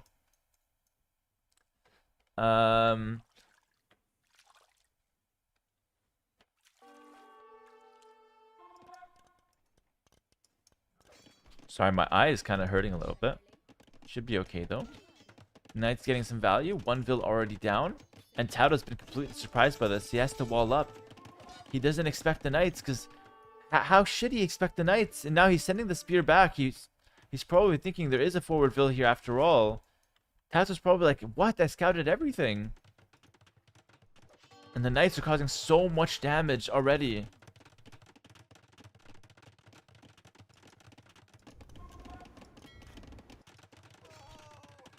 Good play from Yo. Stable forward, doing work. 3 TCs for Tatoh.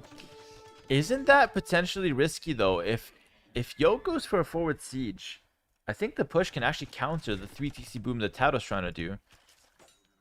And meanwhile, they're fighting up here. Yo has the sneaky dock, but Tato's gonna come try to see what's going on here, trying to see what's up. Yo should be able to defend nice and easy. Fight back with the Vills, Yo. Yo, fight back with the Vills. There we go. There we go. Chops down the scout. Good defense there from him. And now he goes for the siege. And I don't know, guys. Tatoh can be in some big trouble. He's got the monks out, though. That's going to defend the knights right away. And now we have the workshop come down in the front. And war galley upgrade come through as well. Perfect timing on the war galley as the fight just breaks out in the water. Yo's going to win back the water. That's absolutely huge. That's the only thing that Tatoh played for in the early game. He walled and he played for the water. Now it's being taken back almost cruelly from Yo.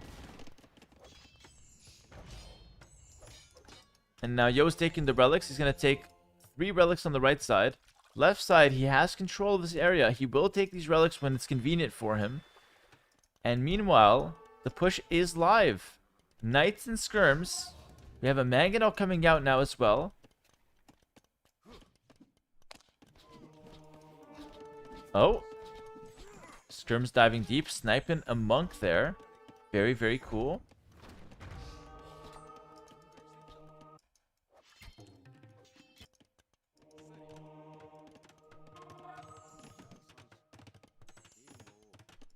And Yo's just gonna convert an archer. Fair enough. I mean, it's advantage Yo if you ask me. I think winning the water is a big deal. I think siege pushing is really good into the 3 TC boom. And I think controlling the left side is also really smart. Guys, the Huns proved to be a really good Loch Ness civ. And you wouldn't expect them as like a water pick. This map is like mostly water according to players. But turns out there's a lot more land on the field. And with just a few sneaky villagers, you can achieve quite a lot. Tato's trying to defend. He's got monks and now siege. But I don't know if it's going to be enough. Forward outpost now from Yo just to get that vision. He's counterattacking from both sides. Very difficult to keep track of that if you're Tatoh to defend yourself. Now the third town center from Yo. So Yo is not only pressuring both sides, he's not only taking the relics, he's also getting a good amount of economy himself. So Tatoh has no advantages now over Yo.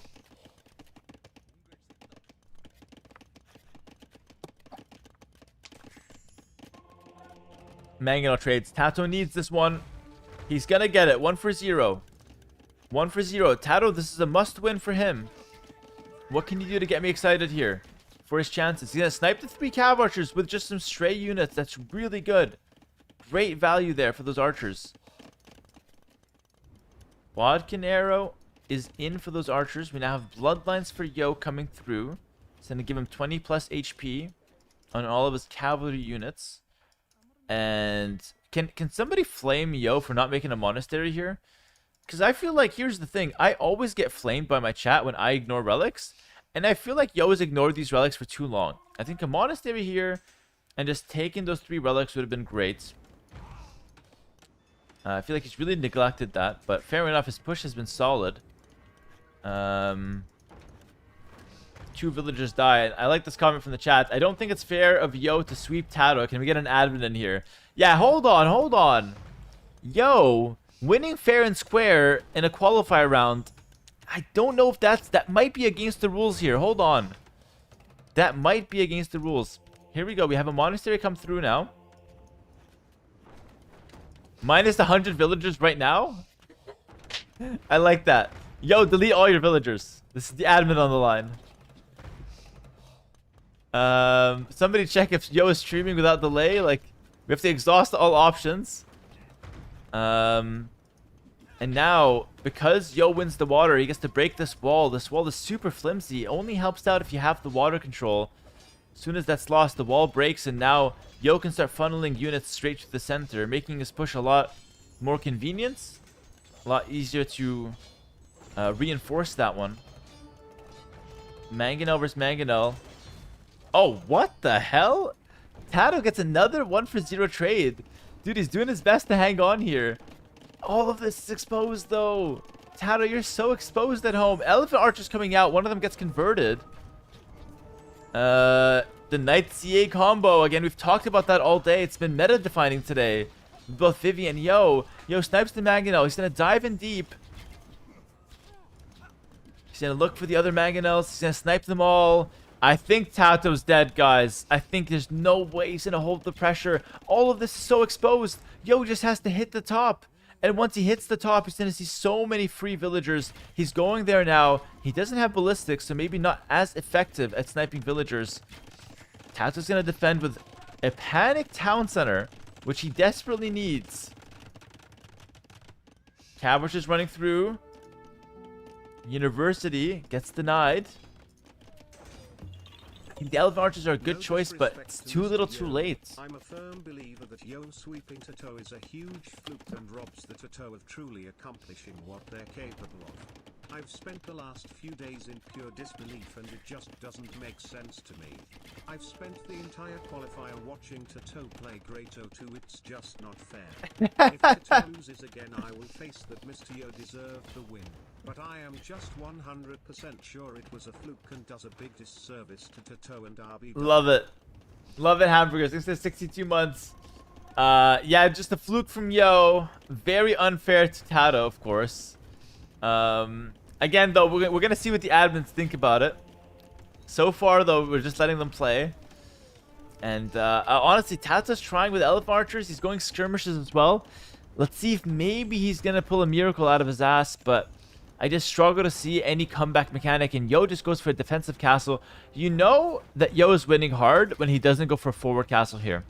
So actually, a defensive castle here is even scarier than a forward castle, because what this says is that Yo is in no rush to win this game. He doesn't even think it's remotely close.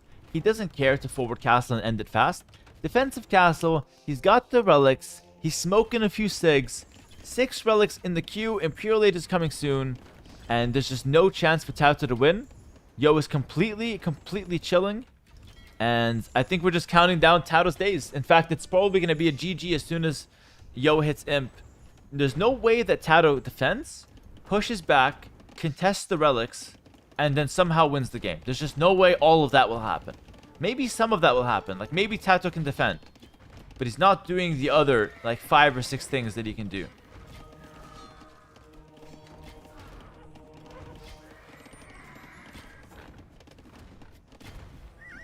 Another Elephant Archer gets converted. And it sucks when the Elephant Archer gets converted because he tanks so much from the other Elephant Archers. Dravidians are trying to put some pressure here, but it's difficult. Armor Ballistics coming through. Tato's an overrated player. No, don't. None of that, guys. None of that. Come on, respect the players. He's losing to Mr. Yo. This tends to happen a lot with, like, when it comes to competition. If a guy loses a match, he goes from, like, the best player ever to the worst shitter ever. Like, the guy should just retire. Guys, let's respect the players. Tato's a phenomenal player. Yo is just Yo. Like, Yo is really good. And Yo maybe better prepared, maybe better strategies today. It's hard to say. I like what Tatoh brought to the table. I think Tato's strats were good. But Yo maybe a little bit sharper, a little bit better. Even you lost to Yo. Yeah, even I've lost to Yo. And I've lost to Tatoh. So there you go. And Yo looked shaky versus Velez, actually. But I think he's really stepped it up since then. Hera overrated? Yeah, I'll let that slide. You can call me overrated. I mean, you can say whatever you want to me. I have, like, a thick skin, but I don't want my chats. I really don't want my chats to become this, like, open season of trash talk players. Not what's gonna fly. For RBW. This is last chance for your career. You win, you retire. Kappa. Thank you, Regan, for the 100 bits. I don't think it's that intense, but Imperial then GG, well played, good luck. GG in the chat, guys. Yo, sweeps Tatoh, and should Tatoh resign? And should Tatoh retire from ever playing Age of Empires 2 again? That's what the chat's wondering. But listen, Yo will go through with a 3-0 sweep and a fantastic performance. And now Yo will play Borrows in a best of 7. Well played to Yo, and good job by Tatoh. He showed up, he played well. Tatoh walks away with $1,000. It's not even bad. Tatoh walks away with $1,000. But it is the first Redbull LAN. But yeah, it is the first Redbull LAN event that Tatoh won't attend, so it's a pretty big deal. Yo still fights on, and I think we're going to move on to the main event soon, by the way. I think up next we have Daut versus Lewis, believe it or not. We have 30 minutes until that starts. We have to buy some time.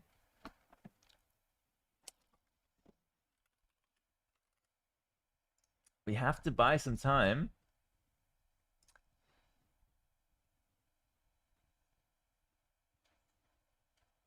All right, ladies and gents, it's been a great day so far. Next up, we have Daut versus Lewis, I believe. It's in half an hour. Just give me 1 minute. I'm gonna reply to a DM that's important, and I'm gonna let you guys watch Liquipedia in the meantime, or maybe you guys watch my face as I type in the DM. Yeah, you guys will watch me as I type in the DM. I have to look as angry as possible.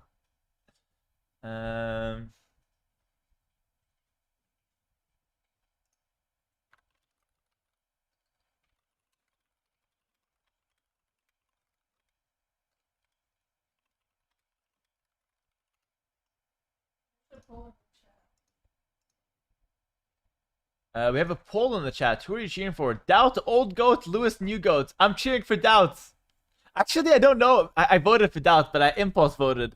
Maybe I'm cheering for Lewis. I don't know. I like both, honestly. I really like both.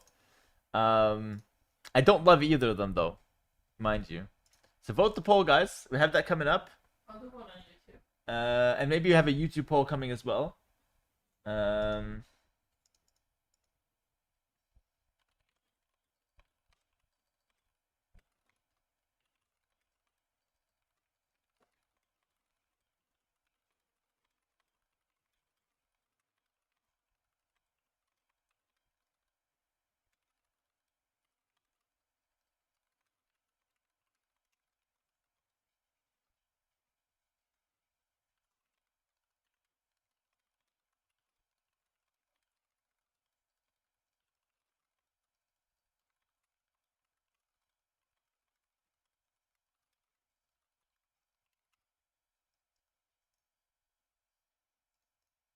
All right, very nice, very nice. I have to use the washroom as well. What's going on?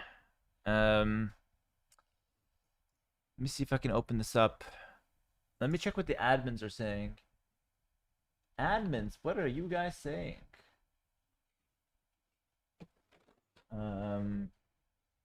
Check the Red Bull Discord.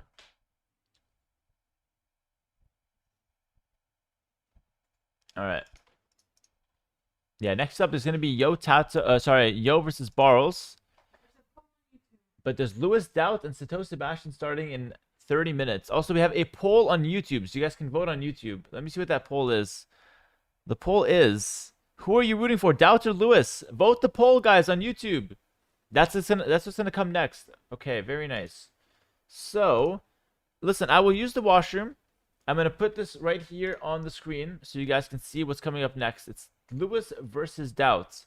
Then Tatoh Sebastian. We have Viper playing later, MBL playing later. It's gonna be a good day, guys. Be right back. Follow the stream if you haven't already on Twitch. And if you guys are watching on YouTube, thumbs up on the live stream. It helps boost the algorithm and get new people in here. Be right back, guys. It's been great so far.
All right, the silence is deafening. Sorry about that. Little be right back. You know, a little chair stream. Why not?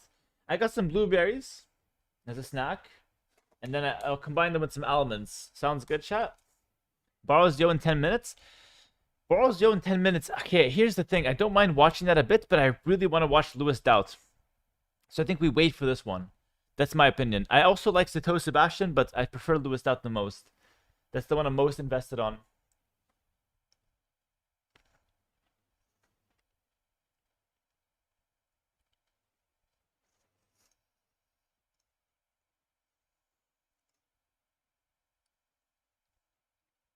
Sounds unhealthy. This is quite healthy.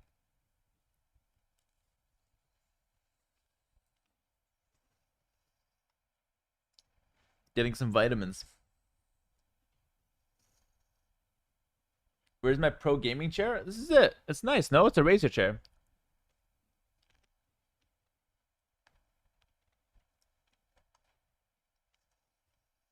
All right, it's 10 minutes till Yo borrows. We'll watch one game from that. For now, I'm just going to talk to the chat, read some comments out, and just have a good time while we wait. I hope you guys are having a good Sunday so far. It's been fantastic for me. Hello, Balgru from Whiterun. What's up, my friend?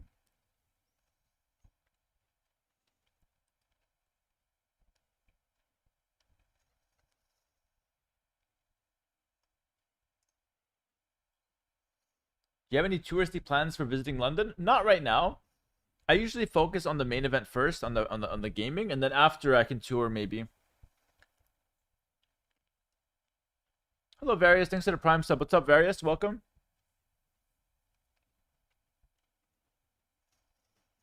Hi, and Jerry Meal. Thank you. What's the minor/major ladder format? Basically, whoever placed higher on the ladder qualifier gets placed in the later rounds of this last chance qualifier. That's the idea.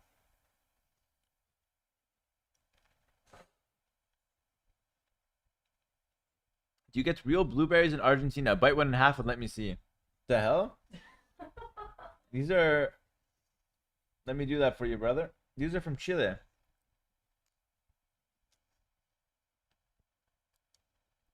Is that real? You be the judge. It's fake? How is that fake?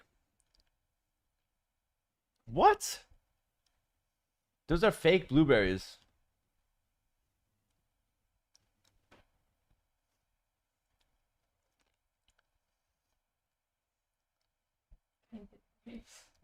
Real blueberries are deep red inside. Really? What? What am I eating then? So what the hell am I eating, chat? I'm eating 3D printed berries? Those look like grapes? No, they're not grapes. They're blueberries.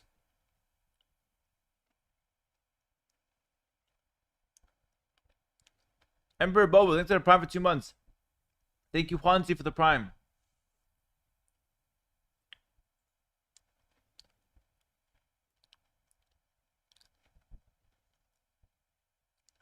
You're eating a blueberry, don't get one guide. But there's like 10 people saying it.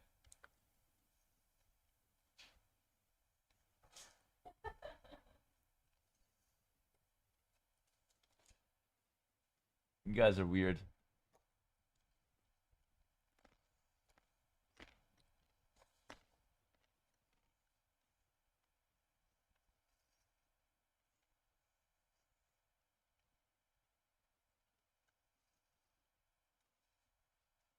Wallaloo. Thanks for the 7 months. If by any chance you know how to defend against Castle Drop on Arena, please tell me, Hera. You want help against Castle Drops on Arena? I have videos on YouTube about that. Check on YouTube. Just type Hera how to defend against Castle Drop.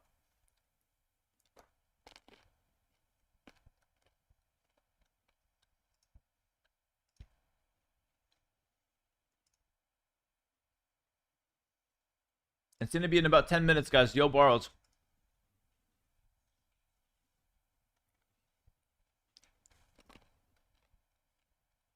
Do I want some 100 USDT? No, I don't feel like having tea today. It's a bit too hot for tea. Thank you, Roxy. Appreciate it. Not gonna commit to the tea today.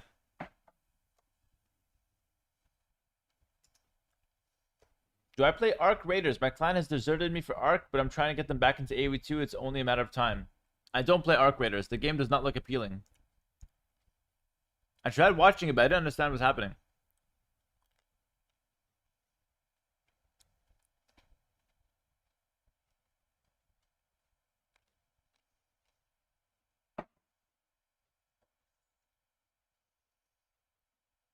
If Daut wins the set, I'll donate $50. Oh my goodness. I'm cheering for Daut. Thank you, man. Let me just... I need to call Daut. Give him some advice. Daut, where you at, brother? Good luck, man.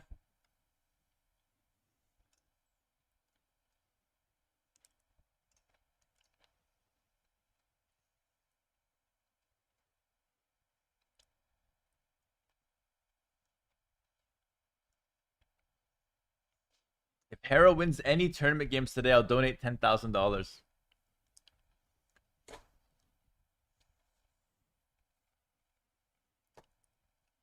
Give him a pep talk? I need to.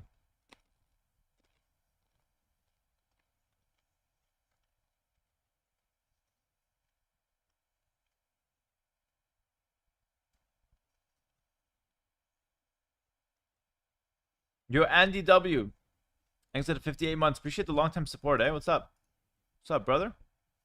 Viper's gonna own this time. Comment from YouTube chat. Maybe. He'll be playing later today. He'll be playing later today. Have you ever played AW2 Hera? You'd probably not be that good, but you might enjoy it.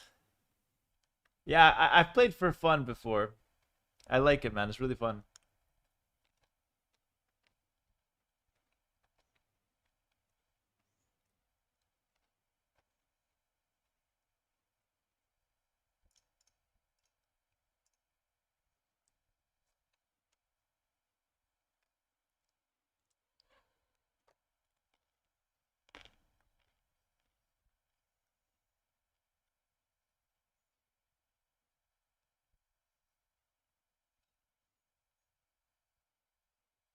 I tried, but AW2 graphics are horrible.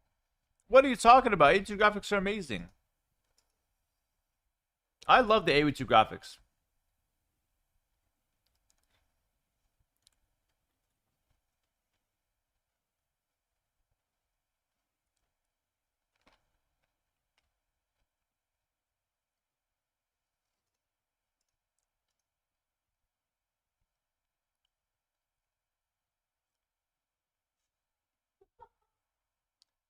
Hey, Hera, I always tune into your channel in order to watch the Viper play.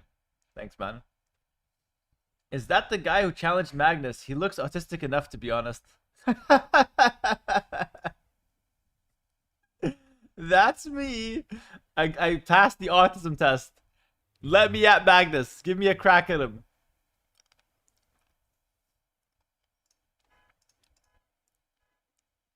Give me a crack at Magnus.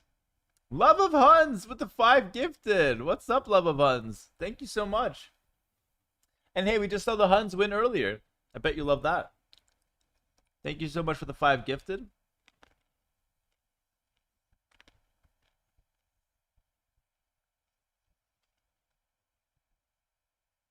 Is this Ludwig's #1 fan? That's me. It's for me and Prince Puck. Excellent. Thank you, Prince Puck.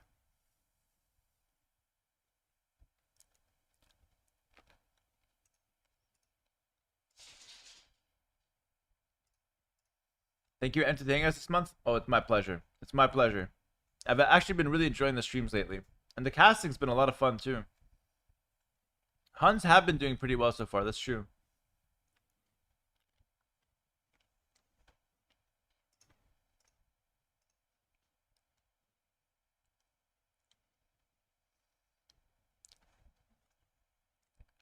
How heavy of a favorite is Lewis over Doubts? I think it's actually 50-50. I can't call it. Lewis is a better player, but Daut is way more intelligent. Way more experienced. I'm not even joking, by the way.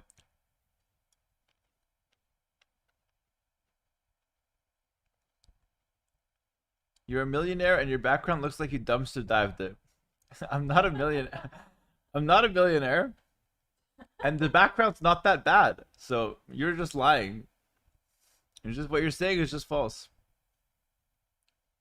Check this logo. It's the 10th time I'm sending this.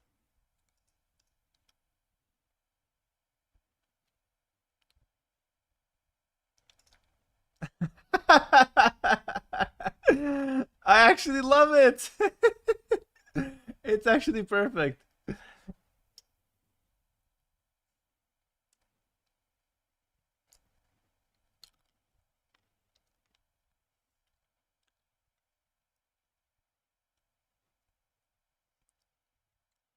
H90 occasional was way funnier than unofficial. I know. There's H90 occasional, H90 casual, H90 unofficial. We have a lot of names. That's funny, man. Thanks for sending that in. Thanks for making that. That's cool. We should get like an emote here. Why 90? It should be 01, the #1 player. But I think the 90 is when T90 was born. Is it? No, he's not. Is he? No, he's not 36. I don't know why he has the 90. Schedule change. Whoa. There's been a schedule change. Hold on. Oh, it's a shoe he liked. What the hell?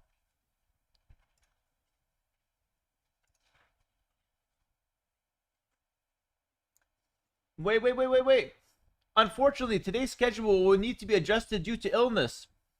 The following matches have been moved to tomorrow. What? Sebastian versus Tatoh will be recorded games, and the Viper versus To Be Determined is live games tomorrow. Sebastian versus Tatoh will be played privately and broadcast tomorrow ahead of the final series.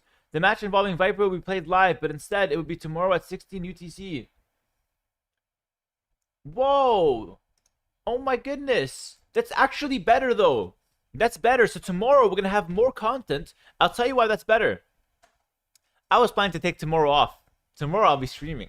So that's way better for the chat. And the best part is now we don't have to miss sets because they won't overlap. That's really good. That's really good, actually.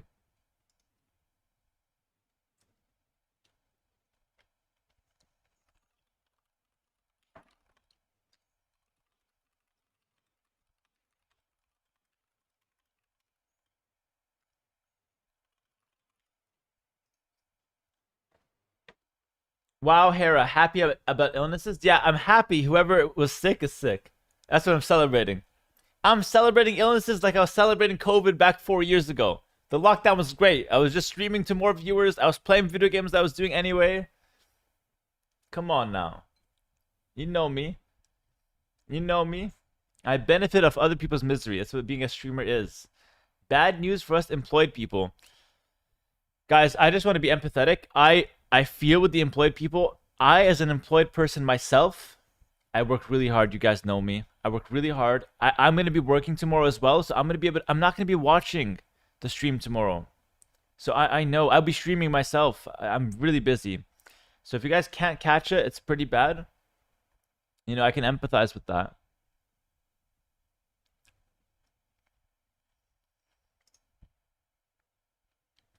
It's a pretty big change. I wonder who is sick.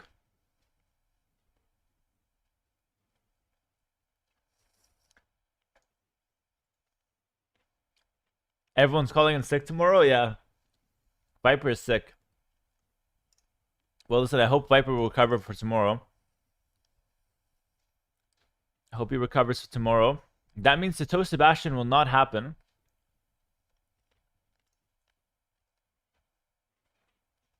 So listen, we'll just wait for we will. So Yo Borrows are drafting right now, but let's just wait for Lewis Daut. I think. Let's wait for Lewis Daut.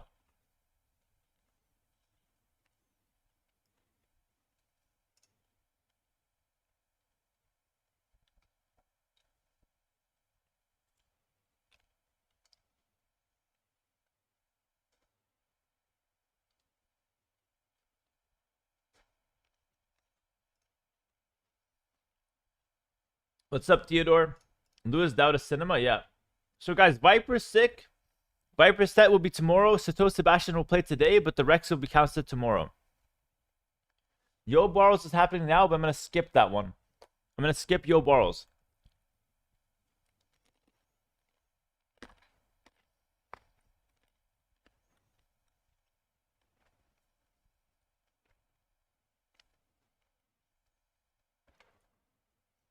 Why would it need to be privately recorded? Not heard of that? Just to not spoil the fun for the fans. They want the fans to watch that one tomorrow without getting spoiled, basically. Hera's teammate getting sick and it randomly benefits Hera.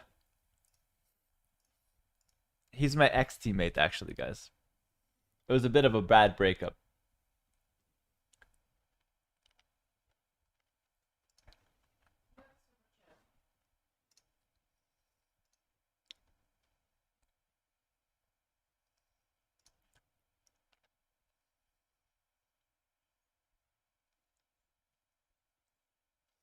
Super chat on YouTube. Booyah Moon again. Thanks for the $2. What's the best way to book a private coaching session?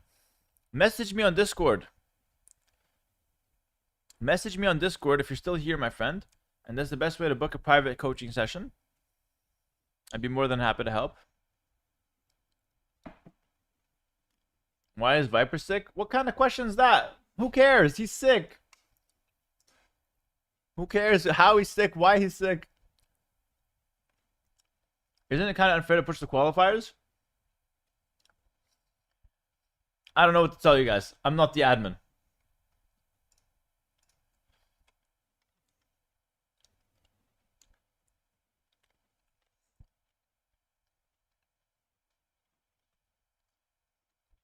The question is, why is he not sick tomorrow? Wait, he's sick today, but just today.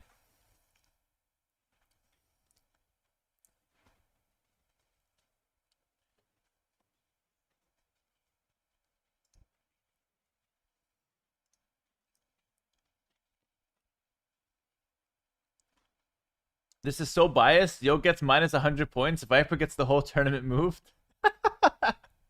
Guys, these are two different things, honestly. Listen, I'm all for a conspiracy theorist. I'm all for a conspiracy theory of Viper running the whole show and Viper having, bought and paid for the admins. But it's not the same thing. Yo broke a rule. Viper just happens to be sick. It's not the same thing. There's really no drama here. Trust me, I would love it. I would love it, but...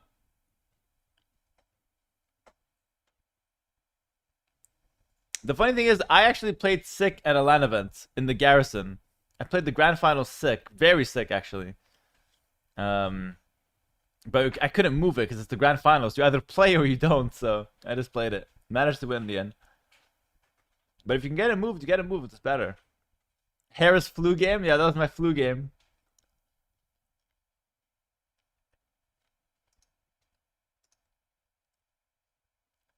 Guys, I apologize for the downtime. We should be starting soon, by the way. Lewis Daut coming in soon. It's about 9 minutes right now. Can you tell chat to start hard wanted a wheelchair, basically? When he was sick at Garrison? Let me tell you guys a story. About Hart. So Hart got sick at the Garrison. It was the German winter. And he's just he's a humble man from Peru, Very short. He's going around 4'2". Very short guy. Very humble. He's freezing, all right? And he catches an illness. He gets a little sick in the freezing cold of Germany, all right? So that's Hart sitting there. And we decided, at nights, the day's over. Let's walk back to the hotel. And Hart's like, no, I can't walk. I'm sick. And immediately I said, you got a runny nose, my brother. What's wrong with your legs? Why can't you walk? And I was like, brother needs a wheelchair just to go outside like 5 minutes. Just because he's got a runny nose and a little bit of a cough. It was so crazy. I was so shocked. And he refused to walk back from the venue to the hotel. We had to call him a cab because he's sick. And later on, he explained, yeah, I don't want to get the cold on me. That's the reason I couldn't walk. But I think he just wanted a wheelchair. I think his legs were hurting and he was too scared to admit it because he skipped leg day for about 5 years straight. I think he wanted a wheelchair, and we just weren't providing that for him. I forget what happened. I think in the end we just made him walk anyway. So get your fat ass up here, put your sick looking ass through, shoved him in, and we just walked it anyway. So. And Hart says, anything looks small to a fat to 120 kilograms pig. Hart, who are you talking about, man? Don't talk about your stuff like that, Hart. Come on now. What's your height, Hera? I'm 6 foot. I look down on guys like Hart. When was the last time you attended leg day, Hera? It's been years, brother. It's been years. I have taken a course on leg day before. I have taken a class on leg day. I skipped it, though. I took it from home. I caught the notes later. Never attended in person. I'm not 5'11". I'm actually 6 foot. I know the whole meme. Listen, I'm like 5'11 and a half. We round that shit to 6 foot. When I got my shoes on, I'm 6 foot. I'm not joking. No, I'm not joking. I am 6 foot. Like 5'11 and a half.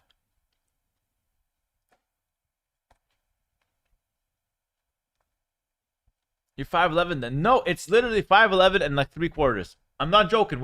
With shoes on, I'm 6 foot on the dot.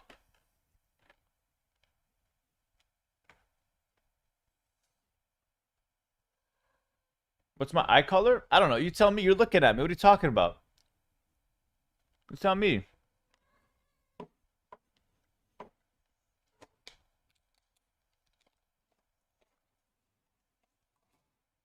Show a photo next to Daut. Yeah, but Daut mogs everybody. Like, that's not fair. I have one. Stop lying, H90. I got caught lying earlier this stream anyway. What's that in the metric? No, we're using freedom units today.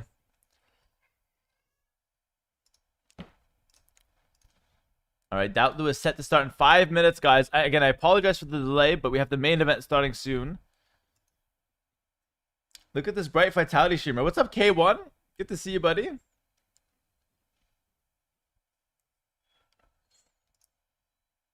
I think Roxy's looking for a photo with me and Daut.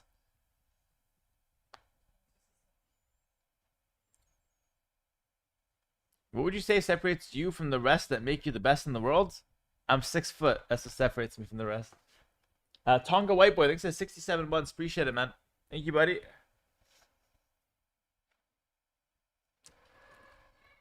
What do I weigh these days? Less than your mama. Okay, let me see. It's not even that bad. Look at this shit. This is an old picture. I've grown since then, but it's not even that bad. Look, I'm like the same height as him. Like Daut is 6'7". He's 6'7". Leary's like 6'1", and I'm like the same height as them. 3 inches of hair, brother. I'm getting the epic pen. This is ridiculous. I'm drawing a straight line. Give me a second. It's gonna be a straight line, okay?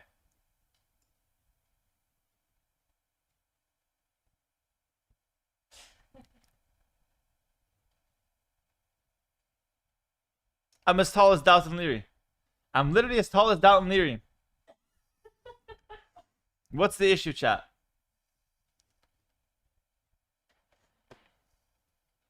But even if even if we take the original line, he's got like 4 inches on me. You know, I'm sick of you guys. Both these guys are balding, and I got a full head of hair. I don't care if I'm shorter.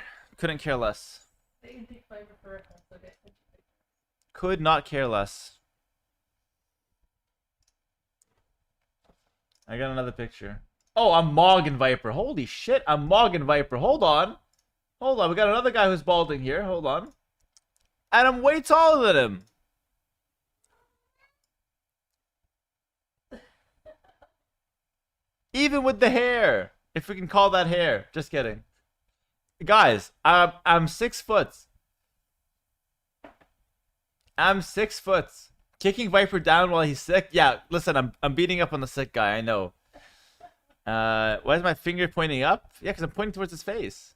Glad you won't see us balding with your 5'9" with shoes on. Leary. My goodness. Leary and Hart are both barking at me.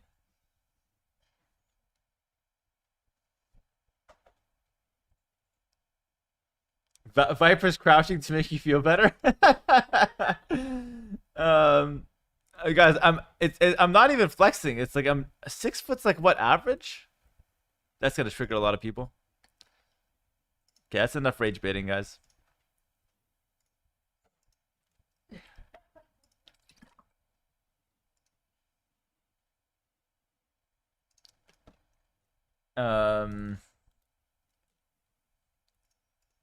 You know, the best part is I don't even care. Oh, they're drafting. Daut and Lewis are drafting. Am I doing Daut Lewis? I'm doing Daut Lewis. Daut and Lewis are drafting. Let's take a look. They haven't started yet. Are they doing the maps? I want to see the maps, actually. Let me see if I can cast these guys right now. There we go. Oh, finally. Finally, a professional caster here. Yeah, we never watched the draft. So Glace is banned from Lewis. Daut bans Thames.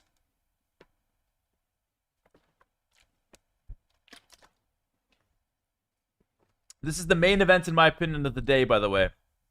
Lewis Daut is so emotional. I like both players. Daut had quite a good run so far. Daut is going to pick Rampart, I believe. No, Dorothea Quarry and Loch Ness. Picks them instantly.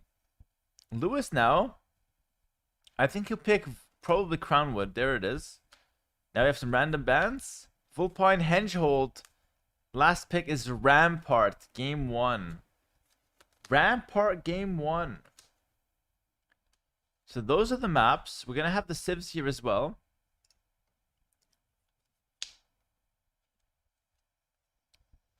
So those are, let's look at the maps one more time, actually. Stonefront and Crownwood, Rampart for Lewis. And Dorothea Quarry and Loch Ness for Daut. I mean, I'm excited to see what he does on Dorothea Quarry. I think he's going to try Mesosivs. If I was Lewis, I would ban 2 Mesosivs. I would ban Aztecs and Incas. 100%. But I don't think he's going to be able to go for that. Are both healthy today? Yes. Harry, have you ever kissed any other pro player? No. The hell kind of question is this? I'm a married man. Alright, the Civ matchup is getting started. Civ matchup is getting started. What's the logic behind admin Civ bans? Is it random? Yeah, it's random.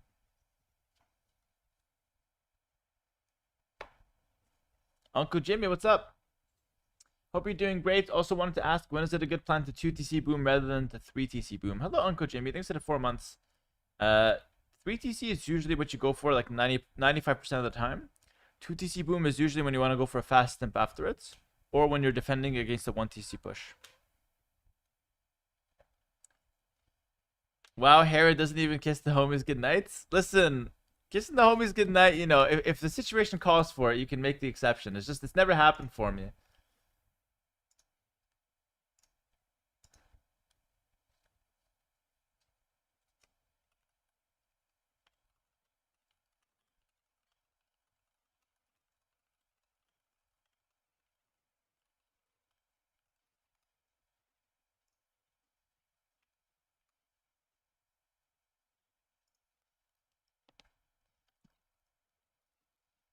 Can you explain how it works? They're gonna take turns picking civilizations soon. They're just thinking right now.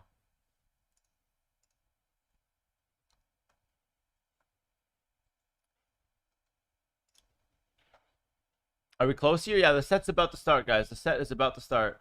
This is the draft. We're just waiting for that to get going. Thank you guys for your patience. We've waited like 30 minutes for this moment, so I do appreciate that. Easy 3-2 for Daut. We'll see. We'll see. This is a big set. You know, Lewis Daut is a really big set. In my opinion, it's the most intense set so far of the day. Viper's set was moved to tomorrow. So, guys, we will have another stream tomorrow of more casting. I plan to take tomorrow off, but I'm going to commit to it to just provide all the casting possible for this. Alright, Vikings ban. Titans ban. Now they get 2 bans each. That was random bans from the admin. Daut bans Burgundians. Lewis should ban Koreans and Aztecs now. Or Incas. Koreans, Incas, I think, would be a perfect response. Can't wait for today's H90 occasional stream. Thank you, Dan Beyond, for the 34 months. Appreciate you, man. It's Koreans and Incas. There you go.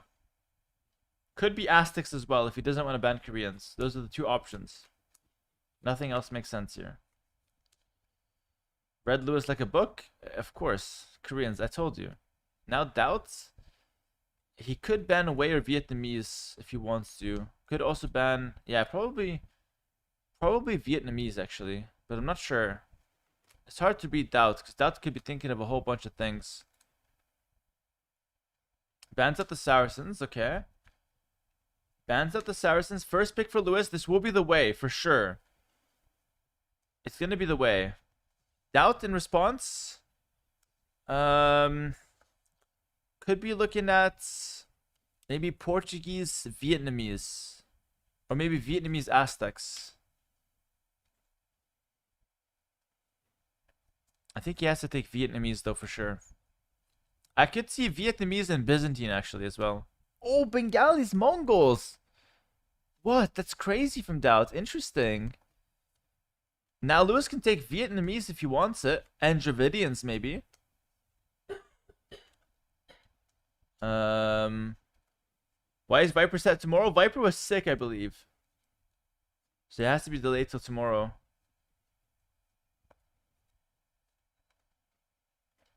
Vietnamese. And probably Dravidians. But it could also be Portuguese. I would say one of the two.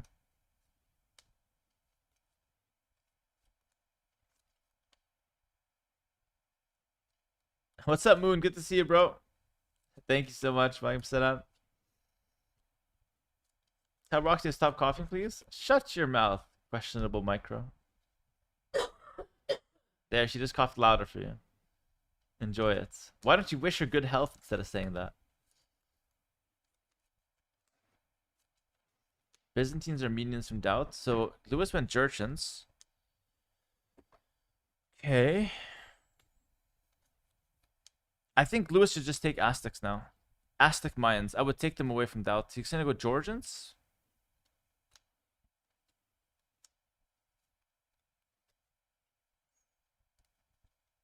Yeah, Daut is picking instantly. He knows what he's doing. And Dravidians. Georgians, Dravidians. Daut will for sure take Aztecs or Mayans here. It has to be. I refuse to believe he's not taking a single Mesosiv. I'm almost sure of it. If I had to guess, I would say Aztecs and Portuguese. But I could be wrong. Maybe Aztecs and Mayans. Maybe both. Bulgarians? No Mesosivs? I'm so surprised. I'm really surprised. Bulgarians, Aztecs or no? Am I the only one who doesn't like Daut's draft? Daut's draft is really weird. I'm not a fan of it at all, actually. Why is Way so good, Hera? Mostly because they get a couple extra villagers and they have really good units in the Zambe Raider, as well as the Tiger Cavalry. Yeah, no Portuguese, no Mesosiv. Hun's last pick from Daut. And Lewis, I think, will last pick Portuguese, maybe Persians. Maybe Magyars. No, probably not. Maybe Aztecs last pick. Yeah, maybe Aztec last pick. That's what I would do. Persians. Persians. So that's the Civ draft, guys. I don't know which one you guys like more, but so far, in my opinion, I think Lewis has better Civs, but Daut has really powerful Civs in the right hands. Are Daut's hands the right ones? We'll see. We'll see what he's got cooked up. The maps are going to be Rampart, Stonefront, Crownwood, Dorothea Quarry, and Loch Ness. So quite a nice mix of maps. And remember, it's going to be a best of 5. So I like to do this, guys. That's the draft. The games will start in just a second. But I like to do this. Type the name of the player that you want to win the series. Lewis versus Daut, 2 fan favorites around here. Type the name of who you want to win the series right now. I'm not sure. I'm going to type Lewis overall. But I'm not sure. I like both. I'll type Lewis, but I like both. Almost 5,000 on Twitch. Over 2,000 on YouTube, guys. So I appreciate everybody watching here so far. It's been a great day of games. And in my opinion, like I said, this is the main event of the entire day. And we're just waiting for them to get started, which should be any second now. Daut versus Lewis. It's going to be a best of 5. And just last thing, just so I can show you guys what's going on. The winner of this set will play against none other than MBL.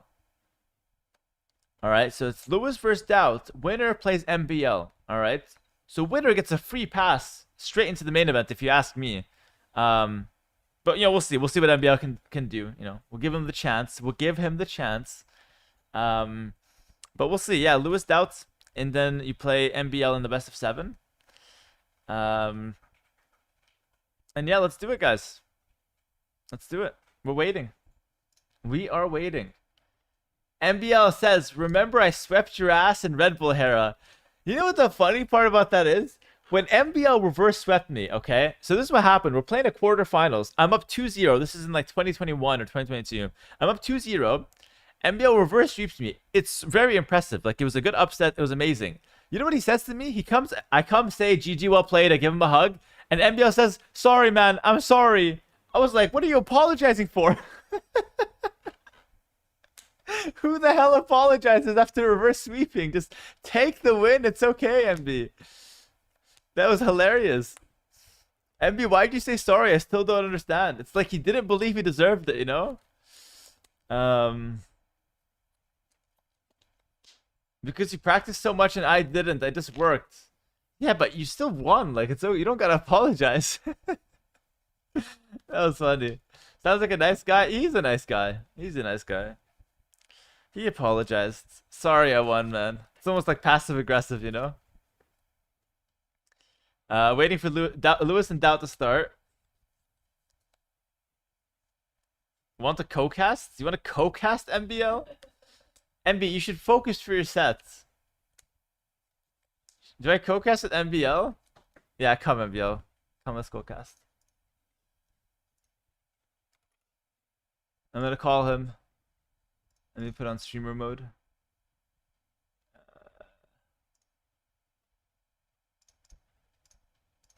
We call MBL.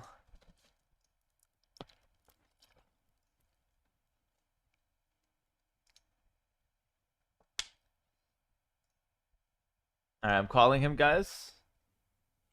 I think it's better if he focuses, but whatever. We'll bring him on. See what we can do together. Hello, MBL. Hello? Wait, you're muted for me. Hold on. Why? Oh, my headset was off. Hello, MB. Can you talk? Yeah, hello? Oh, MB, good to hear from you, man. What's going on? I'm here to watch Lewis! Lewis versus Daut. Who do you think is winning this one? This is a crazy match. Lewis. 3-0. 3-0. Yeah. Why, you don't believe in Daut at all? Just looking at the draft, he didn't draft against Lewis, you know what I mean? Yeah, he drafted it was too much of a Daut draft, not enough of like an anti-Lewis draft.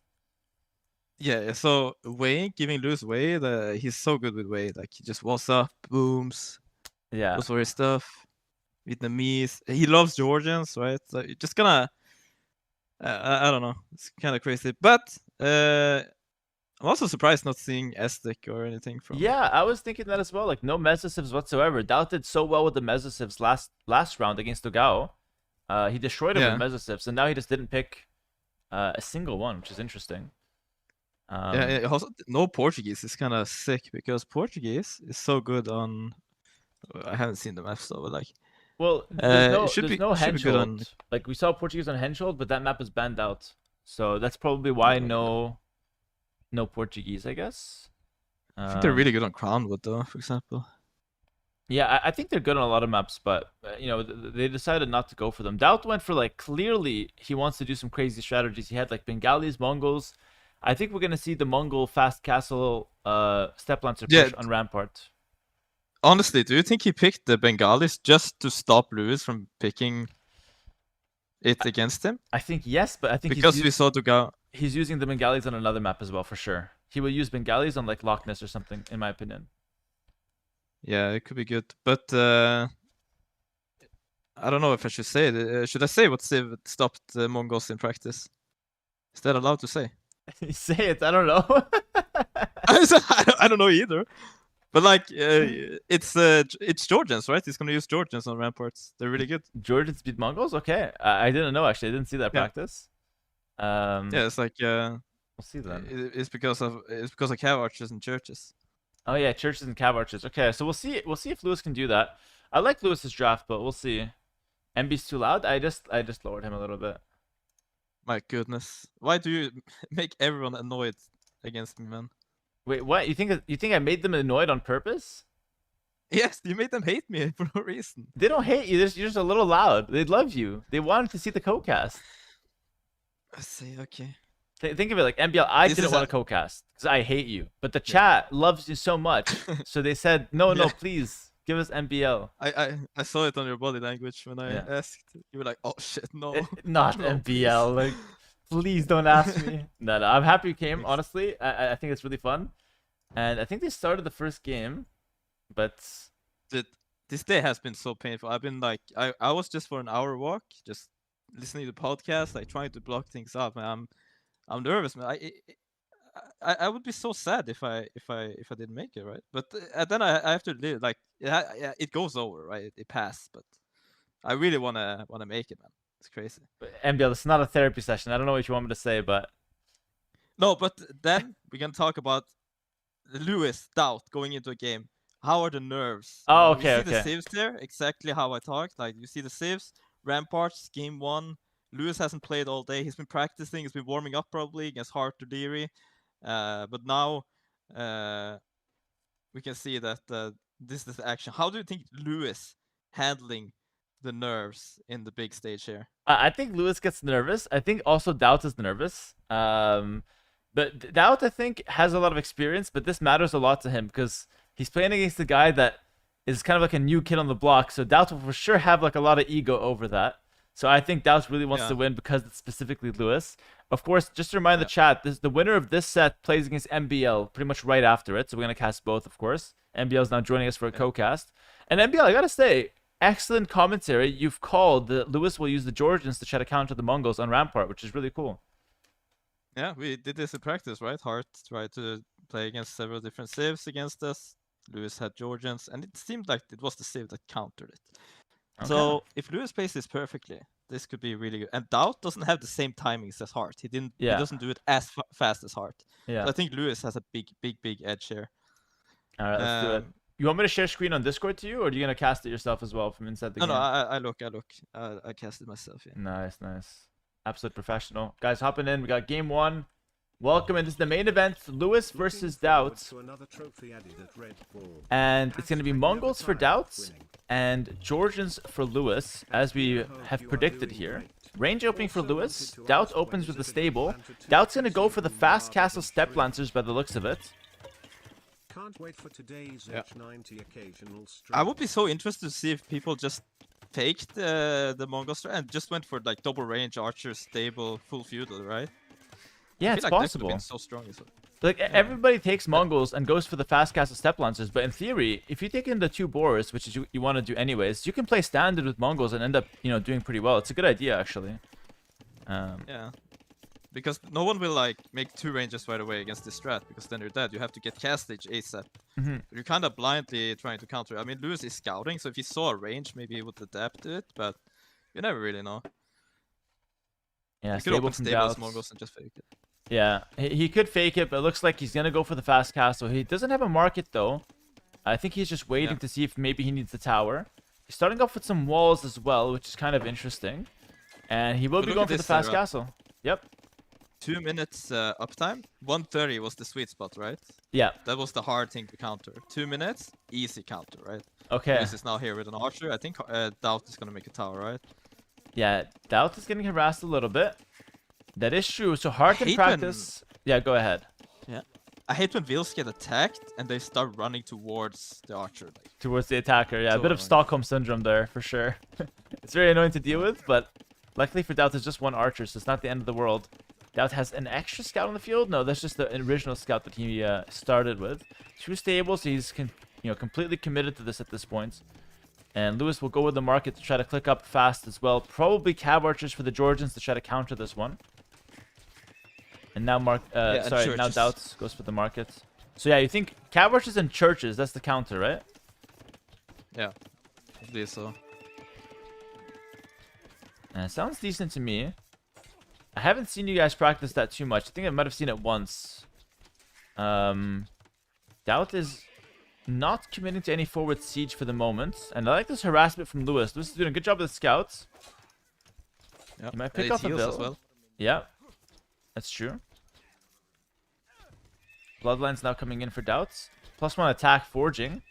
But isn't this a little messy, MB? Like look at the villagers here. Super messy. Nervous, I think. There's just 2 archers doing so much. No tower from Daut was weird. Like now he's gonna have to sell his soul to get some gold and step lancer out. Yep. I'm kind of weird that it's kind of weird that he left the gold. I thought you had to be heavy on gold right now. I think you do. He'll have to sell a stone for sure. Yeah, he's gonna sell 100 stone. He's gonna open with some lancers. He keeps 100 stone, which tells me he probably wants to try to boom behind this. By the way, he probably wants to try to go 2 step lancers and then boom. And then Hart says you never boom. Never boom. Yeah. You commit. Huang would never boom. Huang would go all in until the opponent's dead or he's dead. Yeah, Lewis is going a minute away from castle edge. The 2 step lancers is going to chase the archers. Lewis will bait him away. Lewis seems very practiced to counter this. Lewis is fully walled behind it and now has 3 ranges to go cav archers, which should be incredibly solid against the step lancers. Yeah, really good. Like, he hasn't taken any damage yet. He will just make a church in the middle of the wood and the gold so that he can get 10% faster resources from the gold and the wood, which is insane. Now the step lamps will come in though. I don't think he will break the wall. He's just gonna try to find wheel kills. But triple range... I would like double range stable though, instead. Because then you can get bloodlines and husbandry. Yeah. I'm not sure about triple range. Oh, bit of a mistake from Lewis. Little sloppy there. Loses a Vil. Obviously, good play from Daut as well. Yeah, that's interesting. 3 ranges. That's going to be full CA production. No stable for the upgrades, though. And this could be messy, so he's pretty well defended. But Lewis, 1 weakness on the berries, and Daut punishes. Kills, I think, 2 Vils total. Not the end of the world, though. We're going to see the church exactly where MBL said. MBL, you've been a star co-caster so far. You've called everything, my man. That's why I invited myself, just to make the quality even better on the stream. You invited yourself. I love it. I love it. Most welcome here. So maybe a couple monks could come out, but I'm worried about Lewis. He's got 0 on food right now. Yeah, 0 on food. That's crazy. He's going all in cav archers. It could work though. Like, you just need the numbers of cav archers to snowball it back, and then Mongols doesn't really have eco behind it. Daut going for siege up though. I like that from Daut. Yeah, defensive siege. It really feels like Daut. Although he didn't sell. He did end up selling a stone. Excuse me. So no stone in the bank. But it does feel like he kind of wants to have a follow up afterwards. So I wouldn't be surprised if we see a monastery and he just picks up his relics. It's gonna be a mangonel first though. Still wants to push a little bit more. Full cav archer production for Lewis. He stabilized a little bit in terms of food. He has Bodkin arrow, but no husbandry, no bloodlines. So these guys are a little bit weak compared to a fully upgraded cav archer. Yeah, I do like Lewis's position though. Like, he has got the monk defense, a lot of cav archers being masked. Daut can't find any damage at the moment. And George and the eco working insanely well. Only 4 villager difference, but when these cav archer comes for counterattack, I think this is gonna be really rough without. I like what Lewis is doing, and Lewis is so good with cav archers. I agree. Can't underestimate that. Yeah, I agree. I was going to point that out. I think Lewis, his comfort zone is cav archers. He's literally one of the best in the world at microing them and keeping the eco smooth behind it. But remember, no husbandry for Lewis. Husbandry is coming in for Daut. So Lewis has to be careful still. He's got a good amount of army. Daut has the 2 mangonels at home as well. And yeah, stable coming through. Okay, good stuff for Lewis. So he knows what to do. He's playing towards it. This is going to be hard. This is going to be really rough because Lewis is going to be downhill against the siege. And he has no bloodlines. If Daut lands shots, that could be really difficult. But Daut is not that good with mangonels. We have seen that before. He usually shoots his own units. That's so true. And point in case shoots his own step lancers. That's hilarious. Daut's known for extreme strong strategy, experience, but not the best micro, not the best mangonel control. And yeah, he's leaking some units already. This is not the best control for Daut's army. Great play from Lewis so far. He's getting at bloodlines first, which I think is the right call here, for sure. Yeah. This is just like one big fight. The one that wins the fight wins the game. This is so intense right now. This is Redbull Londinium qualifier. The one that wins this set gets to the last bracket, or last, what does it go? Last round against me. So this is super exciting. Yeah, the winner plays MBL, and Lewis is just dodging. He's kiting against the mangonels. He's doing a good job so far. Daut, I can feel Daut's like the messiness. I can feel it from here. He misses all the mangonel shots. Man. Crazy micro. One more mangonel comes through. He's killing all the step lamps is going down. Only 2 mangonels left. Oh my goodness, crazy good micro. Bonus. Yep. Aim grunts in the damn hell. Daut has to fall back. Yeah. Daut's going back. God. Lewis has the 1 monk as well. Daut can't hit anything right now. My goodness. Daut has hit nothing. These mangonels have 0 kills. When Lewis adding a town center now, he's feeling comfortable enough to do that. Yeah, both actually going for town center. If Daut doesn't make anything happen soon, it's gonna get a bit bad for him. Yeah, absolutely. Gonna get very bad. Like cav archer coming into the woodline. 8 villagers exposed. Mangonel coming out. Get the aim gun. It's not good enough. It's gonna lose the mangonel, man. Oh my god, these aim guns. Oh my, the aim guns. Oh no, Lewis is making quick work of Daut. You can see the difference in the micro. Lewis, 22 years young. Daut, I think he's got a child that's 22 years old. Daut is like 40 years old. He's not really sure what's happening. Cav archers into his eco. Losing a lot of units here, losing a lot of ills. I'm not sure what's gonna happen. Yeah, this is good play from Lewis so far. He's controlling the game very well. The attack grounds from Daut haven't been the best. Does Daut still have a chance to win? He needs to stabilize at home with some siege and start developing his economy rapidly. But I just don't see the Magnados getting the value that they could. Lewis has been so good with the Cav Archers so far. Lewis is looking to engage this. It's a little fun fact in practice. I was down like 30 vills. I had a lot of Cav Archers and I almost still won the game against this strategy. Being in this position as Lewis, you're almost 99% guaranteed win. Let's see if you can pull it off right now. I think Lewis is in a fantastic spot. Yeah, I agree with that. Even if you're a bit behind as Georgians, you're still looking good with the Cav Archers because you got the better unit. Good shot from Daut though. Finally, something connects. Lewis seems to be in a Lewis dominant finally position. Knights. Oh, Lewis goes in, snipes the Magneto, goes back. Yeah, Daut is messing in another attack at home, so when he loses the front attack, he has another one coming. But Lewis is all over him with Cav Archers in his base right now, and a ton of Cav Archers in. Look at Lewis's micro, man. He's in the zone, man. He's playing a low ping against Daut. Daut doesn't really know how to micro, losing everything right now. The Cav Archers are healing after the fight, and Daut is 1,300 score behind. Villagers idle everywhere. Lewis is owning right now. He's smelling the ticket to London. his next town. Yeah, so It's insane. we're still far from that. I don't think Lewis is thinking about that right now. He has to beat Daut and has to beat you in the finals. But so far it's looking good for the game one. Like he's got the Knights out in the field now just in case. He's got the Cav Archer raids behind. So I think Lewis is completely won this one at this point. We're kind of seeing Daut's last breaths. And yeah, GG's called. So Lewis takes game one. And MBL, I like the fact that you gave us a sneak peek into the practice. Let's get a GG in the chat, guys. Lewis takes game one against Daut. And that was Daut's first rotation Mongols pick, by the way. So Daut had high hopes for the strategy. But Lewis has practiced it so much as Daut has as MBL has let us know. And the Georgians seem to do a really good counter to it. Really well played and good preparation there. Good insight from you, MBL, as well.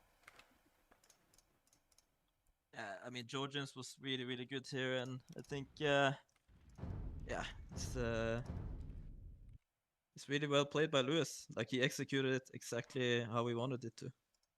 Yeah, absolutely. We're gonna go on to Daut's home map now. It's 1-0 Lewis. Next home map is gonna be Loch Ness for Daut. And I think Daut might go for the Bengalis here, which he also first rotation. Let's take a look. We're gonna take a look at this. It's gonna be Dravidians or Armenians. No Bengalis for Daut. So you might be right, actually, MBL. He might have went just Bengalis to deny that from Lewis to make sure the Mongol strats hits. Didn't quite hit though, unfortunately. I have to raise MBL's volume a little bit. You guys are never happy with MBL's volume. Winner of the set just has to collect their freebie after, and then they're in Redbull. That's crazy. Yeah, winner of the set plays MBL. MBL's co-casting. MBL, who would you rather play, Daut or Lewis?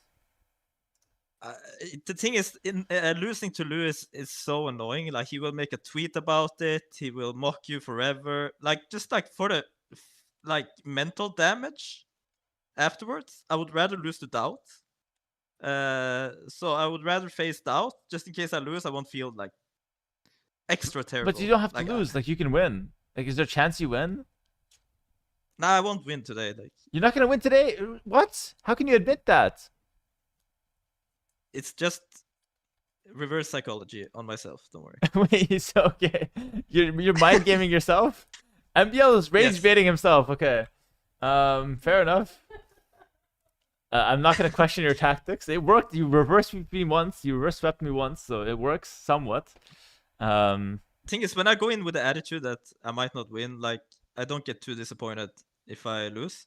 That also, like in school when you take a test and you're saying like this is an A for sure, then you get your test back and it's a C, and you get so disappointed. But if you tell yourself like this is probably a C, and then you get a B or an A, it's insane, right?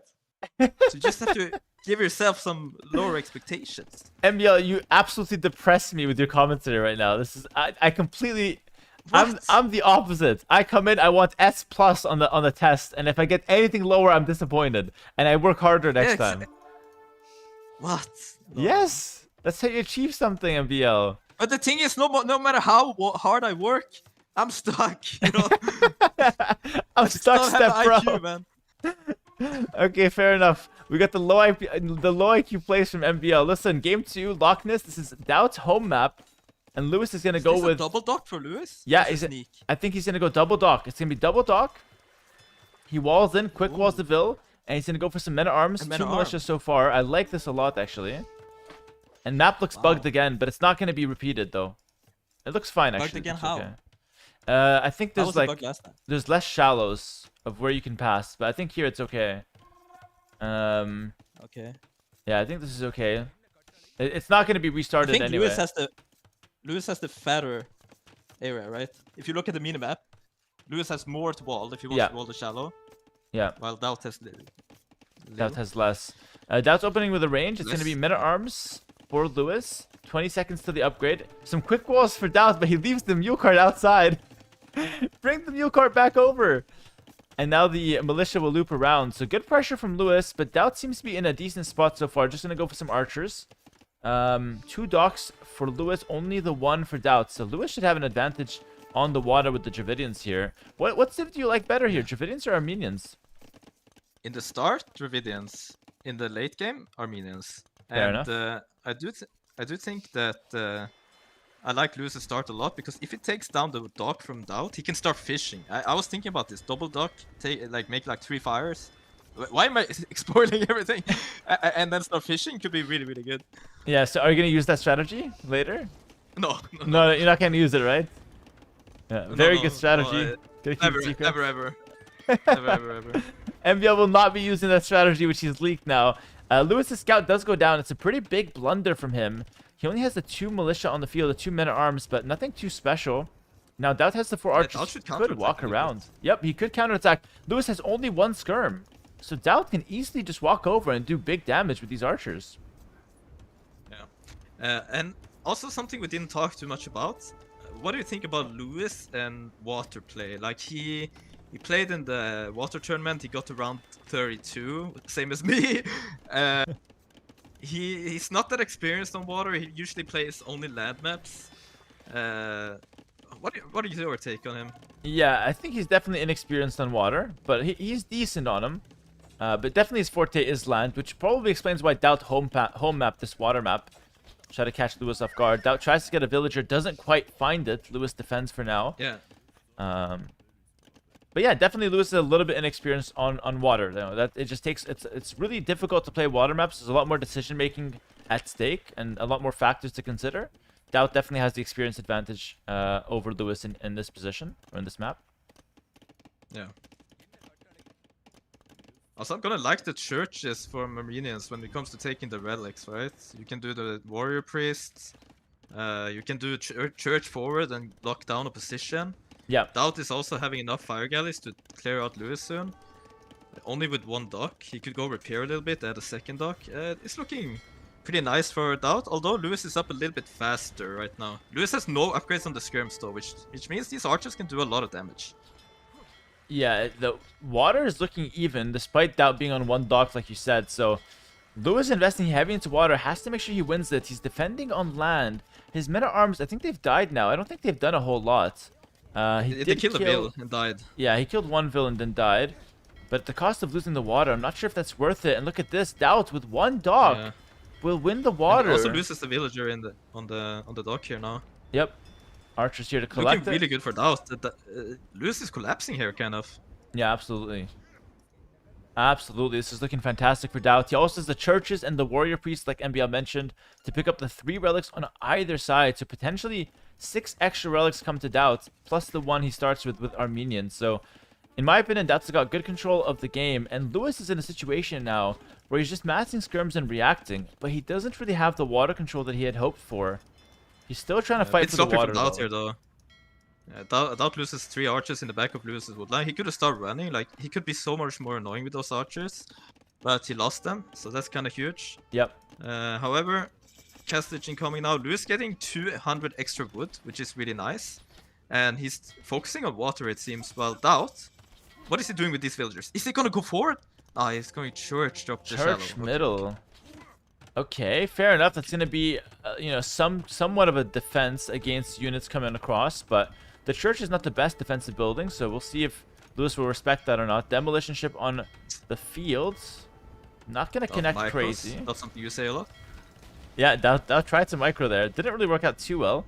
Ends up being a pretty even fight, but I would say advantage Lewis so far. He's got the upgrade coming in a bit earlier as well. This is basically the dream scenario for Lewis. It's gonna be good Daut enough. has the numbers. Yeah, ends up being, I would say ends up being about even. Slight positive trade there for Lewis. Lewis is trying to sneak over the skirmishers to the side now, but the church is there and the warrior priest are already coming out for the relics. This is looking rather even so far. Yeah, I'm really missing a second dog from Daut, right? Like, just for some extra reduction. Really? I don't know feel why like he's not adding. he's winning with one dock. Why would he go for a second? Isn't it fine, or do you value the He's not water a winning, lot? It's even. It's even. Yeah. I would have the water here, add some fish, maybe, like, especially with all the extra wood that is floating. Like, why not? Do you like that TC from Daut? I would rather have it on stone and Yeah, wood, that rather than. that TC here would be way better. Bit sloppy, but Is it he's just to panicking. block it though, like for protection? Like Could- just to block could that be. path? Yeah, blocked it around. Could be, you know, we don't know. Could just be a panic TC as well. Doubt's gonna go ahead and pick up the relics on the sides, which I think is gonna be the main strategy for the Armenians here. Like, that's the reason he picked the Civ, is to go for the warrior priest, and he's getting good control with the warrior priest.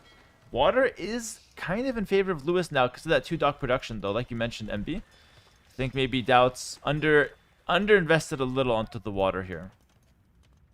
Yeah, and but I mean not but a little Daut getting relics is quite huge against a player like Lewis, because Lewis, if you have seen his games, he loves taking the relics, he loves playing for the late game, but Daut is beating him to this game, and I think this feels makes Lewis feel pretty uncomfortable, honestly.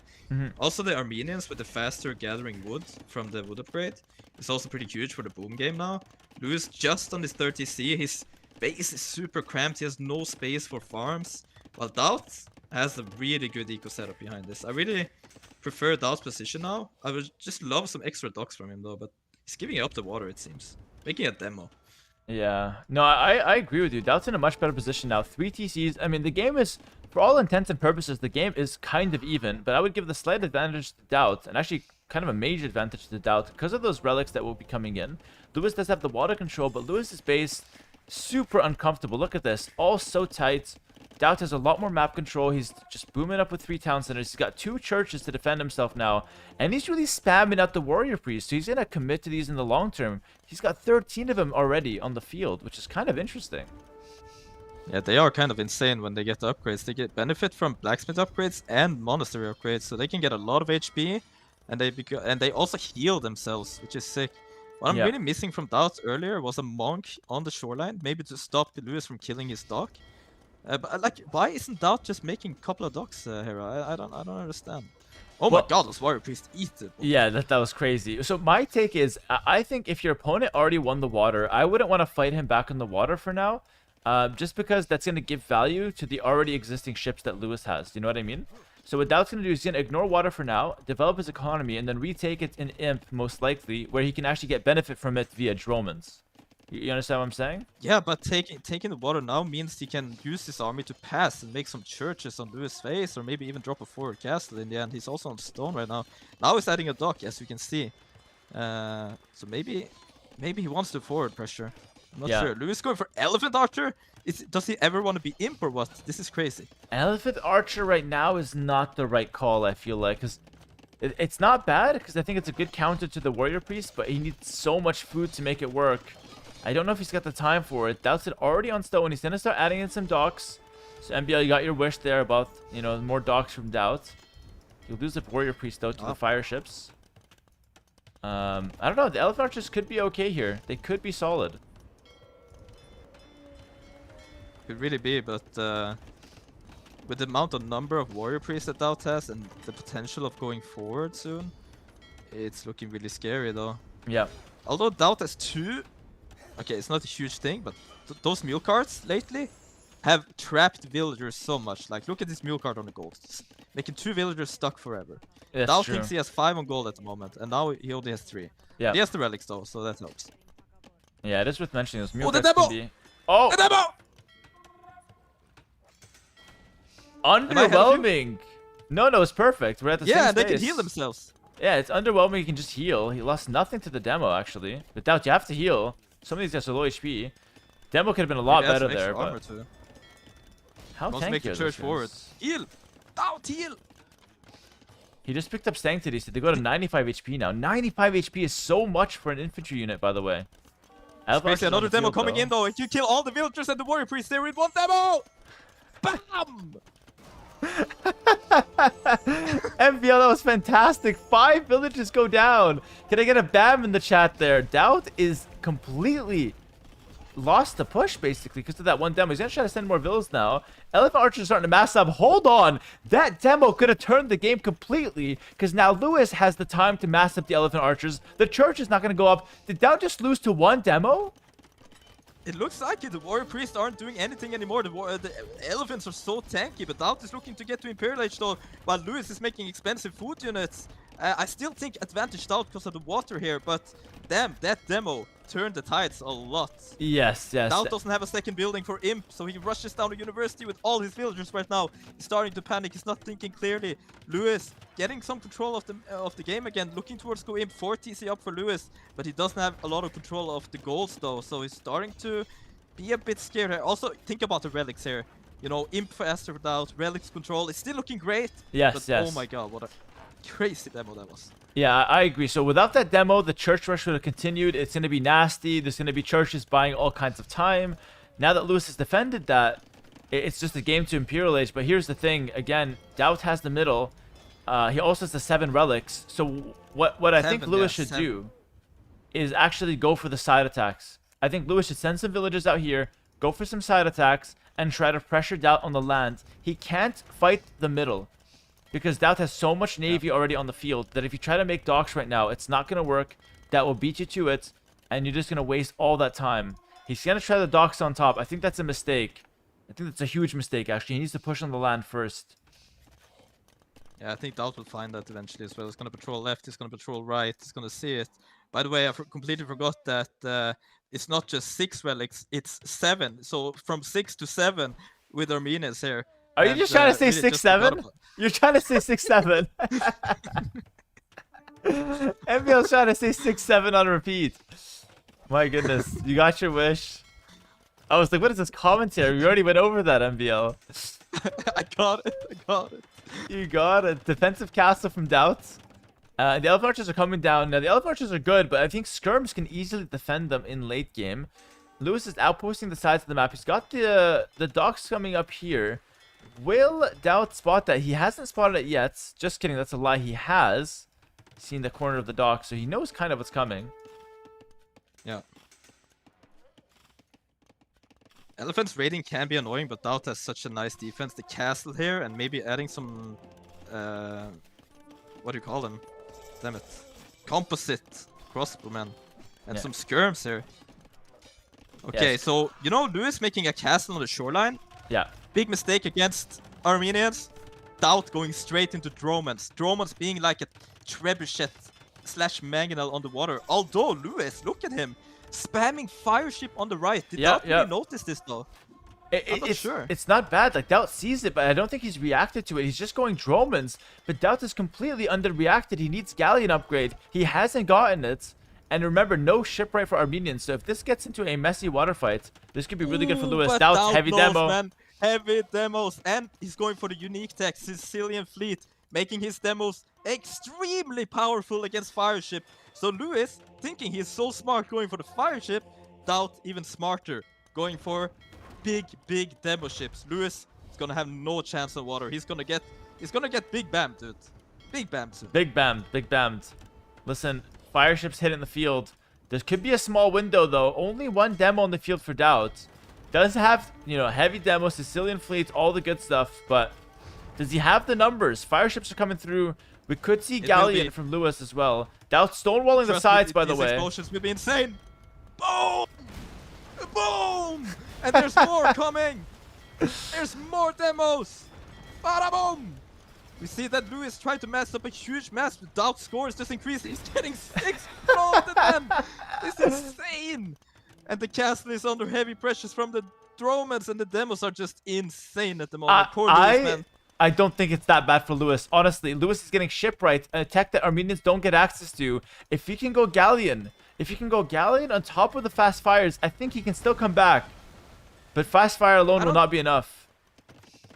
I don't think so. Like, he's still missing a lot of upgrades. Daut can also shoot. Okay. Lewis is making so many docks. I'm actually scared from Daut here now.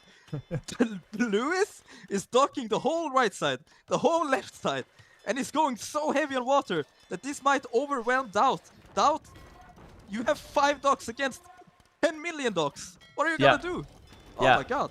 Only 5 docks from Daut. He's worried about like the side attacks. He's worried about controlling the gold. He's walling up the sides.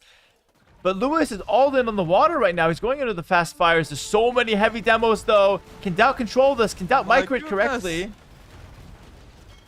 Honestly, looks like he can. Those demos just have insane blast radius though. Yeah, that was pretty good from Daut. That was really good from Daut.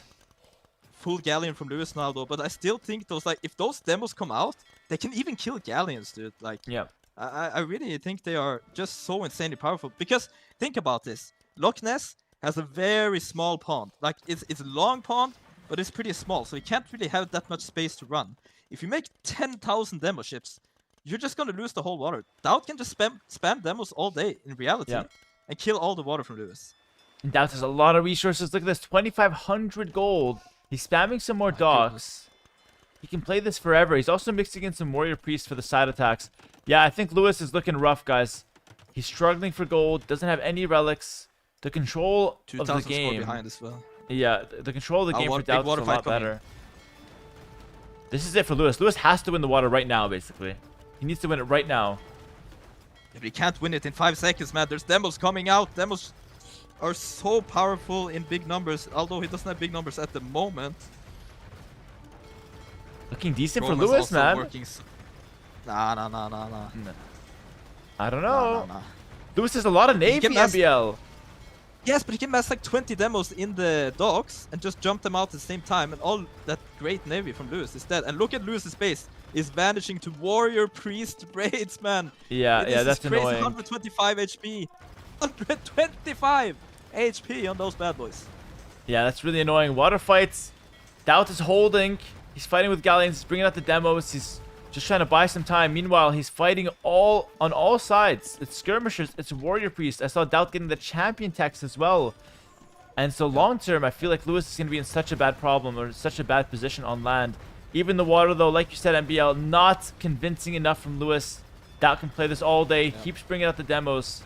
I think it's Daut's game, guys. Exactly, and look at this. The thing is, look at Lewis' eco, his poverty economy. He can't afford more bolts now, right? He's surrounded on his woodlines. Daut is just spamming. He has so much resources, and the Armenian fleet is not a bad one. I just miss a little bit more demo ships from Daut, though. Crazy micro from Lewis, just back and forth to that one fire ship. Lewis is trying whatever he can. But yeah, it's the forward castle now from Daut. Champions from Daut. Champs coming out. Champions coming in. And Lewis those guys are really strong. For the land. Yeah. Dude, Lewis's base really sucks. Good game by Daut. Yeah, amazing play from Daut, seriously. Great strategy, great execution. He took the 7 relics. Now he's just spamming gold units. Ton of gold to the bank. It's 100 HP champions from the Armenians, guys. They're extremely tanky, extremely hard to deal with, and Lewis just has nothing to deal with those whatsoever. Lewis has kind of won the water, but I don't know if that's even enough at this point. He hasn't won it, and just trust me, 20 demos. Go!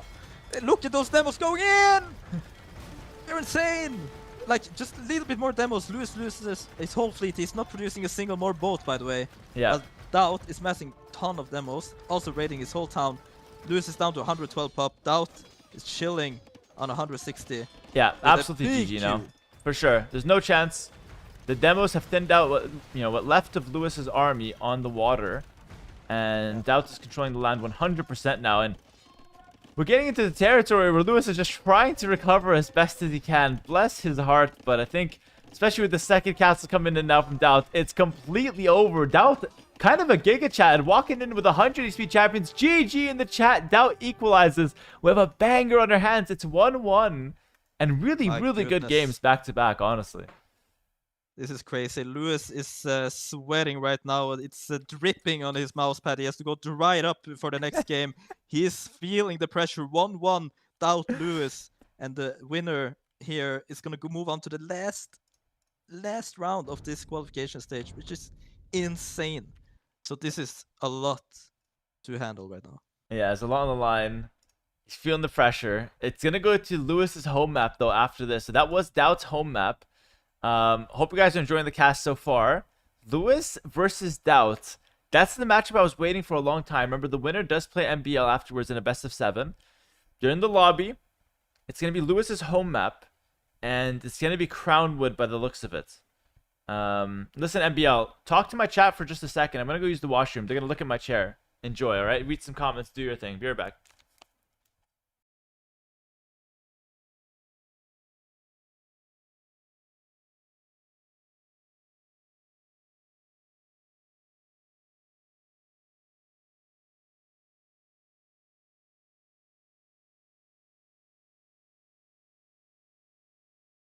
Yeah, true. I was on my phone, guys.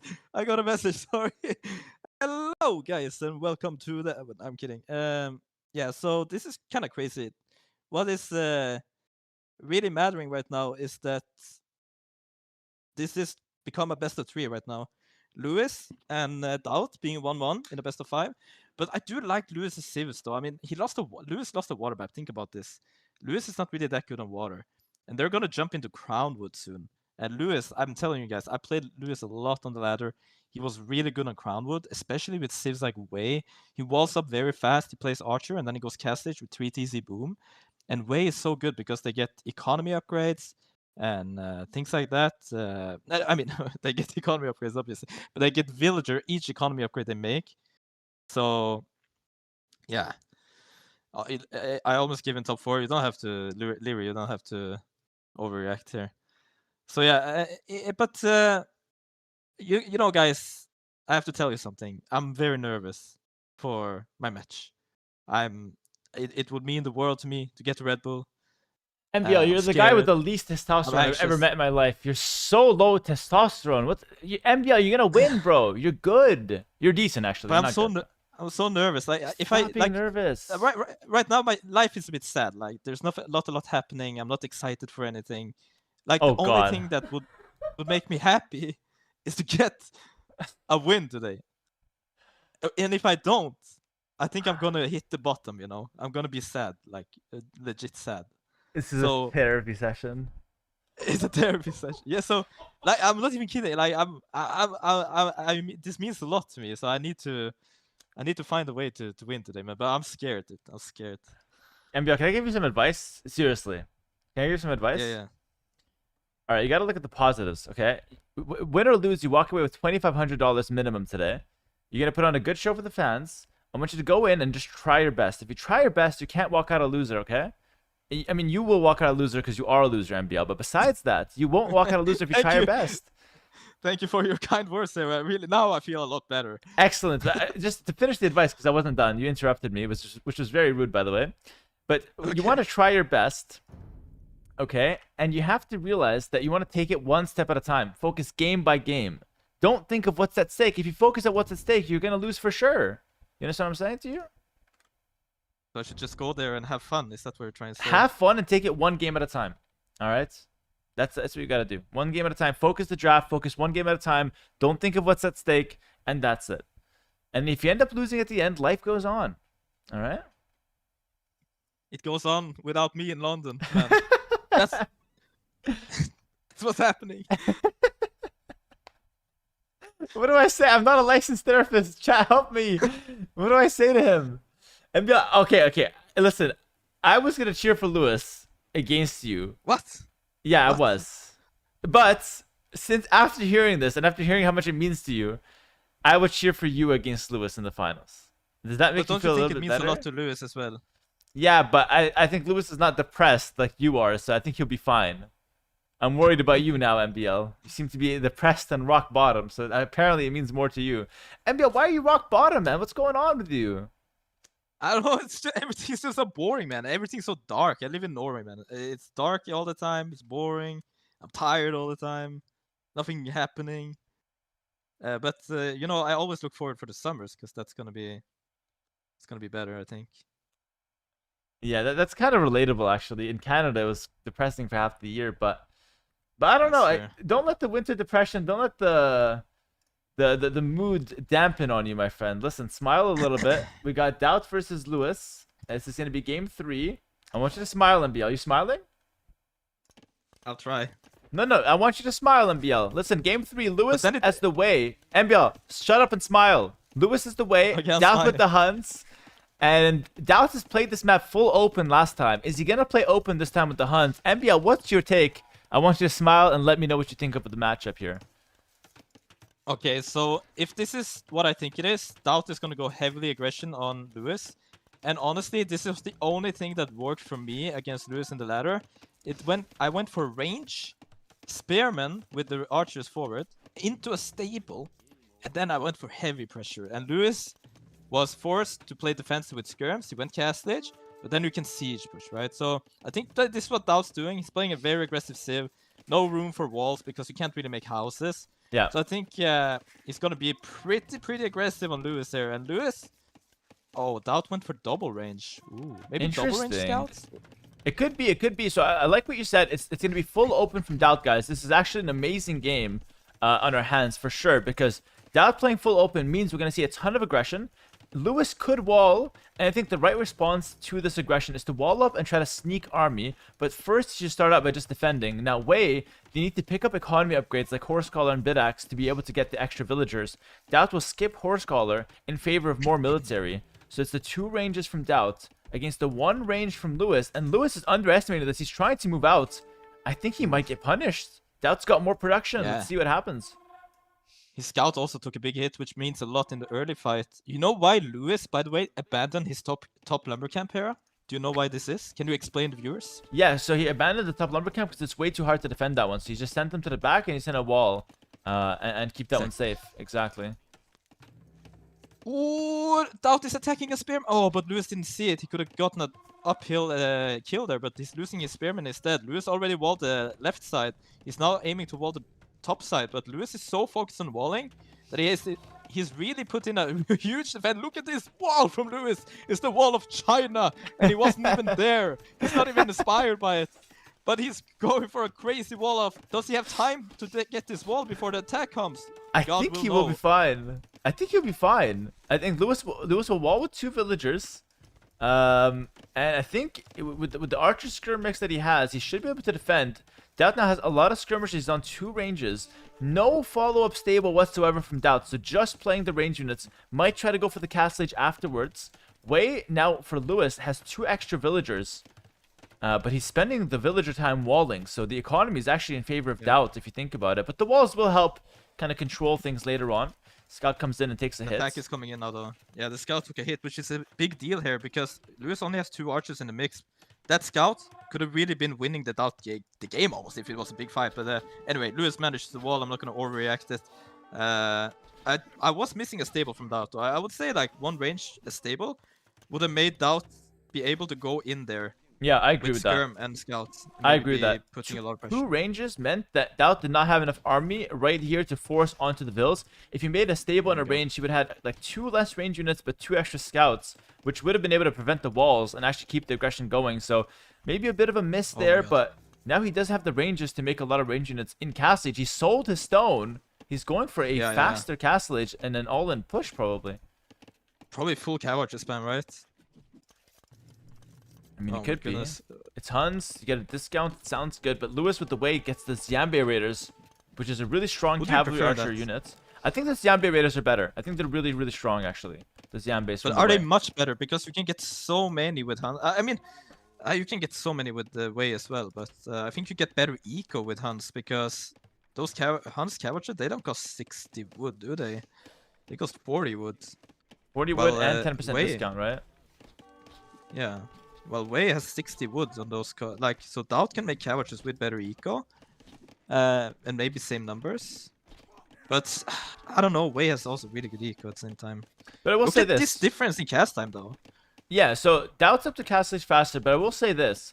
Lewis being walled will help him a lot when it comes to the Cav Archer fights. For sure. Because Lewis can just sneak attack with Zambe Raiders, and he's going to raid all of Daut's economy, which is completely exposed, by the way. Not a single piece of palisade here. So I think Lewis's walls will actually win him the game here if he's able to stabilize and not get overrun. But he's going over to the stone. He wants to play towards Tiger Cavalry. Interesting. A forward siege from Daut now.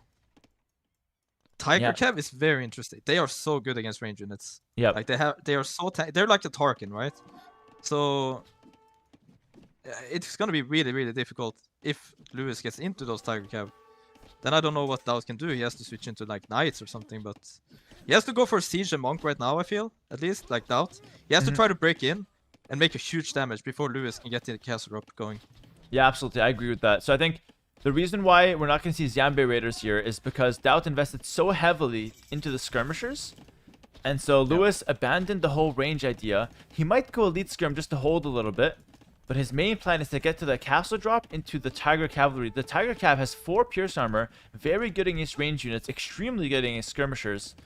And Daut might not expect that. Like, Daut does not see the stone. He doesn't really think about it right now. The only way Daut can predict this is if he just completely expects Lewis to do this with no hints whatsoever. Ram, not a Mangonel. He's going to break in super fast. He wants to do damage right now. I like it a lot. So if he can actually get in with those Elite Skirms, before Lewis gets the castle up, he can actually probably deny this castle. If you think about it, if the ram comes in now, he kills the palisade or the house, he can deny the castle. He sees it as well. It's possible. It's possible.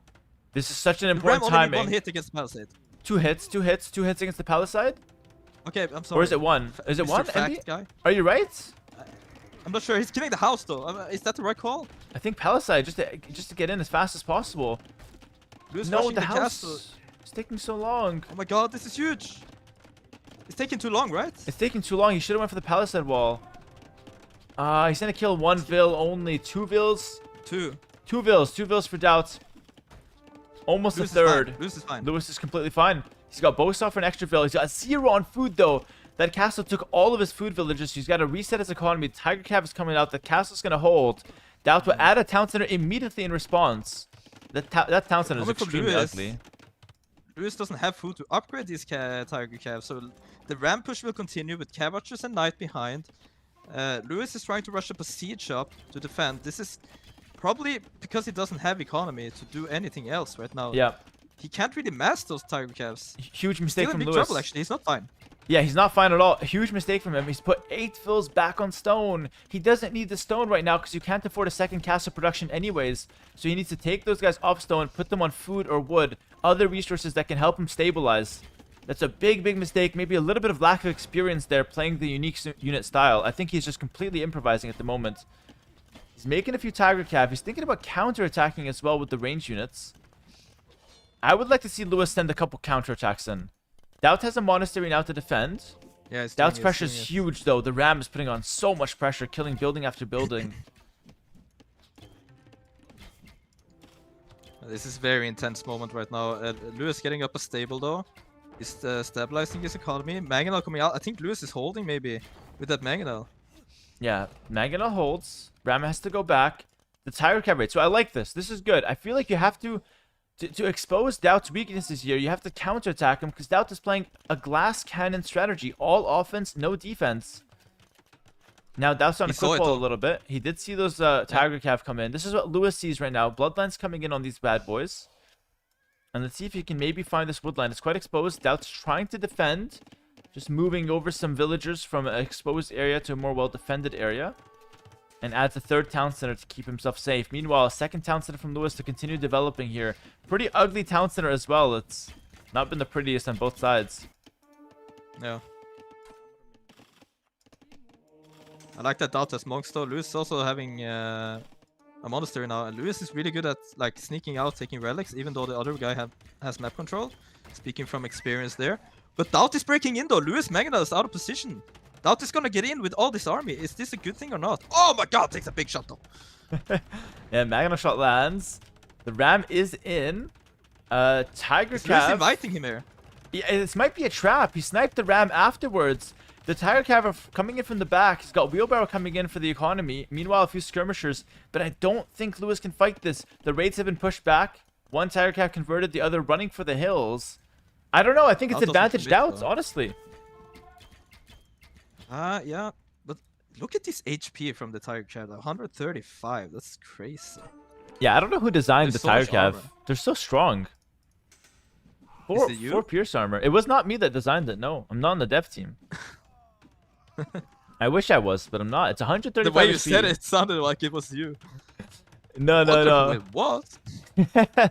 No, but like seriously, 135 HP, 11 attack, and 4 Pierce armor. It's such a crazy stat line for a unit. And if it kills a military unit, it gets plus 10 HP, plus 1 attack, which is ridiculous as well. So, no, it's a crazy strong unit.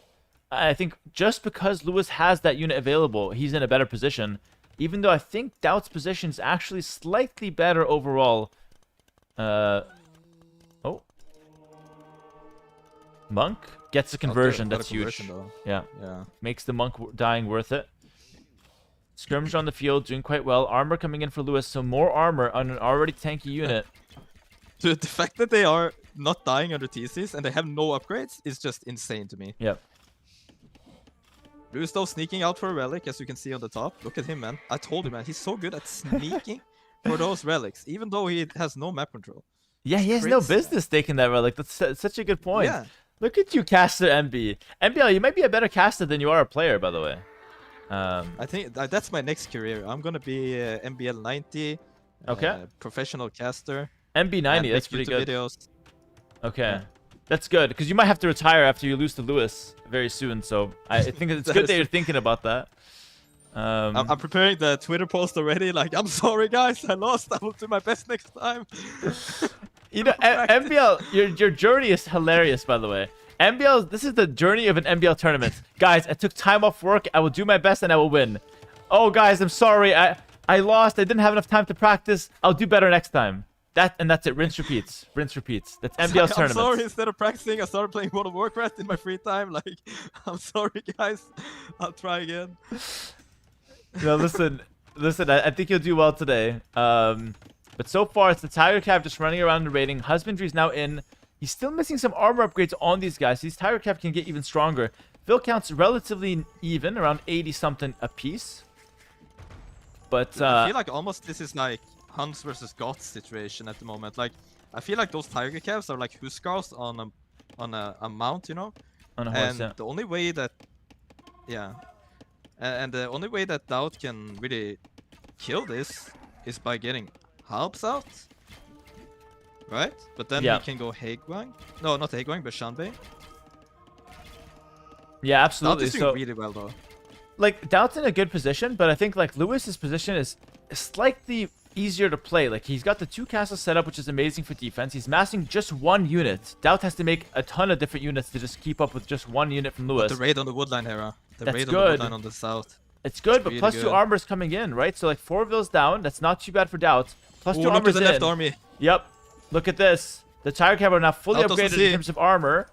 And they get stronger every time they kill a unit. These Tiger Cav are going to feast on the skirmishers to get even tankier. Oh my god. The correct play from Daut would be to delete the skirms, by the way, to not let the Tiger Cav get stronger as they kill That would them. be insane. That would be next level. That would be insane. But we didn't see that, so now some Tiger Cav are now 172 HP on those guys, for example. They're so strong here. Oh my god. The HP, the armor, 6 pierce armor. The Cav Archers are doing 2 damage per hit. And those Tiger Cavs are everywhere at the moment, while Lewis is making a huge farm eco in the back, getting handcart as well for his economy, which is going to be insane. I think Lewis can play a full all-in cast stage here and maybe take the game. I don't think he needs Imp, because what do you get Imp? Yeah. Like, Imp gets you nothing. Get Devotion, all-in castle, keep spamming the unit. I would like to see another castle forward maybe for Lewis.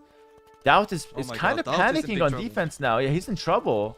What does he do? He's got no walls whatsoever.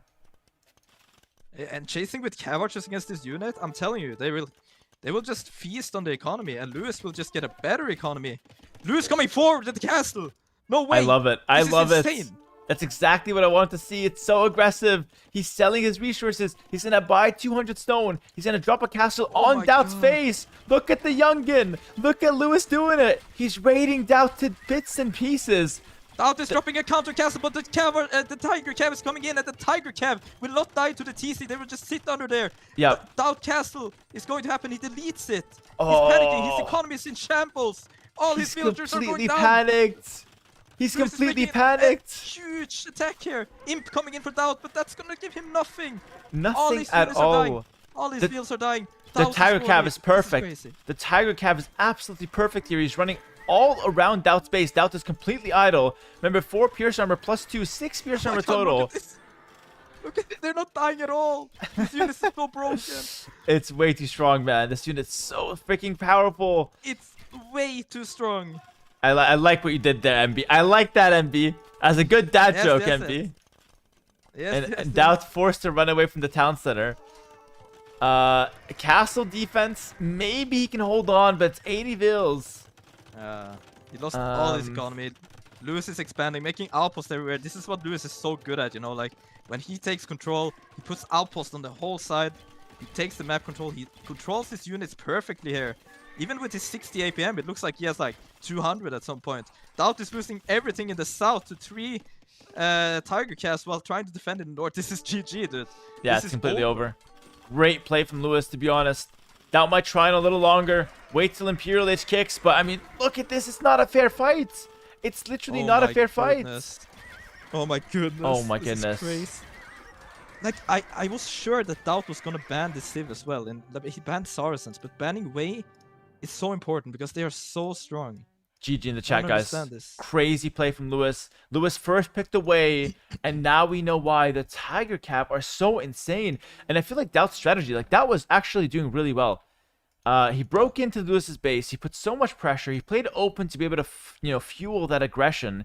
But as soon as Lewis saw the pressure from Daut, he made a really smart decision. He got on the stone, didn't consider the Xianbei Raiders, went straight for the unique unit of the Tiger Cav, and my god, was that a good decision. Just take a look at that last fight. He melted all of the Cav archers while raiding Daut all over the place. Daut's 4 town centers were basically useless to help defend, and now it's 140 pop to 70 pop. Daut, even with Imperial Age, can't do anything. The GG's called, and damn, those Tiger Cav are absolutely broken, eh?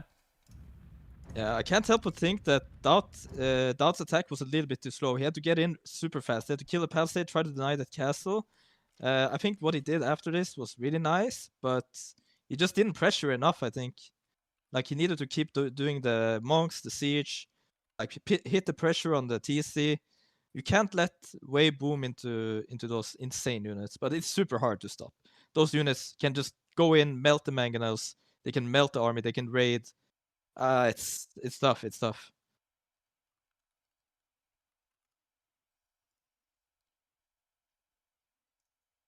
Man, oh man, this is super nerve-wracking. And yeah, I feel By the like way, you're I more had nervous this- than the players. Dude, I had a dream, like, last week. I was hoping you'd mention Before- this. I was hoping you'd mention this. Before the draft came out, I had a dream that it was gonna be me versus Lewis in the decider, and I lost. That was my dream, and I didn't even know that I would be facing Lewis at that time. But my dream can come true, and it was not just a dream; it was a nightmare. I woke up sweaty. I was sweating. I woke up and I was like, Jesus Christ, this is the worst dream I've had in a while. Like, but I think that my dream is gonna become a reality right now. So MVL, you believe that your dream is now the truth. You believe that Lewis will beat Daut and Lewis will beat you. Yeah. And you think so? No chance. And the Twitter post will happen. And And I the have to go in defense mode. And Lewis, I know what's gonna happen. He will beat me. He's gonna start his stream right after he beats me, and he's gonna smile, and he's gonna be, I won. I'm in Redbull, and he's gonna be like that. And then he's gonna talk shit about me the whole time. Why would he talk shit The whole about time. you? He Wait, won. because that's what Lewis does, man. When he wins, he's a bad winner. I know. I can smell it, man. I can smell it. So, but why do So you? this is what I'm going all in to stop this, man. I'm stopping him, man. MVL, This do you cannot have happen. do you have a good plan to beat Lewis? Should Lewis advance over Daut? Yes. You have a good plan. So what is there to worry about? You could be the winner, and you can be a good winner. You can win, and you can be humble about it. You can give Lewis props. If I win, I'll do the exact same thing. I'll start my stream and I'll shit talk Lewis, man. That's what I'm doing. So you're projecting. You're projecting. Your dream. What- Your dream was a lot deeper than we thought it was. It's actually you that will win, and you will become the Lewis that you feared. You're gonna talk shit about Yes. Lewis. It's gonna be Lewis's face, but it's your body, MB. That's the dream. It's deeper than we thought. Oh. Yes. That's So you're gonna win, insane. MB, but you will be the person that you feared Lewis would become. You'll be the bad winner. Ah. You're gonna trash talk Lewis, and that's what's gonna happen. The game has started, by the way. MBL, give me Oh the my God. odds that you win. So let's say it's you versus Lewis. What are the odds that you win? 50-50, I'll say. 50-50. Lewis is good now. 49% for you though. Okay. 49, like 51 for Lewis because of the dream, of course. That's a big deal, right? Yeah. Yeah, the nightmare. Have to factor that in. All right, the next game is beginning. It's gonna be Georgians versus Bulgarians on Dorothea Quarry. I don't really know if I like the Bulgarians here. Yeah, me neither, actually. I think I'm doing a good job at this therapy stuff, guys. Like, chat, you see what I'm working with here? I'm dealing with the lowest testosterone a man has ever had in MBL. He has no confidence. He's got dreams and nightmares that his opponent's going to beat him. I mean, I'm working with nothing right now. It's the bottom of the barrel. So I think I'm doing a good job with the therapy. MBL, you came here a broken man, and you're going to leave just now, as broken. But I think I Yeah. gave you a glimmer of hope. Just maybe you're going to beat Lewis. I think that's Maybe the I can most you do can this, ask for. Yeah. Is my set starting right after, by the way? I don't know. Don't ask me. I'm not the admin. I'm just the caster, bro. Jesus Christ. You're already nervous, MBL. You're gonna lose. By the way, Yeah. do you think this is a planned strat from Daut, or do you think this is pure improvisation at this point? Because Well, let's I take think, a look. Yeah. What do you think, MBL? I value your opinion a lot. What do you think? I think he's improvising Bulgarians. Okay. He's sending 8 villagers from wood to deer. That's crazy. So he's gonna actually go quite heavy on food here. Potentially for a big man-at-arms spam. He's not planning on doing a range. He's just going crazy on the man-at-arms. But let's see how Lewis tends to stop. No, it. it's He's got gonna the be range up market. already. It's gonna be a market. It's not gonna be crazy Market? on men at arms. It's gonna be 2-3 men at arms into a market. And he's in a fast I'm wrong. castle. But into what though? Into knights? Into cav longswords? archers? Into longswords? No way, right? It can't be longswords. We'll see what Lewis can do. Lewis has got the Jurchens, guys. Welcome in. It's game 4. Daut clearly prepared the strategy. Anonymous, thank you for the 5 gifted subs. MBL, you got me some subs, buddy. Thank you so much. Put a smile on that face, MBL. Come on now. I'm so happy for you. Thank you, man. I know my success means a lot to you, MBL. Archers, Spearmen, that's Lewis's opening. He's going to switch into a stable for sure to take advantage of the Jurchens. Oh, the spear killed the deer for some reason. Lewis needs to put pressure. Like, I would love to see Lewis go aggressive with like range insta stable. Yeah. But Lewis doesn't have a tendency to do this. He plays one range and tries to aim castlage all the time. That's why Lewis sometimes gets overwhelmed by early aggression. But Daut is not doing that right now. He Daut is adding the going for stable, though. castlage. Lewis is adding the stable. I think he's going to punish this perfectly. Daut's trying to play for Castlage, and I think he'll play for Cav Archers in the Castlage. That's the only unit that I think makes sense. Or knights. No, it can't be Knights, because Knights will die to a few Spearmen, no? Can it be Knights? Yeah, he could upgrade the knights really easily. Oh no, he's going for another. He's going longswords. He's going double barracks. He's going double barrack longswords? This is a my masterpiece from days. Daut.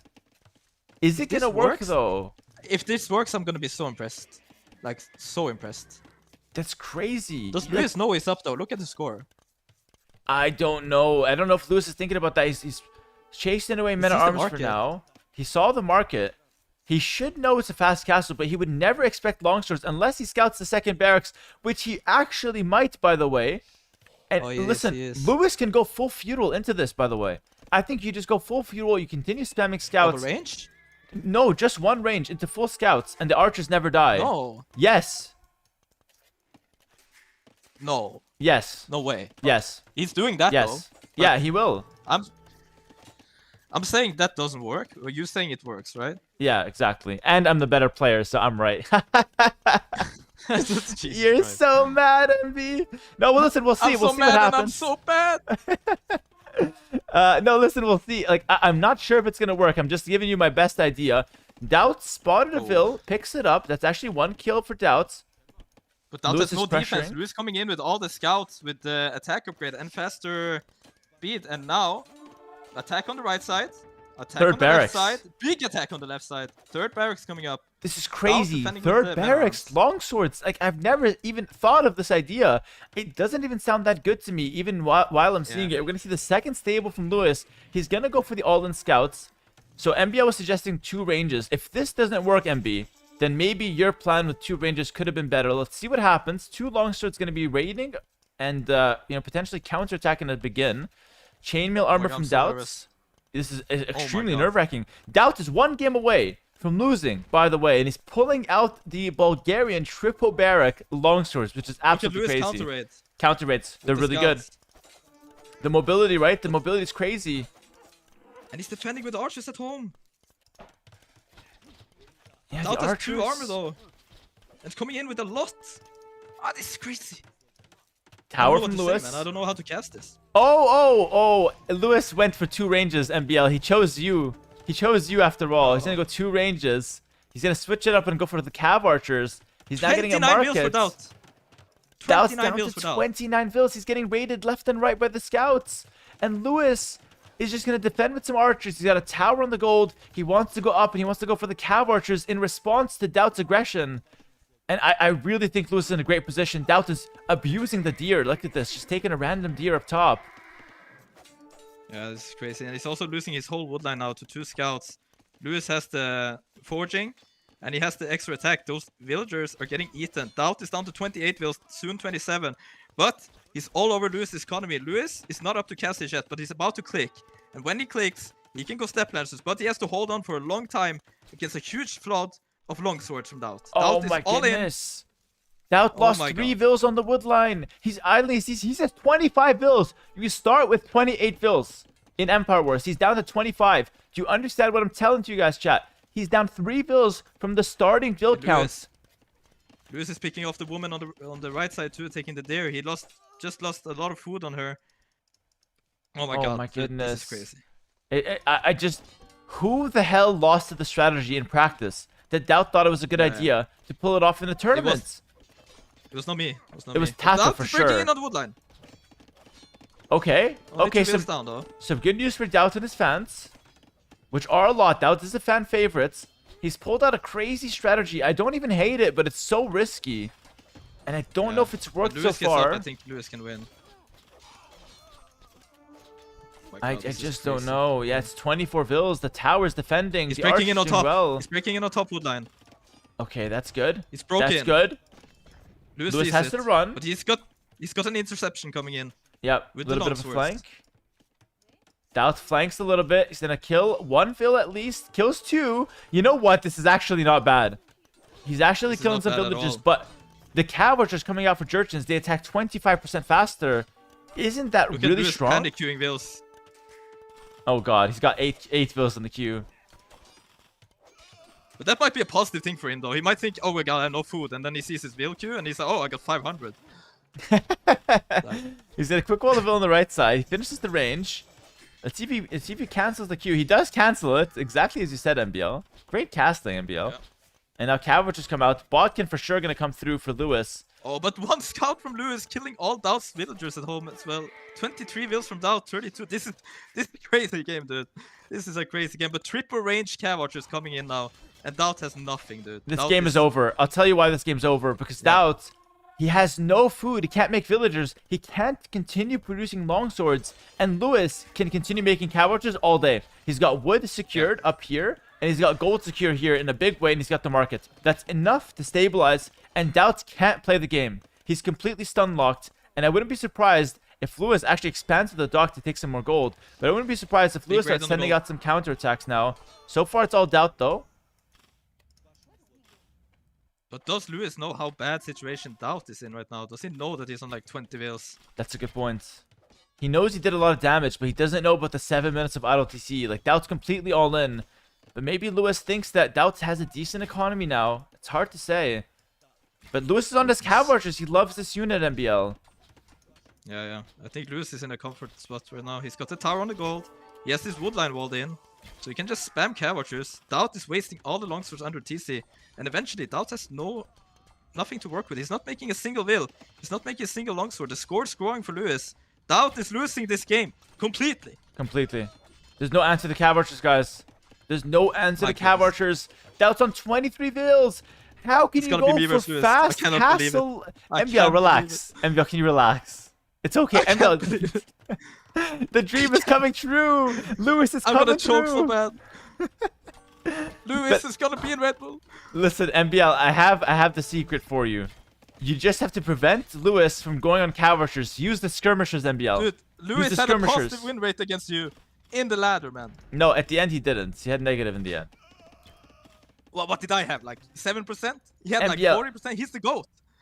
But why are you in favor of Lewis? Why are you MBL? You're the best player that's ever co-casted with me today. All right, the number one player. So just go in there and believe in yourself. Lewis is young. Lewis is naive. He's inexperienced. Archer's coming in on the right. Oh, the three And Archer's getting archers. rolled out. Daut is taking deer from Narnia, by the way. Daut is walking over here to take deer because he's got no food. He's got no wood for farms either.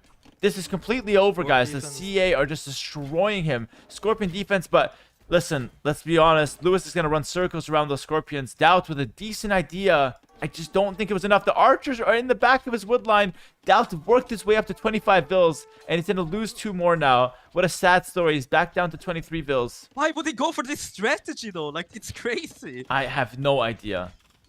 I This is the actually have worst no strat I've idea. ever seen. Listen, I think it was a good What is he idea.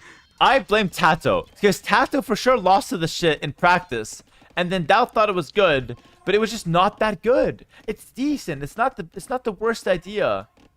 But I think against a guy like Lewis that loves CA, I don't think this is gonna be like a solid idea to really pull this out. Oh my god. Me versus Lewis. It's gonna be a banger, guys. I think people are gonna be excited, dude. It's gonna be insane. Yeah, people are gonna be, tuning in. They want to watch MBL go down to Lewis and Lewis to be, going through the Red Bull. It's gonna be the main event, really.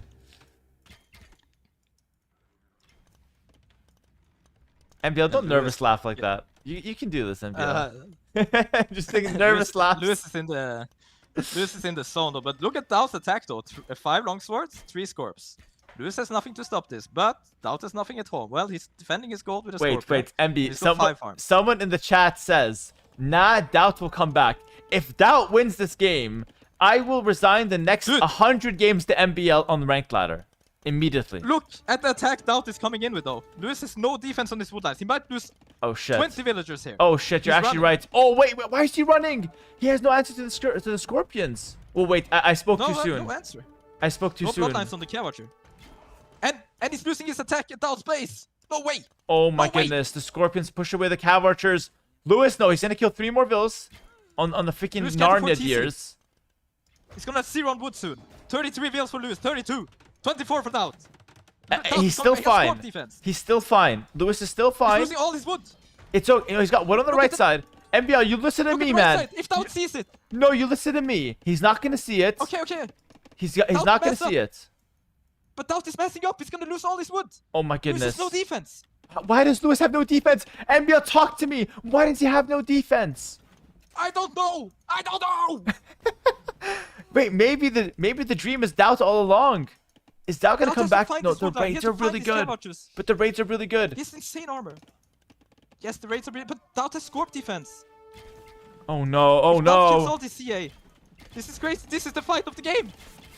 There's a No, wagon up the for Lewis. rocket cart from Lewis out of nowhere. Oh no! Oh, the Scorpions are down. Oh, the Scorpions are all down. Daut is trying his Oh. best, but I think it's over. The fight of the game. Oh, it was looking decent for a moment there, but Lewis defends with the rocket cart. There's just Rushing with the banger, 5. man. Yeah, perfect timing. That was super clutch. 5 longswords are going to be pushed away. Lewis is still at large in Daut's base. Daut's at 23 villagers. Daut has the number 23 tattooed to his villager count. It's been there for the last 20 minutes. And I just don't think he's got the answer. Lewis can mix in 1-2 step lancers, by the way. 1 or 2 step lancers can kill all of the Scorpions really easily. I would say a TC on the woodline on top secures Lewis a game. Because then Daut has no chance of doing Yeah. damage anymore. That's true, but I mean, he's far from a TC. He's got no stone, barely any Just wood as well. cancel rocket card, buy stone. Cancel rocket card, buy stone. You get the wood, you get the gold. I agree with that. He's yeah. gonna buy stone now. He's gonna buy stone now. He's gonna think make so? a TC there. If he Yeah, buys yeah. stone and makes a TC, you're gonna beat him in the finals, okay? Okay, okay. If he doesn't, you're gonna lose. He's not doing it. Wait, wait. No, he's Wait, not doing 30 it. more seconds. No, MB, he's 30 not doing seconds, it. 30 seconds. 30 seconds, bro. 30 seconds more? He's still Yeah, not 30 doing it, MB. He's seconds. skewing more units. Are you getting nervous? Oh, Go, he go, did go! it! He did it! Ah, it's insane! Oh my goodness, you're the best caster ever, and you're probably I gonna know. win, cause this happened. Yes. You're so good, MB. MB, you got nothing to worry about. You got such good experience. Yeah, I Hera know- I know who? Lewis is- Hera who? MBL. That's the new guy in town. MBL! MBL! Guys, chat with us. MBL. It's just me. Damn That's it. what I want to hear in the Royal Albert Hall, guys. My name chanting in the finals against Hera. I'm And gonna beat MBL will be the guy that's bringing water to the actual finalists. Thank you, MBL, for bringing the water. The crowd is cheering. Thank you, MBL. That's the chance. He's bringing water to Viper and Hera, who will play the grand finals in the Royal Albert Hall. That's the dream here. But guys, back to our game. Lewis is doing so well. He's cleaning up Daut all is of the sorted. longswords. And Daut, bless his heart. Honestly, he's trying his absolute best. I want some respect for Daut right now. He's playing us on till there's nothing to be played. He's got 5 military, 22 vills. I mean, he's just... At this point, it's looking so rough. He knows he lost, but he's just trying his best anyways. Yeah. And Lewis knows he won, right? For Yeah. sure. He's just trying to not throw. If I know Lewis, he's just preventing himself from throwing. He tends to throw a lot. It's his biggest mistake, I think, in a lot of these games. But this one should be pretty unthrowable. He's coming forward with the rocket cart. Bloodline's now coming in.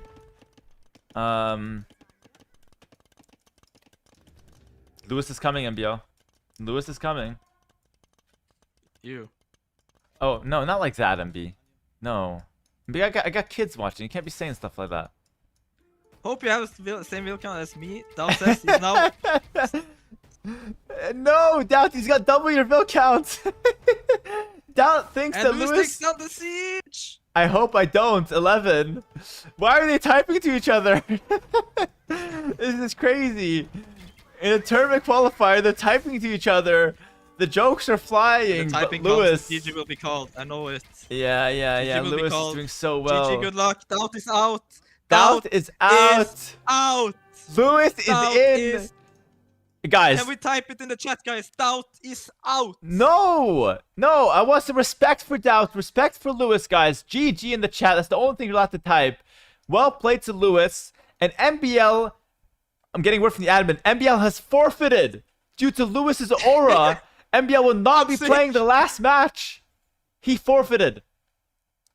I got a sudden illness. Yeah. I have to go. MBL is ill like the Viper, and the match will be postponed till tomorrow. Lewis has won. Yes. Lewis moves on from Daut, guys. GG. And I just want to say, really, really good run from Daut, by the way. I do want to be serious for a second. We're making a lot of jokes, but I do want to be serious for a second. Daut had a phenomenal run. He beat Dogao. He beat Dogao, who beat Nikov. He beat Uzi, and he took Lewis to 4 games. It wasn't a bad showing. Daut was looking good all qualifier, but in the end, he drops out. He'll take home $1,000 and plus 500 from the ladder. So Daut walks away from Redbull with 1,500. Not bad for a qualifier run. But Lewis moves on to the last round of the qualifier, and he'll be playing against MBL. MBL, I do want to hear something from you. You've seen Lewis play. Do you fancy your chances against Lewis in the last round? I think it's gonna be very close. I'm very stressed, very nervous. I'm excited. Like I'm pumped. You're I think pumped. when I was playing you in the reverse sweep, I was like shaking. I Yeah. still think I can perform well, even though I'm like stressed, nervous, etc. So under a lot of stress, but you're still gonna perform well. And MBL, listen, Yeah. thank you so much for coming off of the co-cast. I actually really appreciate it. Guys, give it up for MBL in the chat. Shout out MBL for coming off the co-cast. It was a lot of fun. And what this co-cast proved is that once Lewis wipes the floor with you, you have a good, bright career as a caster, because you're fantastic at casting, MBL. Can't say the same about your gameplay, though. All right? Thank you for coming on. That's true. That's true. Thanks, Sarah, and thanks, chat. I will see you guys. I hope it goes my way, but if it doesn't, I'll be sad. So He'll cry. MBL, please promise me this. If it doesn't go your way, please turn on your stream with the title, "I'm sorry, chats. I'll do better next time." Okay, I will do that. All right, thank you. I think you're gonna do that either way. I promise I will do that. All right, MB, thank you. In all seriousness, though, good luck, MB. I believe in you. Try your best. I'll make the title right. I'll make my stream title right now. Like, No! sorry, chat. Play first. No. I'll make it and then I'll change it if I win. Okay. If you win, you change it. That's good motivation. MBL, Changing good luck, man. Thanks for coming on. I'm sorry. I'll I'll do better next time. GG's. Congrats, Lewis.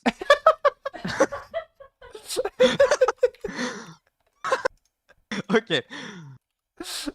Okay, so see you guys. Have a nice one. Take care. Oh god, yeah. Look at this title. Look at this title, chat. He actually did it. Look at this. I'm sorry.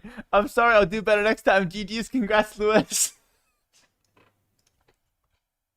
It's his actual title. He is the least confident pro player I've ever seen in my entire life. This guy has less confidence than testosterone somehow. Oh my goodness. What up, Farland Mitch? Look at this guy coming in. This is like the opposite of a winning mentality, by the way.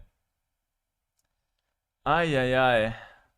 No, this isn't humble, guys. There's nothing humble about this. This is self-defeating. This is not humble. Oh god, that was fun, man. That was fun, guys. I hope you enjoyed the NBL co-cast. It's just me now. It's gonna be less interesting now that it's just me. Let's take a quick look at what's going on right now. Let's take a look at Wikipedia. So, what's the score of Barles? Yo, anyone know the score of that one? It's 2-1 Barles. And he's losing the fourth game. 2-1 Barles. And after, we're going to play NBL. We're going to hop in and we're going to cast Barles. We're going to cast Barles Yo right now. Because Barles is almost winning the fourth game. If Barles beats Yo, that's a huge upset. Call Daut. I'm not going to call Daut, guys. He just lost. I know Daut, we make a lot of jokes, but let's give him some time, guys. Let's give him some time. Let's hop in here. We're going to fast forward to live. We'll put Barles in blue, Mr. Yo in red. It's Magyar's Vietnamese. I think Vietnamese are much better. What's the time in this game? Does anyone know? Call Lewis? Lewis has to prepare as well.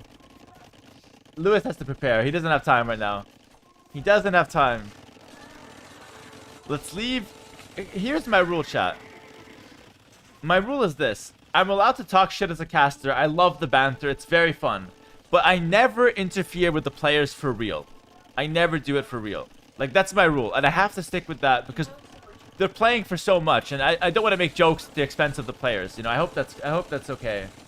I think it's reasonable for me. We're just gonna fast forward here.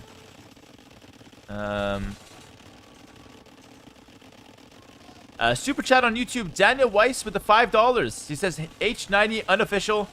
To become H90 official, you have to shave the beard and keep the mustache like T90. You have to ask the wife first, of course. I will never rock only a mustache. I hate that look on me. That look on me is really bad. Trust me. It's never gonna happen. Okay, so Vietnamese tower defense from Barles. That Yo was winning at some points. 1,000 score up. But the Fire Lancers will push back. It's always the Fire Lancers. 2-1 Barles. So Barles won. Like that. That's how it happened. 2-1.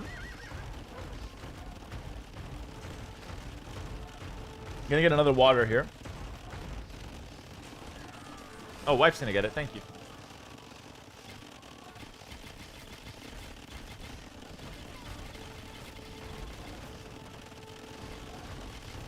We're just fast forwarding. I'm sorry about this, guys. Oh, God. I can't wait to watch NBL Lewis, by the way. I absolutely cannot wait for that one.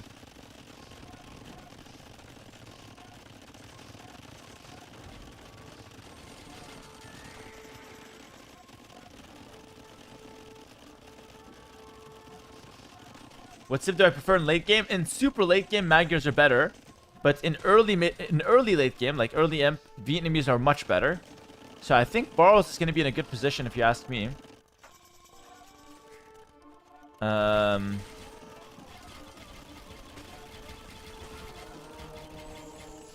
Get Daut for MBL Lewis? I don't think Daut wants to co-cast, guys. I'm not gonna ask him.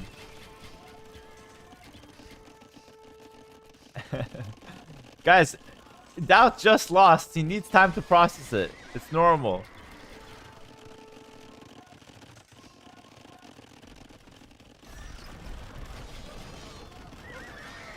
Star coming in? I don't know. Yo's doing well, man. Yo's doing well.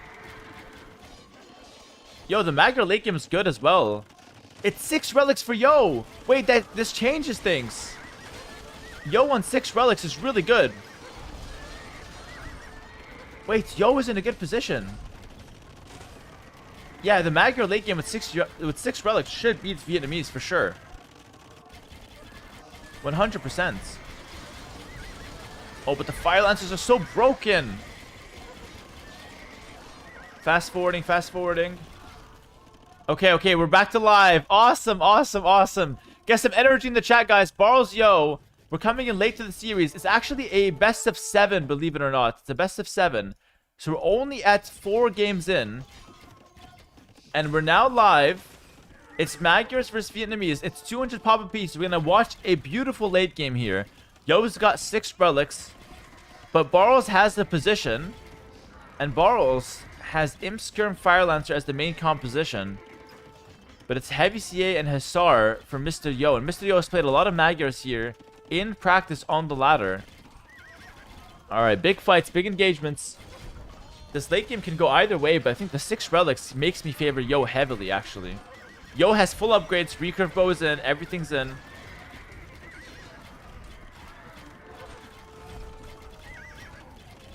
And I think Magyar is one of the best late games in, you know, a standard 1v1 Arabia. This map is not too different from a standard 1v1 Arabia.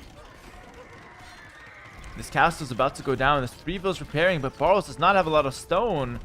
And Yo, with the relics, is just doing so well. People were saying that Barros was winning this game, by the way. So Barros was actually in a good position at some point. But Yo has turned it back. Yo has killed the castle. Pikeman now from Barros. Barros is out of gold completely. And I don't know if you can win without the gold. Now, the Vietnamese late game is really good because of the Imskirm. Magyar late game is really good because of the cheap Hussar and the beastly Cav Archers. Both comps are good, but I think if you factor the relics in, Yo should be winning this long term. Imskirm Halb is not bad though. If Barros can get the upgrades on Halb, it could be, you know, it could be playable.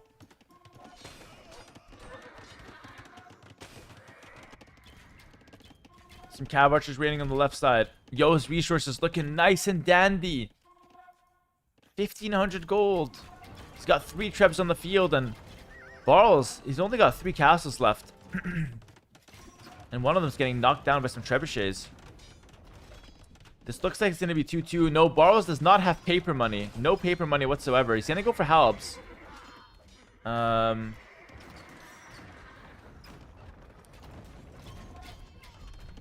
Castle goes down. The town center is going to follow.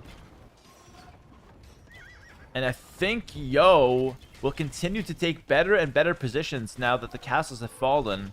He can raid more. Villages go down. All of this is actually quite exposed.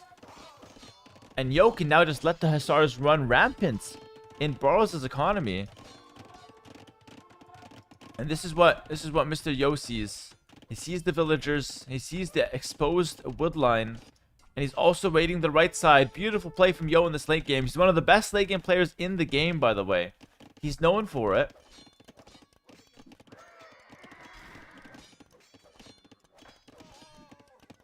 And good dancing from Yo. My goodness. Dodge the elite skirm shots. Oh my goodness. That's beautiful. Beautiful, beautiful.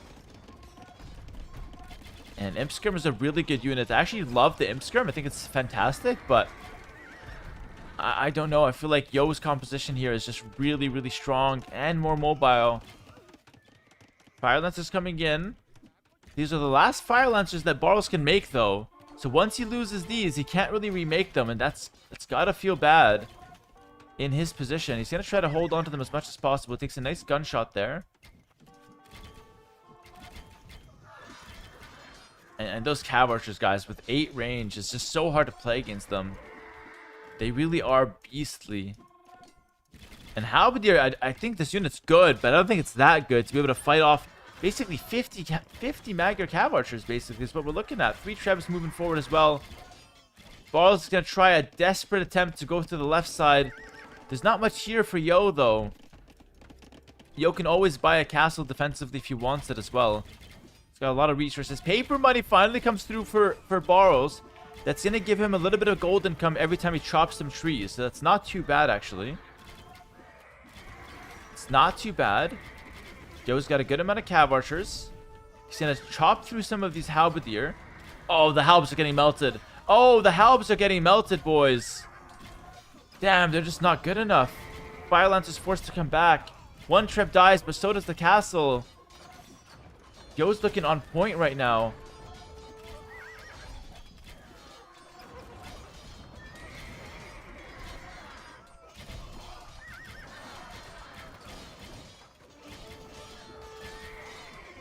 Beautiful setup from the cav archers. Beautiful setup from the cav archers. And GG's called. Whoa, GG's called. Let's hear it for Mr. Yo. GG. It's 2-2, all tied up now. I know we didn't watch the set, so we're not as invested. But Yo equalizes the score.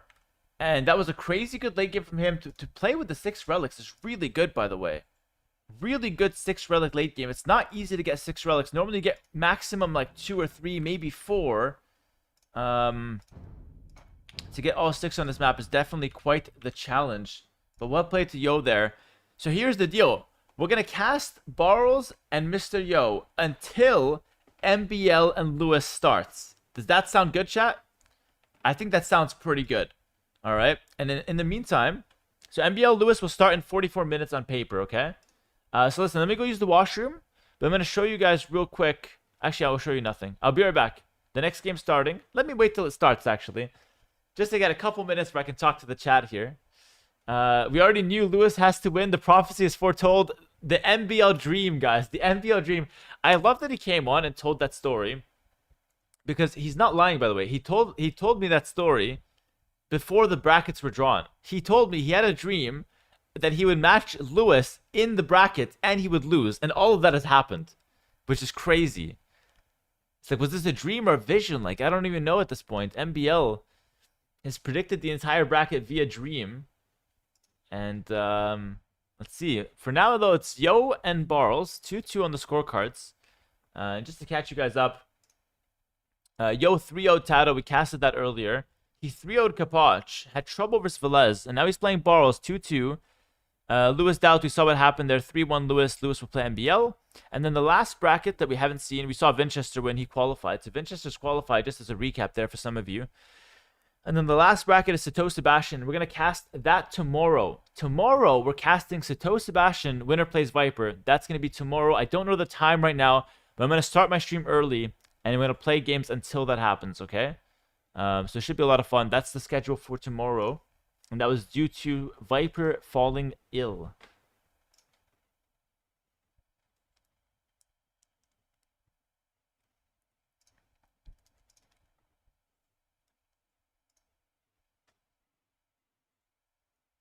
Yeah, I'm wearing the champion shirts. I love this brand. I think it's good. It's a cool word. Next game has started. It's gonna be Dorothea Quarry, by the way. We've seen a ton of games on this map today. All right, Romans Persians is gonna start in a minute 45. Listen, I'll take a small break and I'll be back. Follow the stream if you haven't already on Twitch, and like the live stream on YouTube if you haven't already. Appreciate it, guys. Be right back.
All right, I'm back, guys. Barles, yo, Persians, Romans, Undorothea Quarry.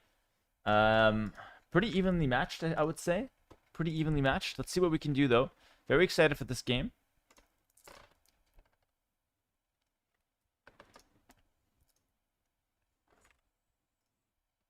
All right, hopping in. Cruel Mercy, thanks to the 2 months. Tier 1, really appreciate you, man. Welcome, welcome. Guys, welcome in to game number 5 between Barles and Yo. We have Barles in the blue playing as the Romans and Mr. Yo in the red playing as the Persians. We're going to see an archer range opening for Mr. Yo. And Barles is going to open with a dock. Whoa. He's going to go militia plus a dock opening. That's new. And a dock can be good here because you've got the oysters that you can take and they give you gold. You also have the deep sea fish that you can take with the fishing ships. That's pretty good. With the Persians, we're going to see an archer opening. Probably just to play against the early game men at arms from the Romans. And now Barles is just going to go ahead and wall up. So we've seen a ton of different approaches on this map. This woodline sucks. He's going to completely abandon this one. Wow, interesting. We've seen a bunch of different, options on this map. We've seen fast castle longswords. Is Patreon not working? Exclamation mark Patreon should be working. If it's not, I'll get it fixed. No, it should be working there. There you go.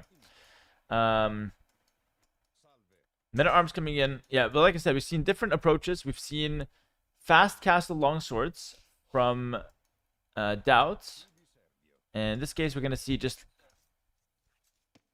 the men at arms from Barles. So men at arms armor coming in. Remember, for Romans, that counts as double. He's actually adding in more behind this. Mr. Yo's got 2 vills out here. Mr. Yo, Mr. Yo, Mr. Yo. What are we doing here, brother? Worst time to be out on the map with 2 vills. Luckily, he goes back at just the right moment. Dodges any kind of pressure there that can come from Barles. Barles can pressure the berries if he wants to. He's going to go for it. Yo, underwhelming defense from Yo so far. He might lose a vill. He will lose at least 1 vill. And the archers were out of position. Now Yo goes for the dock as well to try to punish Barles for making his dock early. Barles has a couple fishing ships, which is going to be nice. Nice little boost to his early game economy. But one thing I don't like about fishing with Romans is that Romans get 5% faster economy on all villagers. They don't get that bonus for their fishing ships. So it's a little strange to have to go into those. But I mean, it is extra economy units. So that's not the end of the world. It's not a bad idea. Jimmy Chichi, thanks for the 12 months prime. Welcome, welcome, my friend. Thank you very much. Yo is now chasing away Barles' scouts. He's got the archers. He should be relatively safe. Fletching is in, of course. And so Barles has to run away with those longswords. Or sorry, with those men-at-arms. Got caught up in the Daut game again. Good pressure from Barles behind this. He's just trying to scale till Castle Age. He's got the market. He sold a stone. So this is actually looking similar to Daut's approach, if you think about it. Daut with Bulgarians did something similar. Barles now with the Romans could consider longswords with them in a similar fashion. Longsword skirm, why not? Daut did not win. Lewis did beat Daut 3-1. It was a good performance from Daut. Good try. But in the end, Lewis just bested him. Barles now in the front with his men-at-arms. He's up a couple hundred res collected, though, which is quite impressive. Mainly due to the fish, I believe. Now Yo is making some fire galleys to deal with those. Which could be a little hard for Barles to defend because he's not making fire galleys of his own. Yo has walled in the back woodline and a nice little stone gathering as well. And now a market from Yo. So Barles clicks up to the cast age. A minute 50 from it. And now Yo is chasing him around with some archers. What's the deal, Barles? What's the deal? Minute 30 till Castle Age. The men-at-arms are looking for more damage. I don't think Barles has found enough. He's killed only 1 villager. He hasn't really been able to hurt Mr. Yo so much. And Mr. Yo has now retaliated by sniping these fishing ships from Barles. So that whole water engine that he started, it's now completely out. But I mean, he did force Mr. Yo to invest heavily into the water. Which is a win for Barles. And he did take, all of 1 deep sea fish. So not too bad. That demo's going to go down to a fishing ship. Not the best play from Yo there. And Barles is adding in more barracks. So this is the same strategy that Daut did. How is this the meta? This is crazy, but I will say, I think Romans do it better than Bulgarians because Romans get the 2 extra armor thanks to their civilization bonus. So, I mean, technically, this is going to be the better version of Daut's strategy. I wonder if Barles had practiced with Daut, or maybe they both came up with it. Very interesting, though. Maybe he was the one that lost to Daut in practice. Yes. 2 towers now from Yo, adding the second range. It's going to be Cav Archers again. But here's the thing. Cav Archers are not as good against Romans. Again, because of the extra armor, but also because Romans get cheaper Scorpions. So that can help the defense quite a bit.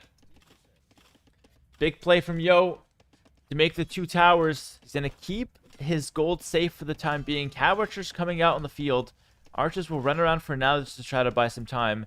I would like to see Yo try to go for a monastery at some point soon as well, if he can afford it. But he's open up top. He spots it. Yo is an experienced player. He's on the ball, guys. But he's getting pressured. Barles has killed 5 vills in total. Quite significant if you ask me. He's breaking in on multiple angles. And Yo's trying to repair. My goodness, Barles. Barles is doing well right now. This strategy looks a lot better right now than it did in Daut's game versus Lewis.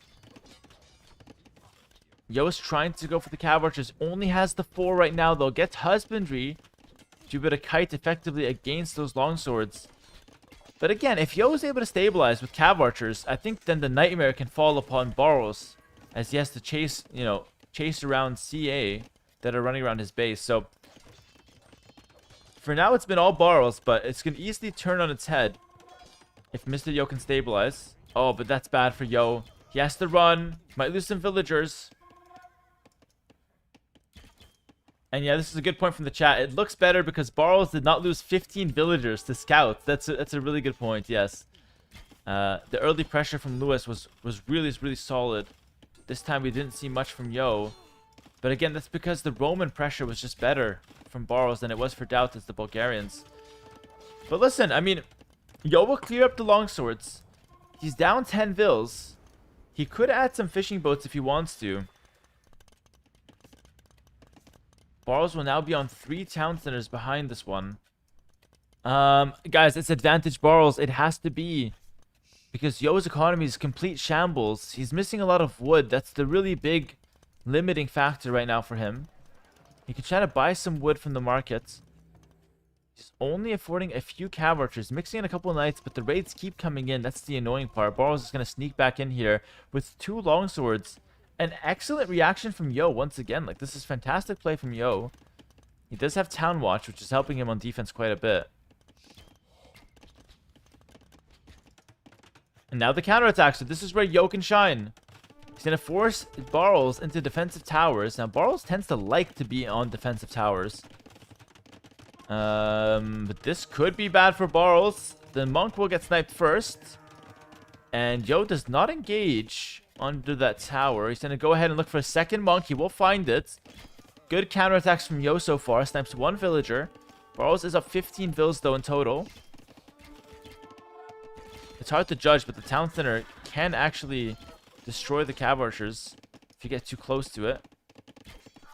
And that vill will die. So, decent damage from Yo, but meanwhile, it's also decent damage from Barles back here. And Barles has a much better economy than Yo. Yo's down to 38 vills. The longswords are looking a lot better this game. Damn, I would have never imagined the meta on this map to be longsword spam. It seems surreal to me. I don't even believe it, you know? But I guess with the Romans, it's quite solid.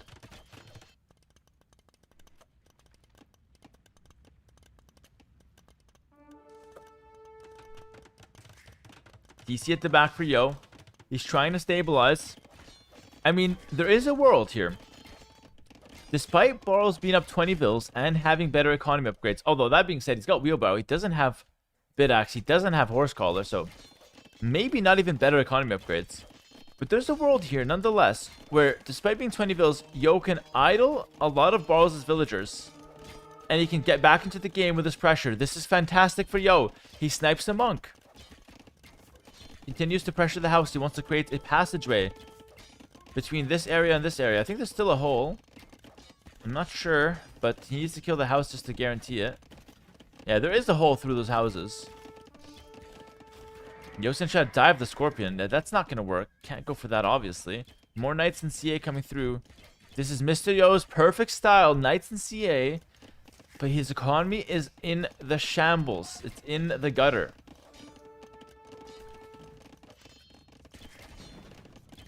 Now, Barl's economy, while not perfect, he actually got housed there, which is kind of interesting. While not perfect, Barl's economy is running a lot better than Yo's. Yeah, 69 villagers. Nice. Ballistics now coming in. It's going to help the towers a lot on defense. Going to be good for the scorpions as well. I'd like to see Yo just add in a lot of economy. I think that's what he needs. Because I just don't see him doing much damage with this army.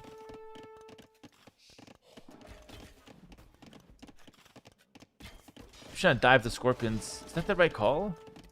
Maybe it is. He's going to snipe them. Maybe it is. Boros is missing fletching. I'd like to see fletching and not just ballistics to help your town centers out. I mean, Boros is under a lot of pressure. That's for sure. His villas are not working efficiently. They keep have to idle and go back out. He keeps getting housed. He's probably a bit nervous as well as he's, you know, in a winning position against Yo. About to qualify to the biggest tournament of his life, basically.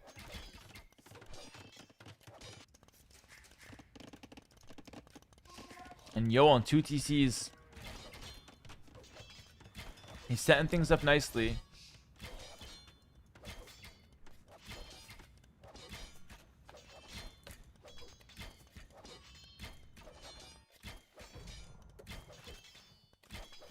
Well played to Yo. Just chops down one palisade. And just runs away. Fair enough. He's playing calm. He's playing collected. Still down to 25 villas though, but he does have the full map control. Now with a forward siege. Again, this is deep Yo territory right now. He loves this position when he's the guy attacking. And Barros still has horrible economy upgrades. So while it's looking good on the numbers for Barros, the position not looking so hot. This is going to help though. Horse Collar Bidaxe coming in.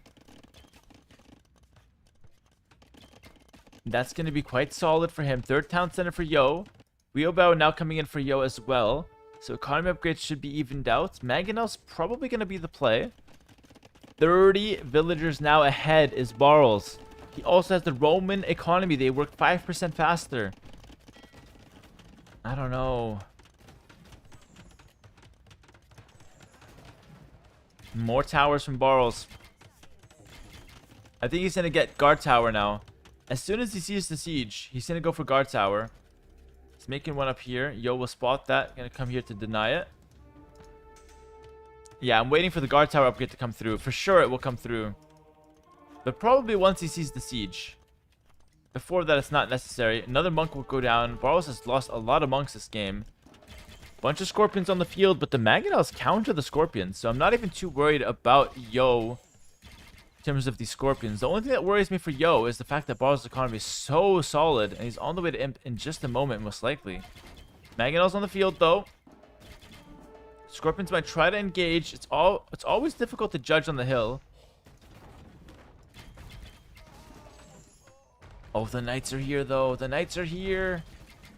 Mangonel will go down, but 6 scorpions and a longsword. I'd say that's worth it for Yo. Good trade for him. Still, though, advantage Barles as the game continues. 99 villagers for him. He's hitting triple digits very soon.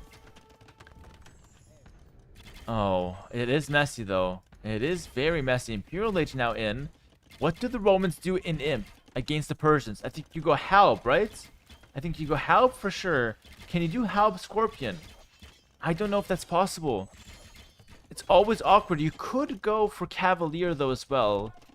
Could also just go for Legionaries. I feel like you've got some options. Defensive castle for Barles. He has a massive villager lead. We could see Centurions as well. Centurions are a badass unit, by the way. It's such a good unit. Not as good as the Tiger Cav, but it's quite good. And Barles is going to continue expanding towards the top here.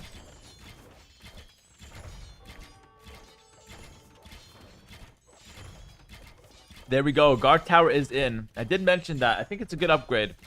You already have the university. You already made the towers. Might as well pick up guard tower. It's going to be the stables. Barros goes for the stables. He wants to go cavalier. But he keeps getting housed. He keeps having to rush houses because Yo is sniping his houses. So that's annoying.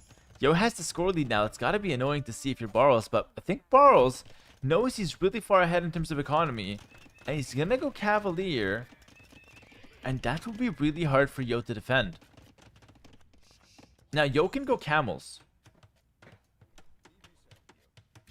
Yo can go camels, which could be okay.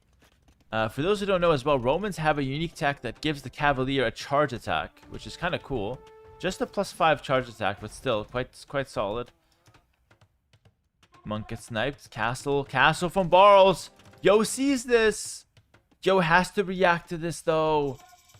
Oh, that castle cannot be allowed to go up. It's only 5 villagers. Barros is taking such a risk here. And Yo continues to pressure. This is so risky. I can't believe Yo is letting him do this. Oh, he's just going to cancel the town center. He's going to run. He saw it late.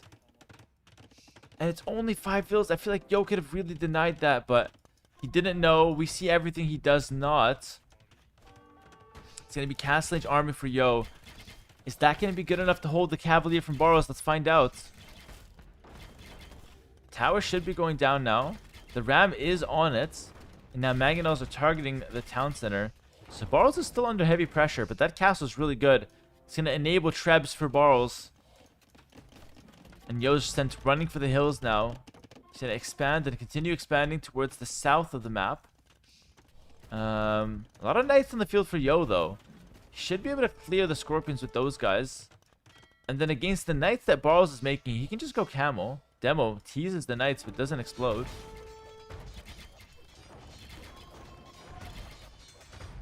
I don't know. I honestly feel like Yo's done a good job getting back into this game. I think Barros is clearly winning. It's a major advantage, Barros, for sure. But Yo has done a really good job of getting back into this game. He's going to dive the monks. 1 conversion, but the scorpions will go down. The knights from Yo should be enough to defend the knights from Barros. Barros has not clicked Cavalier yet. Barros is still under heavy pressure. And Yo has the score lead, despite being an age behind. What are we witnessing? Is this a crazy comeback from Yo? Or is Barros just stabilizing? Let's see. No imp upgrades coming in. He's going for Droman. I don't know if Droman's going to be good. He's starting Cavalier. Barros is panicking though. Guard tower. That's very panicky. Relics are 2-2.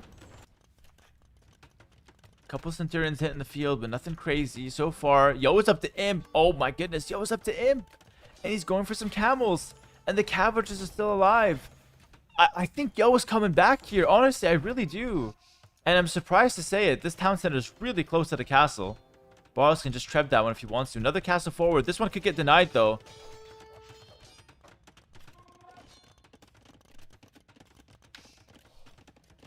Barros smartly walls it up.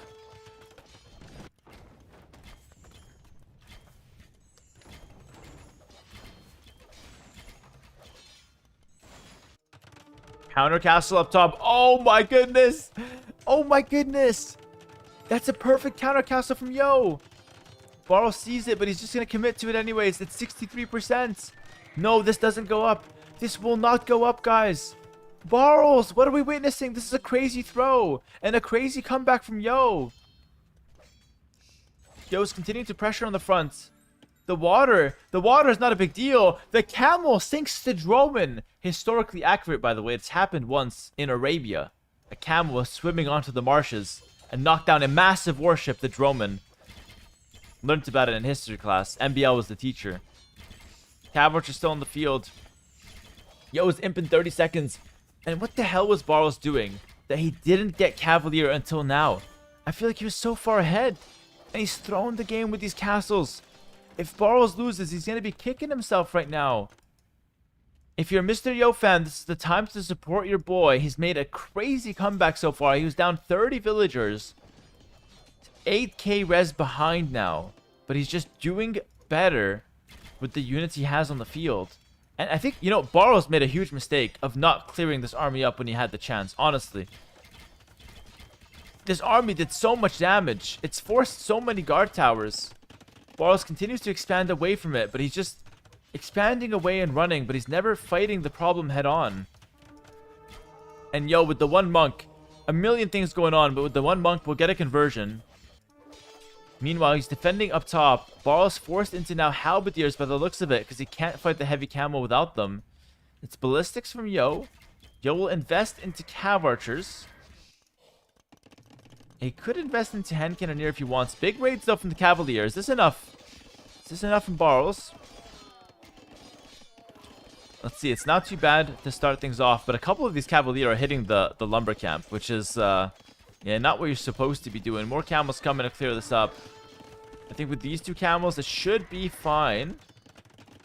And now a defensive castle from Yo. Yo is stabilized. I can't believe it, but he's stabilized. Score is neck and neck though. The game is super intense. And again, I talk about this, guys, but Yo is seriously one of the best late game players in the world. Maybe even the best according to many. Thumb ring, chemistry come in. I don't know. It's so even. It's so even. Barros is all economy, no military. He's got 153 vills, but like, what military are you using right now? Just a little bit of hubs. B-Town Pro, thank you for the 52 months. Does my Hera sub streak count towards H90 broadcast? Yes, it does, my friend. Thank you.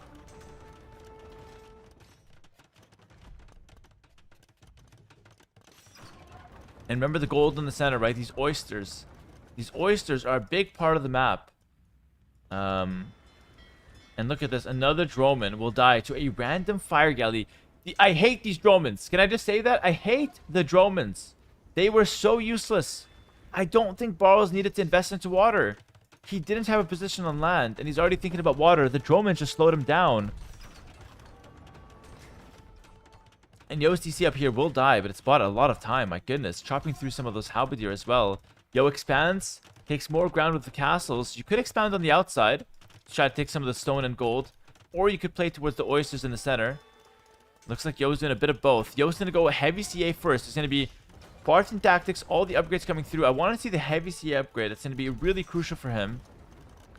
And then I want to see him play Savar. It's going to be Legionary Halb. Oh my goodness. Legionary and Halb for Barros. Legionary, for those who don't know, is the equivalent of champions for the Romans. They're slightly stronger. And they get buffed by the Centurions. But the Halbs are getting shredded by the Cav Archers. The Knights are there from Yo. And what in the world are we witnessing? Yo was 200 pop before Barros. Yo has got a better army comp. Barros is losing vills left and right. And Barros is forced to play light cav, guys. We're playing light cav. There's so much gold on this map. Why are we playing light cav? This is just throw after throw for Barros. It really is. And you have to question the decision making. His strategy was so good. He was up 30 villagers. But what the hell went wrong? That we couldn't convert that into, if not a win, into some kind of, you know, stability. And maybe it's just a testament to how good Yo is, right? Maybe Barros didn't play so bad, but Yo just got extra value from units that had no business getting this much value. Defensive castle from Yo. He loves to do this in late game to defend his farming villagers. It's not over yet. No, of course it's not over yet. Hold on. Barros is still 200 pop, guys. Yo has the advantage now. I think he's got the better composition. But he's still missing a lot of upgrades. And Barros still has a good economy. So it's definitely not over. Light cav raids coming through. Yo with the quick walls. He's watched Viper do it once, but can't quite do it himself. He needs to continue practicing. Very relatable. CA coming in. Now heavy CA Hussar as well. All the late game upgrades. Please, War Elephants. Wait. Actually, War Elephants are technically possible on this map because there's so much gold. So technically, Yo can get to War Elephants. Will he do it? I'm not sure. It's a bit of a risk, though. They're very expensive. Heavy CA just doing their thing. Remember, no bracer for Persians, but it feels like they're still good enough, you know? Barros will snipe the Treb. That's going to be good for him. Fair enough. Yo's getting infinite value with that monk. Just keeps converting units. That must be annoying for Barles. It's so over.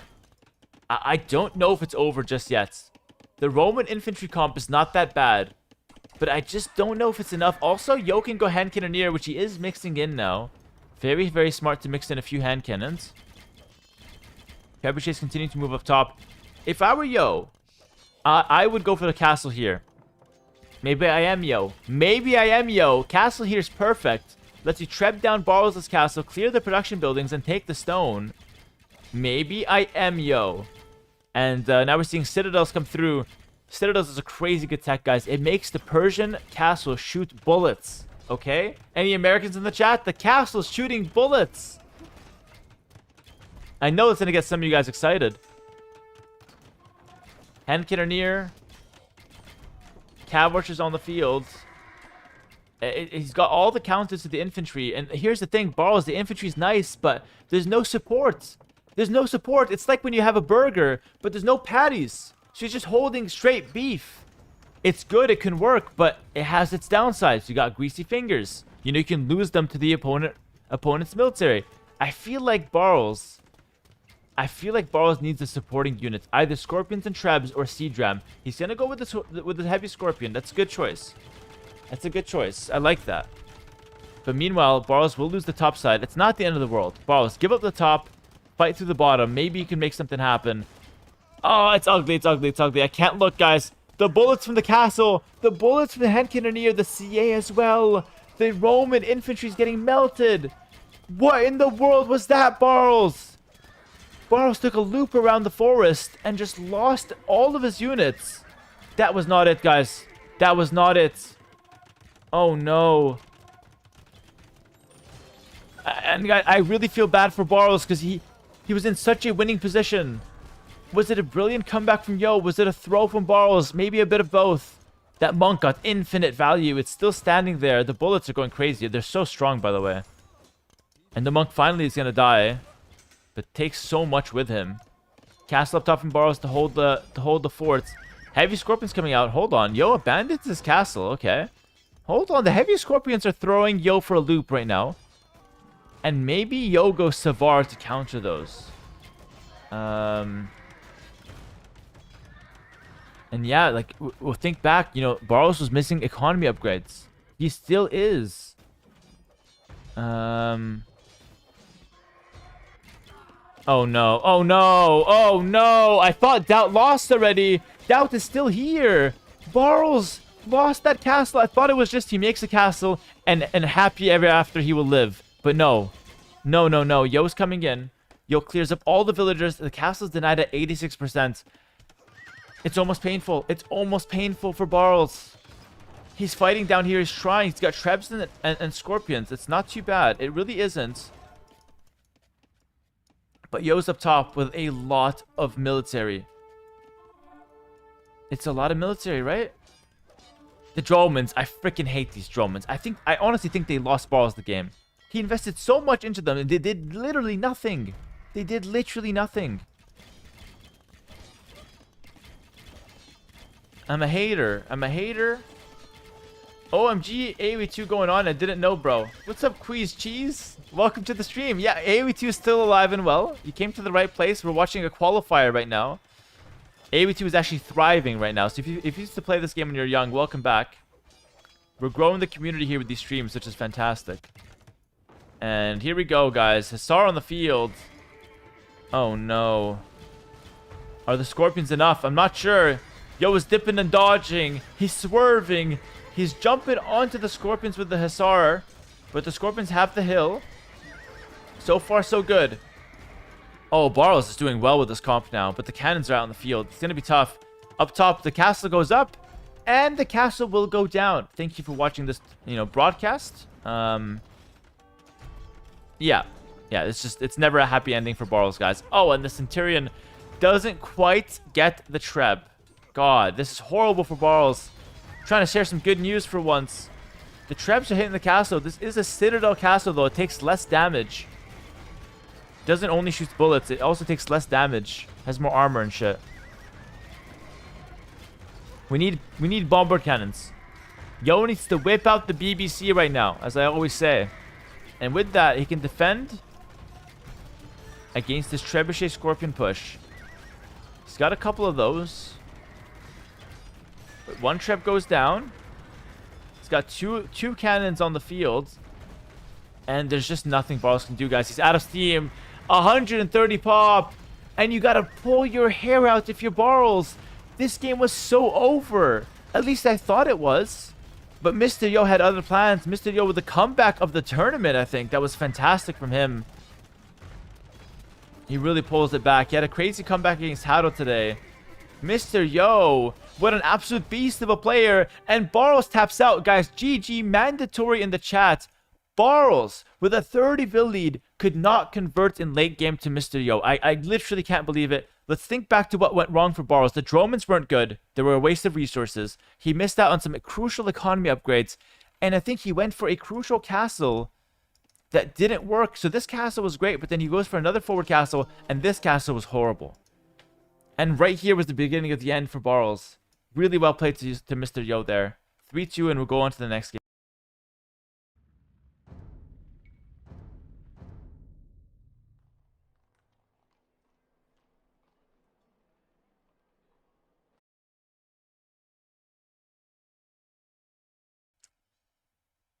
Oh, man. Oh, man. It's not over, though. It's best of 7, guys.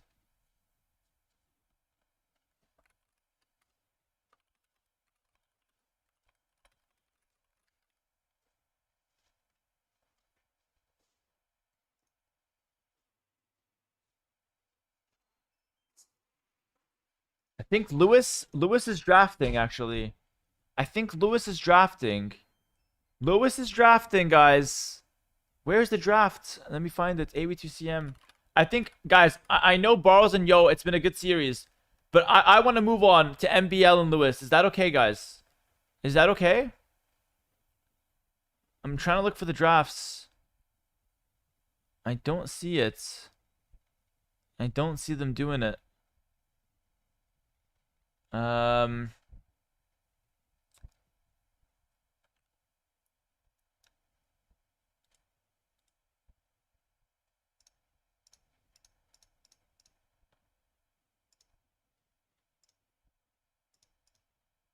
think they're drafting right now. No, they drafted already, I believe. Oh, no, they're drafting now. They're going to start drafting right now, guys. It's an NBL crowd in here. Let's see. I'm waiting. They're drafting right now, guys. We're catching it live. Guys, listen, I'm so sorry. If you want to watch Yo Barles, I apologize. We'll keep up with the scoreline. But we're going to move over to MBL Lewis, which in my opinion is the main event of the evening. MBL Lewis. We had MBL co-casting earlier. We had some really funny stories being, thrown around, some dreams even. We're going to cast that one. Jib, thanks for the 5 gifted. I really appreciate it. And let's watch the draft, guys. Listen, I need a few minutes break as well. So maybe it's a good time for me to take it right now. And we're going to start with the map draft. Give me a second here. They're going to draft the maps, and then we're going to cast their sets. Be right back, guys.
All right, guys, the draft is starting.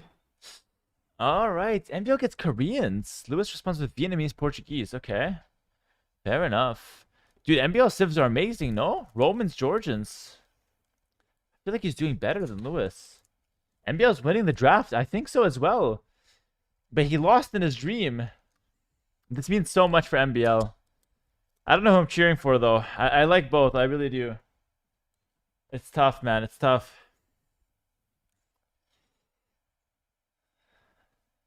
Aztecs now from Lewis.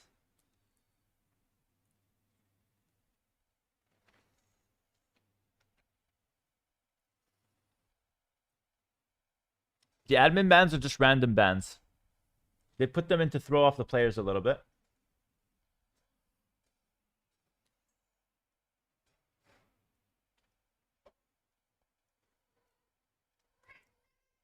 It's not a dream, it's a nightmare. Yeah, pretty much. But MBO's draft is looking amazing, honestly.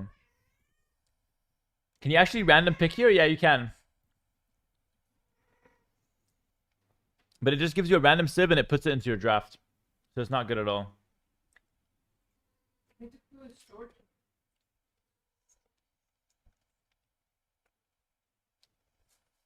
I love the Georgians pick from MBL. That's a deny pick from Lewis. Yeah, we got a new chair, guys. Razer chair. It's very comfortable, actually. I love it.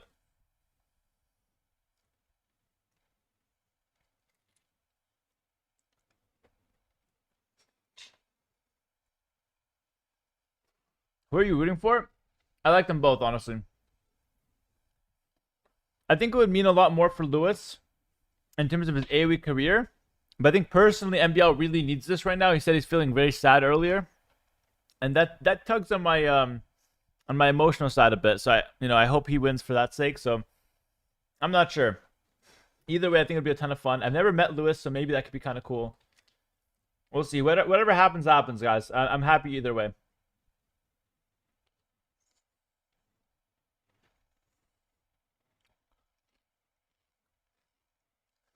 MBL has to win or he'll be haunted by his dream forever. That's true. If MBL loses, the dream becomes a reality.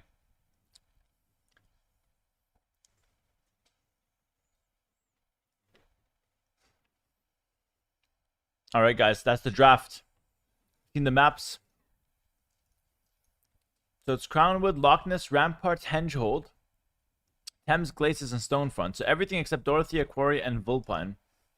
Interesting. All right, guys. We're going to get ready for the cast. MBL versus Lewis. This is the main event for me, guys. I've waited all day to watch this one. I hope you guys are as excited as me. And we're going to do it like this. I'm going to show you guys what I'm eating first, actually. I'm having an acai bowl. Look how cool this is. So this is acai. All right. There's some bananas up top, a little bit of Nutella, and then some flakes to add a little crunch. How good is that? This is very healthy. Very tasty. It does have some sugar. It's a bit of a dessert, but it's like it has good nutrition for sure. And it's amazing. All right. So I do want to show you guys that. And now, looks disgusting? Huh? It's so good. it looks bad. Yeah, it does look bad. It tastes really good though. Nutella, very healthy. Nutella has a lot of nuts in it, guys. And nutrition. I grew up in the United States. This is healthy, guys.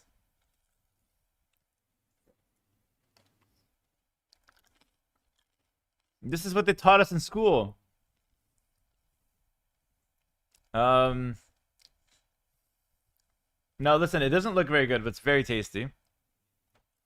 All right, gym bros, relax. Let your boy have a little sugar. He's been casting for 7 hours. My goodness. Canada part of the US? No, listen, I grew up in Canada, actually, but... Food pyramid is corporate propaganda. Guys, I didn't grow up with the best education. What can I say? But let's do it like this. Okay, you guys are distracting me. This is what I want to do. Type who you want to win this next set. MBL or Lewis. Type it in the chat. I want to see who's got more fans. I'm going to type MBL. No, I'm going to type Lewis. Hell, I lied to MBL. I said I wanted him to win. I want Lewis to win. Screw it. I lied to MBL. Yeah, sue me. Sue me, MBL. He's going to come back and watch this. But I see a lot more for MBL. Damn, MBL's got a lot of fans. NBL has more fans than IQ, and it's not even close. I don't know if that's a good or bad thing, by the way. Lewis is a crybaby. Lewis is a crybaby and NBL isn't? NBL is like the poster child of the crybabies. Also, what are we, 12 saying crybaby? The hell? That's not a good insult.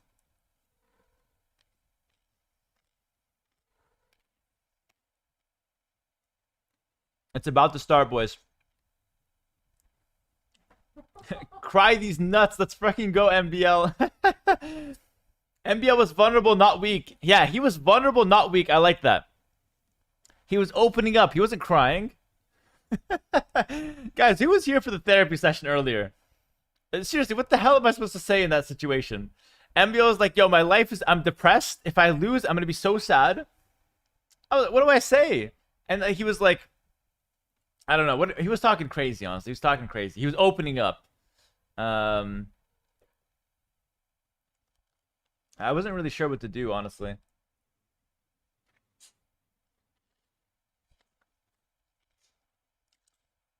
You called him a loser? I did call him a loser. But I think he deserved it, though. I think he deserved it. He was displaying loser mentality. He was talking bad about his chances to win. He was lacking testosterone and confidence. And he had a dream that his opponent won. And he believed it. Guys, that's a loser's mentality. The dream is a big part of this, though. The dream is a really big part of this.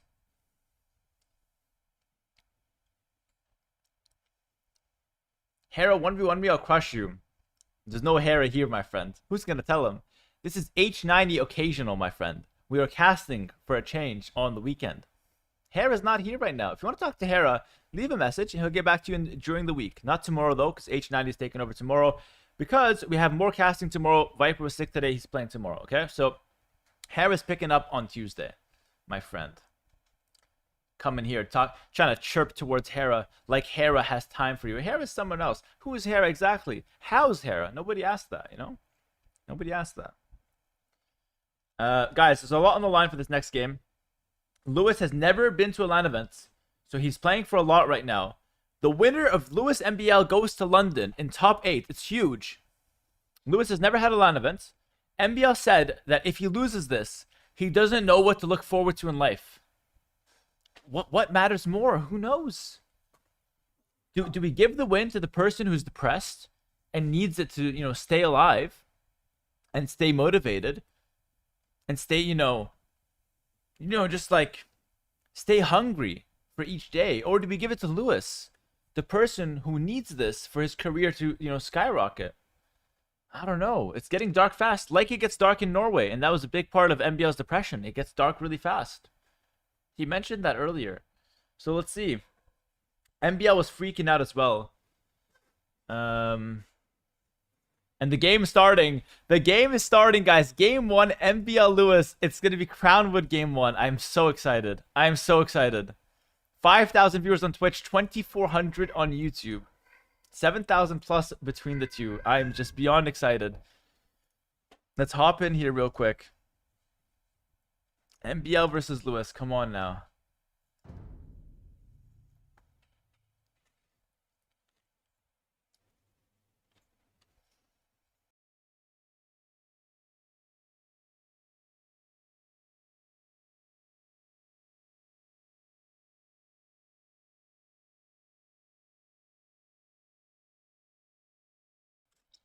Magyar's Georgians on game 1.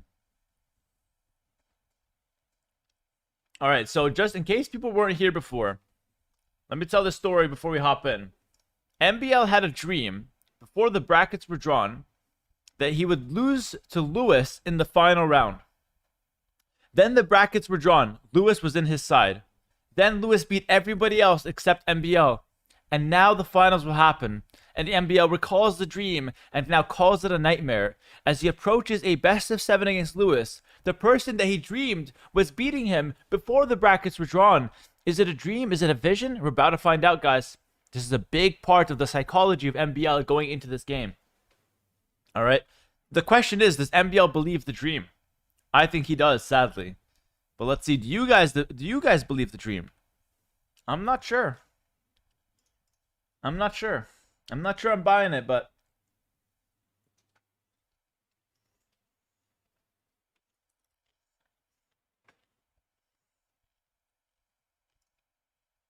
we're hopping in, guys.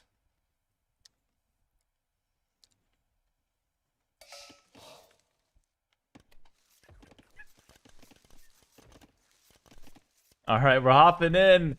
Welcome, everybody. Game 1, Lewis versus MBL. And this is the main event of the entire day. Jules got us with 10 gifted subs. Thank you, Jules. Appreciate you so much, man. Thank you, everybody, for tuning in. Over 7,000 people here enjoying 8v2 on a Sunday. A lot of you guys snowed in.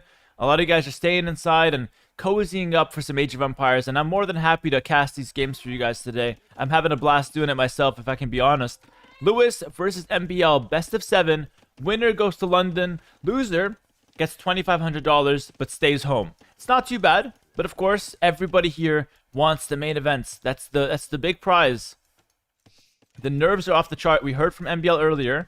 He's feeling very nervous. Lewis definitely has some nerves as well.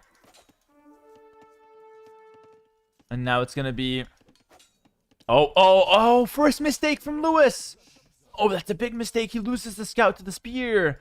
And brilliant stuff from MBL to bring the spear forward. And MBL's opened range. MBL has opened range. It's 2 archers, 2 spears with a third one forward. Lewis opened with the scouts as the Magyars. Can he attack or does he have to stay defensively? It's difficult, but so far MBL's doing well. God, there's so much on the line. You can feel the tension. Lewis might just have to counterattack here. There's no point keeping the scouts on defense. You can never defend the spearman. Tries to pick up an archer. Doesn't quite have the time, though. Well played by MBL. And now Lewis goes with the range. Does he have time to get it up, though? I don't even know. The scouts come back. Armor's already coming in on the skirmishers that haven't yet hit the field.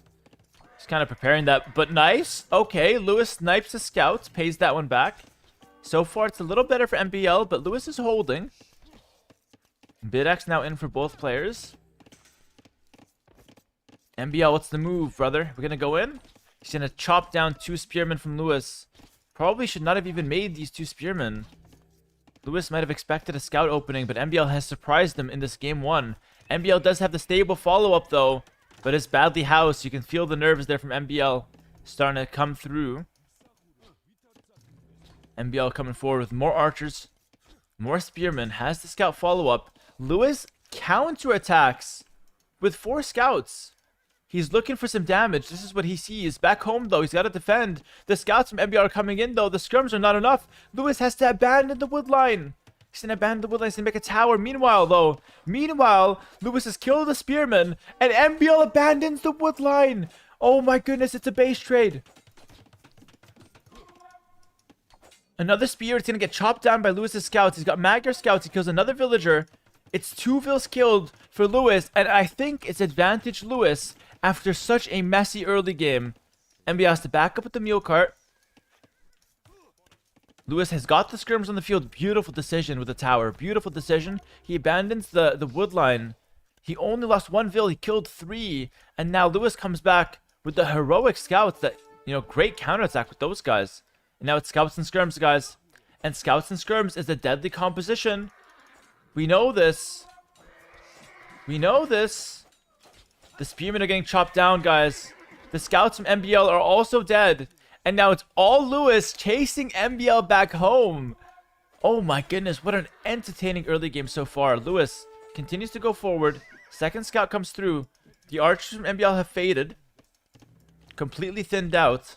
But, I mean, look at this. MBL is nothing if not relentless. Look at this. 3 spears, 5 archers, and 2 scouts coming forward. It's not easy to fight this amount of units. Lewis has to go back. Lewis is trying to wall up. He's not the kind of guy that likes to engage in a dogfight. MBL is the kind of person that wants to drag Lewis into the mud and beat him with experience. Lewis is trying to avoid that scenario. Goes back a little bit. Gabby Wick, thanks for the prime. Welcome, welcome. 6 skirmishers. Couple scouts on the field for Lewis, who's now walling up his entire map.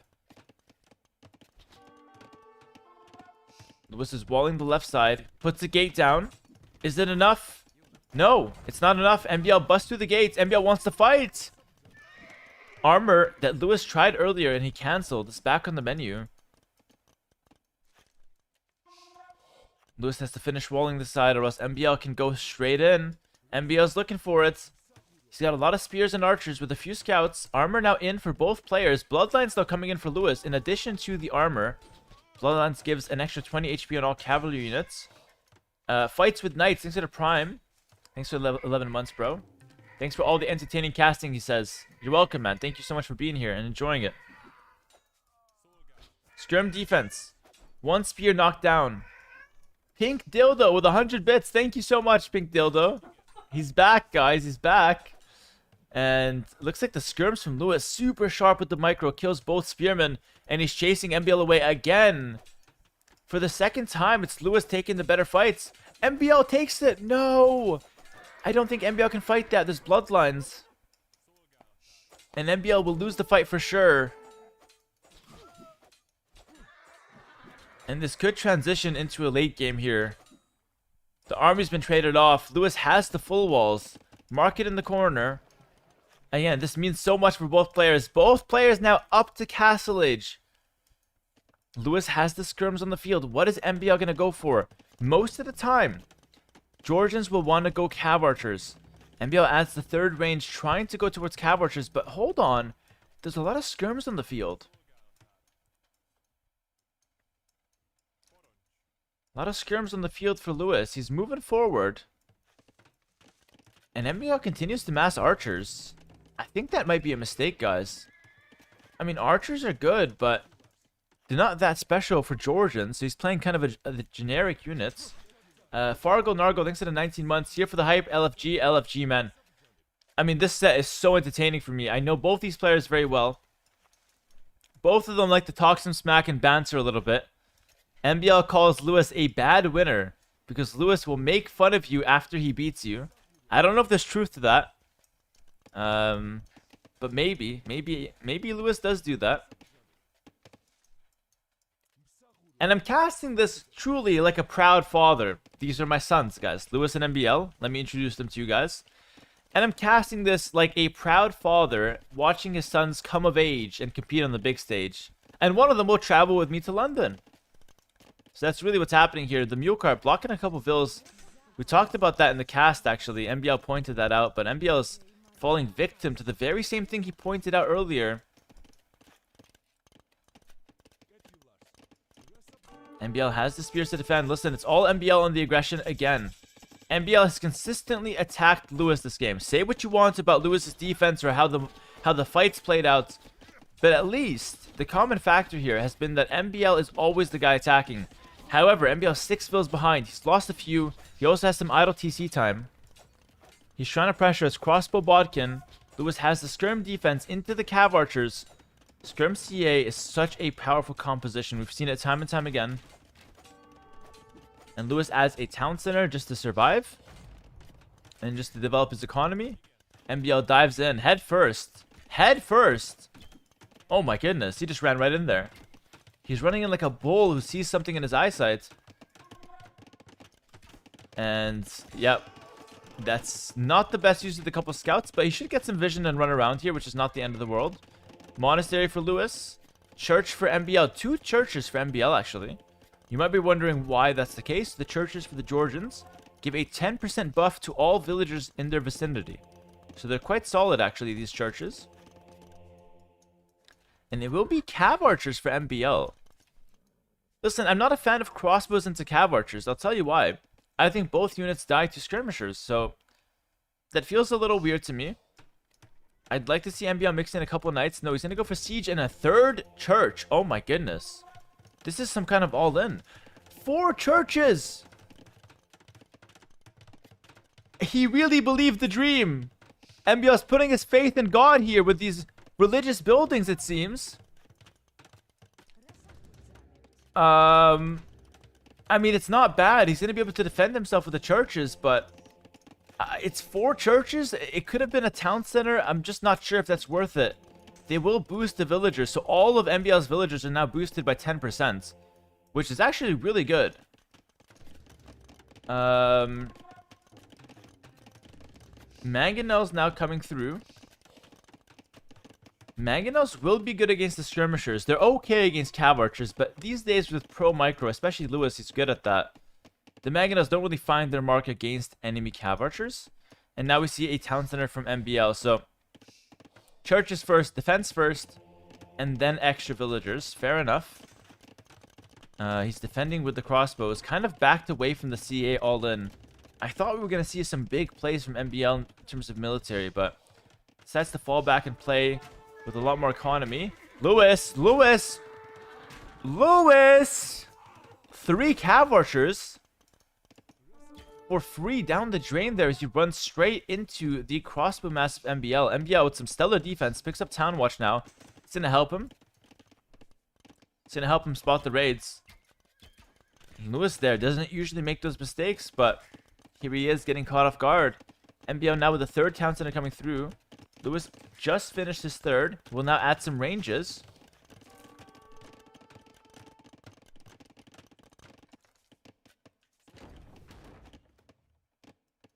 Lead scrim hitting the field now. But the Mangonel's there to defend.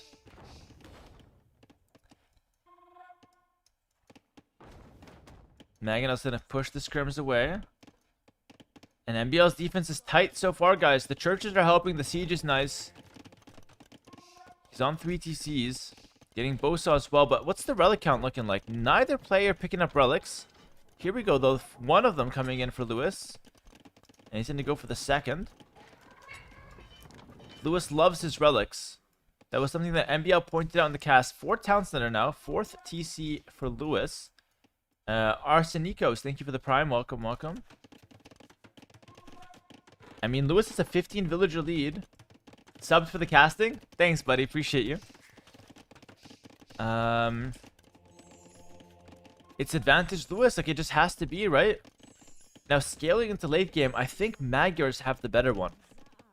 Yeah, I think Magyars have the better late game. The extra damage and the range, thanks to their unique tech, the recurve bow, is what really makes the difference and gives Magyars the edge in the late game. Now, Georgians have a solid late game. They have the Svan Towers that could become a factor. We'll talk about them if they hit the field. But for now, it's just cav archers and defense. Lewis is getting ballistics. Lewis is trying to up the ante here with the offense, trying to get some more value out of his large, massive military. Leather archer armor coming in. Ballistics coming in. Another church for MBL. This is absolutely crazy, guys. This is not normal. I play Georgians all the time. I'll go up to like 1 or 2 churches in Castle Age, and I only start spamming them in Imperial Age. MBL is taking matters into his own hands, though, with the churches. He's really spamming them. But it's not really helping much, because a church with no villagers garrison does not shoot arrows. A villain and Mangonel goes down. MBL will be forced into elite skirmisher. Kind of his typical move. 20 villager advantage for Lewis. He's scaling into that late game. Castle safe behind the TC. That's going to be good for the late game. It's going to stop the push that MBL is sending his way as well. What's the plan, Lewis? Lewis has the cav archers. He might have to go back, though. He sees the pressure. Is Lewis going to panic? I think Lewis is fine. MBL's pressure is good, but I think Lewis is fine. Cav archers coming back. He's really good with them. I would panic. I think a lot of people would panic. Another church. Another church. Is MBL right to be doing this? Am I missing something with the Georgians? I feel like the churches are decent, but do we really need this many of them? I'm not 100% convinced. Relic count, guys, is 3 for Lewis, 2 for MBL. There should be 1 more on the map. I'm not sure where it is. No, it's 3-3, actually. Relic count is 3-3. Handcart now in for MBL. Imperial Age clicked for Lewis, though. That's a big deal. That's a big deal. And Lewis is trying to raid. And he will find some damage. He's going to kill 4 villagers on the woodline. Brilliant. 3 villagers on the woodline. Still brilliant, though. A good raid. And will effectively lose nothing for that raid as well. But this is nice from MBL. 3 mangonels, despite the castle, can still kill a town center. This is really good, actually. And that town center is quite important for Lewis because it's, you know, it's protecting the gold. He's taking the gold there. He has to abandon it.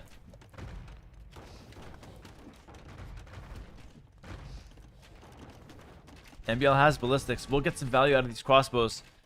MBL, though, is not up to Imp. And that's a big problem.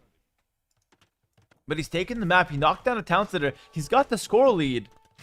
And Lewis might start panicking, really. MBL's chasing the cav archers. This is what MBL sees. He knows they're in the vicinity, though. Beautiful stuff from MBL. Catches Lewis out like the rat that he is. And Lewis starts to micro back in desperation to try to fight. But MBL's got more. He's got healthier cav archers. And MBL's taking a good fight there. Meanwhile, though, Lewis does not stop moving around. He's going to go for the other side raids. And this church is just not helping much. It really just is not helping much. The villas will still die. That's why I don't like the churches. You still lose the villagers, right? Doesn't end up being that great. MBL will now start expanding with town centers. He has the push. It's being defended, though, from Lewis. Lewis is 30 villagers up. But listen, we've seen Barrels lose to Yo with a 30 vill lead in the last game that we casted. Good defense from Lewis. Really good defense from Lewis. Damn. 1 mangonel stopped 3. MBL has a good solid skirmisher defense to start things off, though. Both players keeping themselves safe at home. Lewis will get Bracer Chemistry to open up here. He's in his comfort zone playing Magyars. He loves the Civ.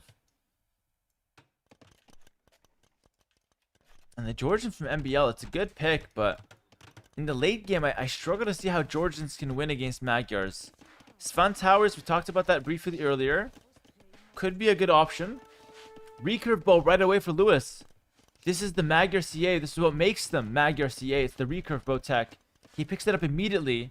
Gives an extra 1 damage and 1 range to the cav archers. Now, I know that sounds like it's not the biggest deal, but it makes them infinitely stronger in most engagements, so it really is just that important to get that tech in if you're Magyars. Castle for MBL. He's going to try to hold on. He gets the Imperial Age.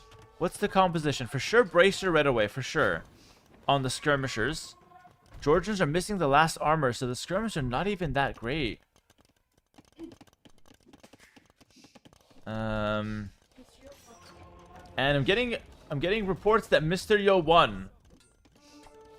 Is it 4-2 for Yo? I think it's 4-2 for Yo, so congrats to Yo. He's going to make it to Redbull. I'm really happy about that. He went through everything, through thick and thin, through admin decisions, through minus 100 points, and Mr. Yo make it to Redbull, so I'm happy about that. Shout out Yo in the chat, guys. Well played to him. We didn't finish that set just because we had a better one on our hands, but well played to Yo there. The Striker, thanks to the Prime. Welcome, welcome. And remember, we still have the Viper tomorrow as a big question mark. Minus 100 for Yo winning. Yeah, Yo is not allowed to win. Minus 100 elo. MBL's defending. He's treb warring. He's got skirmishers on the field. He's going for another castle. If it's mass skirmishers against mass CA, the skirms can trade cost effectively. Meaning that they don't win one-on-one, but the skirms don't cost gold, so it could be a good trade to throw 10 skirms to kill 7 cav archers. That's what cost effective is all about. And MBL is holding. He's known for holding castles on hills. Now this one I don't think is actually on the hill, by the way. Because the core 4 tiles need to be on the hill for it to count. And I don't think that's the case. It's going down pretty fast with these trebuchets. The castle will fall. MBL's villagers are getting involved. He thinks twice of it. Hold on, not yet, not yet. But the light cav are here. Light cav CA from Lewis. And I mean, isn't this composition unstoppable? What can MBL do? He only has skirms. Yo has won. Yeah, Yo's going to London, guys. Well played to Yo. Mr. Yo who crawled through a river of shit and came out clean on the other side. Exactly. That's pretty impressive. That's a good way to put it. Well played to Yo. That's kind of insane from him.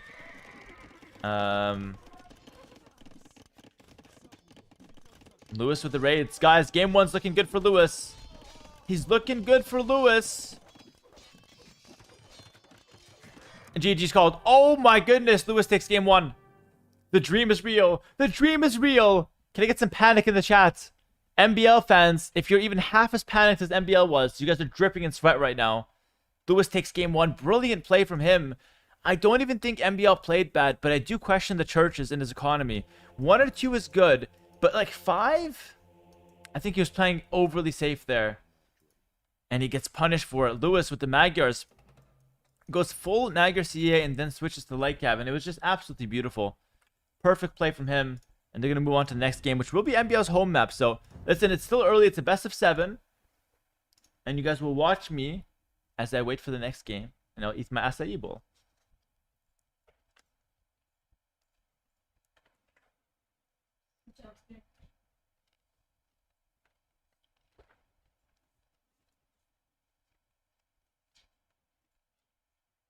Call Yo for an interview? Nah, I'm mid-cast. I'm mid-cast. Stop eating, bro. Bro, when you say it like that, you make me sound like I was eating the entire day. Are you eating again? Guys, what are you talking about? It's the same thing. I didn't finish it.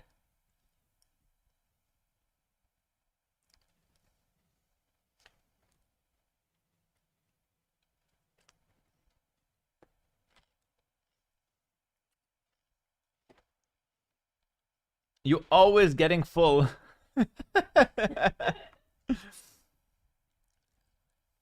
Hera's getting fat. Check those chubby cheeks. It's just the dimples, Moon. I know you're jealous. 4 banana slices must be healthy. Yeah. It is healthy. I was telling my chat. I got nuts in here. There's Nutella. So that's the nuts. I got the banana.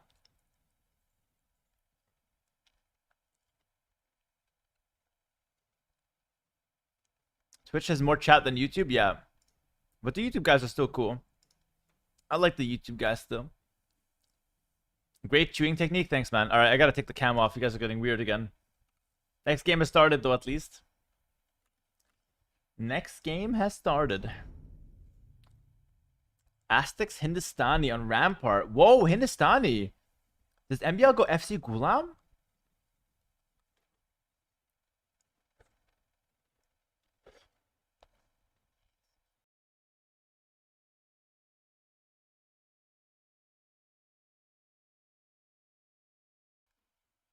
Why be so jealous of something I also have? Okay, Moon, I see you, bro. I see you, bro. Turn it back on. Okay, camera for a bit more, okay? Just 1 minute. 1 more minute of cam.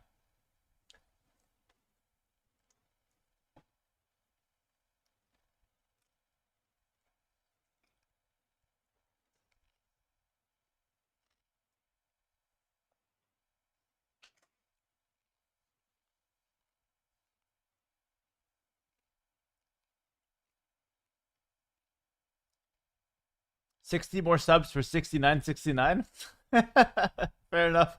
Yo, how are we? We're almost at 7,000 subs. I have like some crazy imposter syndrome. This is crazy, man. Never thought the channel would get to this size. It's ridiculous. Hera, do you play the piano? No. I don't play any musical instruments. I have no talent.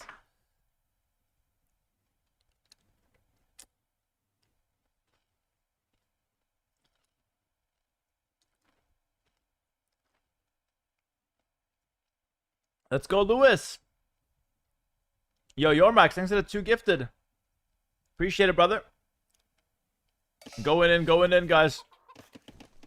Game 2. Lewis and MBL. Lewis is up 1-0. And this map has had so much cheese. Everybody goes fast castle on this map. Let's see what these two players are going to go for. And it's mainly because of the boars. You start with 2 boars on this map. Where's MBL's second? MBL's second one is here. Lewis is playing as the Aztecs. He could go for the fast castle Eagles. He's opening up without a range. So it makes me think he's going to make a market soon. Market maybe here at the back. It's pulling in the first boar. Where's the market here? It's going to for sure come. He's walling up. No market just yet. MBL's opening archers. MBL's going to go men-at-arms. Oh, MBL's going men-at-arms into the Aztecs. And Lewis is going to go for the market. So Lewis is trying to fast castle. And MBL is going to try to pressure him with 3 men-at-arms and archers. And this is not a strategy that Hindustanis are known for. But I guess Hindustanis have cheap villagers. And they could potentially scale up into Ghulam. MBL is going to follow this up with some skirmishers. Wait, MBL, you don't need skirms. There's no archers from Lewis. You don't need skirms here, MBL. Although Lewis is actually making a range, though. Hold on. Hold on. Lewis is making a range. Lewis will abandon the fast castle idea, I believe. I think he wanted to go fast castle with the market, but I think he's abandoned it. And he's going to make archers. Second range coming. But wait, the boar is here. Lewis forgot to take a second boar. And MBL sees that. He can actually kill the boar if he wants to. MBL passes right by it. You know why? Because MBL does not hurt family. And he's going to go over to this side. And he's going to try to target some of these villagers. And this is really good, by the way. This is really good. MBL with some nice early pressure. Meanwhile, though, Lewis has some counterattacks with the Eagle Warriors. Market from MBL. Does he... Yeah, he's going to go Ghulam. It's a little bit of pressure from MBL into Ghulam. And Lewis is panicking, guys. He didn't make his second range. He now cancels it. He's queuing up 1,000 villagers. Oh, Lewis is so nervous. He's going to have to cancel all of these villagers. He's so nervous, guys. I can tell by the gameplay.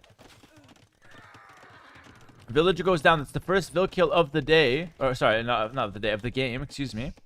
You know, a lot of vills go down today. Lewis has, like, what? 20? Lewis has 23 villagers in gold. My goodness. This is obscene. He's bringing in the second boar now. Oh no, oh no, oh no. Look at that panic. Look at the panic. Look at the nerves. Boar moving back and forth. MBL. MBL like a magnet into the town center. Whoa. Gotta go back. The boar goes through and Lewis is desperately trying to get the food in. He's up to the next stage, so he does commit to it in the end. Kind of a fast castle. But honestly, MBL with the Hindustani might be Giga Brain. Going for the Ghulams here. MBL sells a bit of stone just to click up first. Click up nice and easy. Moon with 58 gifted. Oh my goodness. Moon with 58 gifted. I think that puts us at 69-69 actually. What's the sub count after that, boys? What's the sub count looking like? Yo, thank you so much, Moon, for the 58 gifted. I think if it's 69-69, it's gotta be nice. Wait, somebody else prime subbed. Somebody else prime subbed. It might be ruined. It's not updating yet. Oh my goodness. Castle each for both players. I'm watching the sub count here. Oh no, it drops. No, wait, it's not counting it. Yo, Moon. Moon gifted me some fake subs. It's not counting it. Moon, what the hell is this product? It's not real, Moon. MBL continues to pressure. Back to our game here. Oh no, there it is. 69-69. Everybody type nice in the chat. How do we have 69-69 subs? How is that even real? Nice. Yo, thank you, Moon. Oh my goodness. How is that even real? My goodness. You guys are way too awesome. Alright, this is what's the situation at the moment.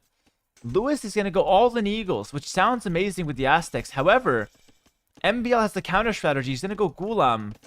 And Ghulam will actually counter the Eagles if you mass enough of them. And I think because of that, Lewis is on stone. Lewis will go Jaguar Warriors to counter the Ghulam. So there's a bit of a rock, paper, scissors happening. I've tried to explain it to the best of my ability. We're going to take it one step at a time, though. So, Eagles on the field. Now, MBL has to respect those. He's trying to take a bit more stone, though. And MBL's like a goblin, just taking stone. And Lewis is trying to get in there and deny that. But it's not really the easiest thing in the world to do. Lewis also, kind of a goblin himself, needs to get a stone. Needs a tower, though. Deletes a house. Oh, everything is so panicked here in Lewis's department. Makes the tower. It's just one archer, 2 skirms, and 3 men-at-arms, and it's forcing a tower. Just imagine that. Castle down from MBL. Lewis needs his castle now. The Ghulam are going to come through. The Ghulam will counter the Eagle Warriors. And those men-at-arms are getting extra value. Holy shit, they've trapped the Eagles. And they'll actually kill the Eagle Warriors. Those men-at-arms are overperforming. Monastery down for MBL. He wants to take the 3 relics that are available to him. He's still being raided by Eagles, though. He's got to be careful. Ghulam's coming up now. And now Lewis goes for 2 monastery monks to defend for now. And he's taking a lot of stone. He wants to go for Jaguar Warriors. And Jaguar Warriors, for those who don't know, have a massive attack bonus against infantry. So they counter the Ghulams. Alright, so there's a lot of strategic depth to this game.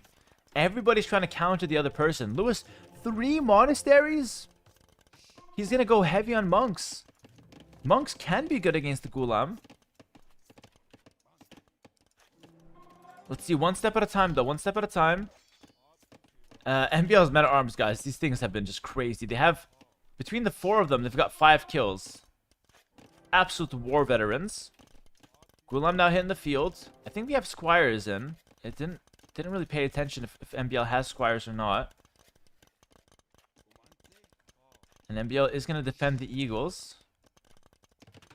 And he'll make an extra town center back home. Guys, I like MBL's position. I really do. Squires is in, confirmed from the chat.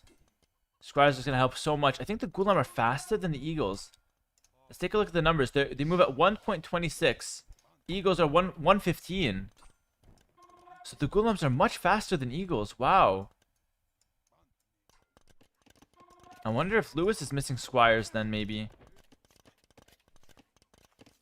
Because he's getting run down by the Ghulam. I don't remember the Ghulam being that much faster than Eagles. But apparently they are. Monks on the field, though. Sanctity coming in. Now, Lewis does not strike me as a monk player. Nor a forward castle player. But in this case, he's got monks and he's going for a forward castle. Is this good, though? Is this really that good? He thinks twice about it. Lewis, what the hell are you doing, brother? What's the plan? Tell me. 10 vills and monks going straight through the center. Some raids from MBL on the sides. Nothing too substantial, though. Nothing too crazy.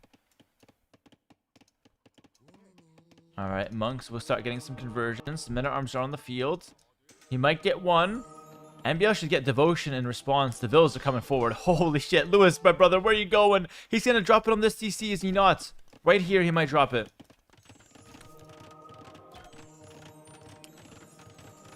I hate this. What the hell is this? What the hell is this, Lewis? I feel like an angry customer right now. I feel like I paid to see a forward castle, not just one slapped into the middle of the map. This is incredibly lazy from Lewis. It's not going to hit anything. The Ghulams are coming in. How good are the conversions? Not that great. He's going to get 2 or 3 conversions. Thank God the castle's here, or else Lewis could have lost everything, by the way. So maybe he was wiser in the end. Jack's coming out, but I don't know. I think MBL is much better from these positions. Defensive castle from MBL, a second one. Guys, the Jags, they counter the Ghulam. They're really good. But if MBL doesn't have to fight them, then the Jags won't counter anything.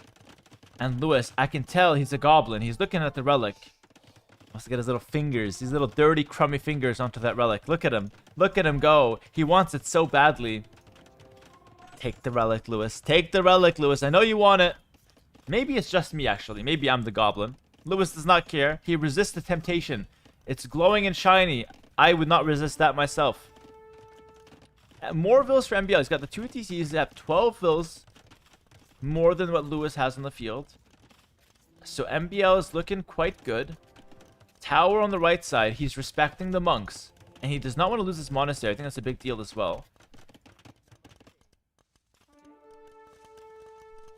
MBL, what's the deal? He's looping around with the Gulam.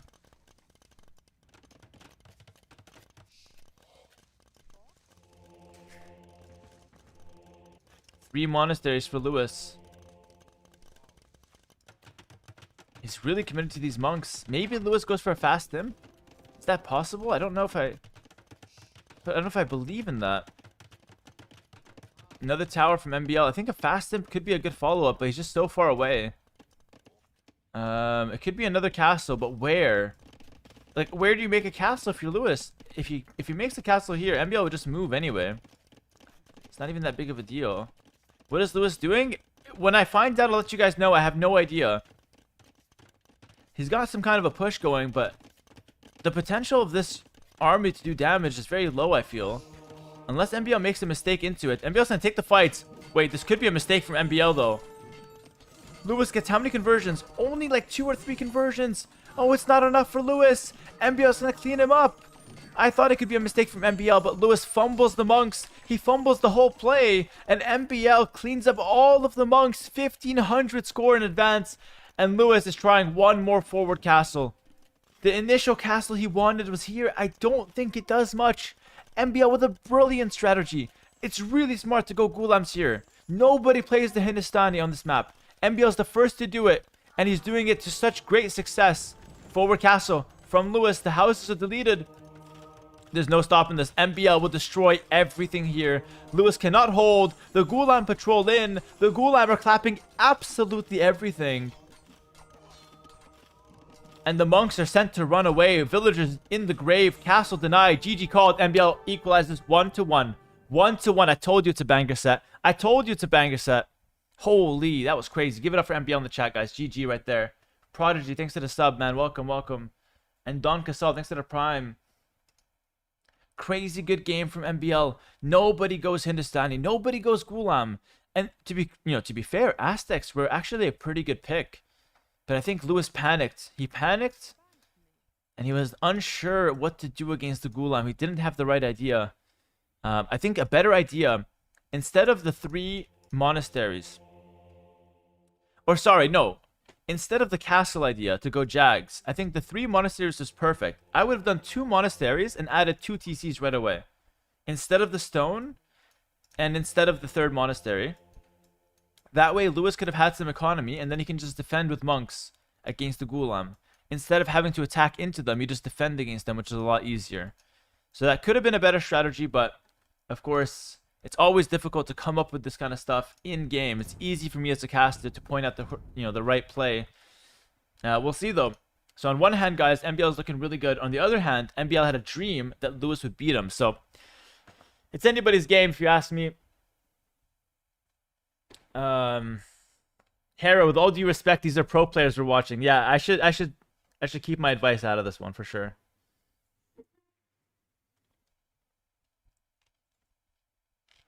Leave it to the pros, Hera.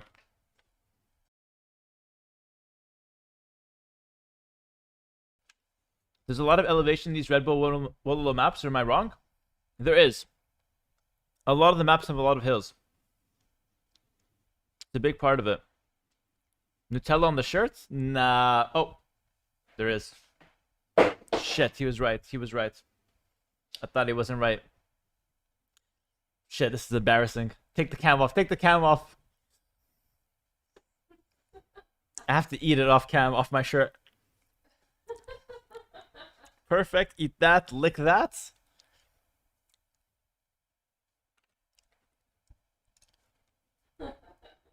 Clean. Clean. And the stream delete the VOD. You guys think I have any dignity? I've been streaming for 5 years. Dignity has been long gone. You think I care? You're lucky I wore a new shirt today. That's why I can eat off it. It's clean. If it was the same shirt from yesterday, maybe I'd think twice about it.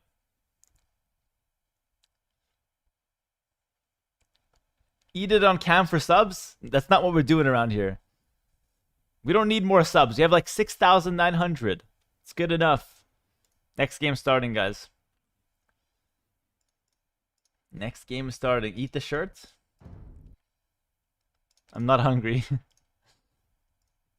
How does this last chance qualifier work? It's very simple. This is the last chance they have to qualify to the main event. Winner makes it. Winner of this match goes to the main event in London. Loser's out. Chair looking too fancy for a dog of this breed. Says Heart.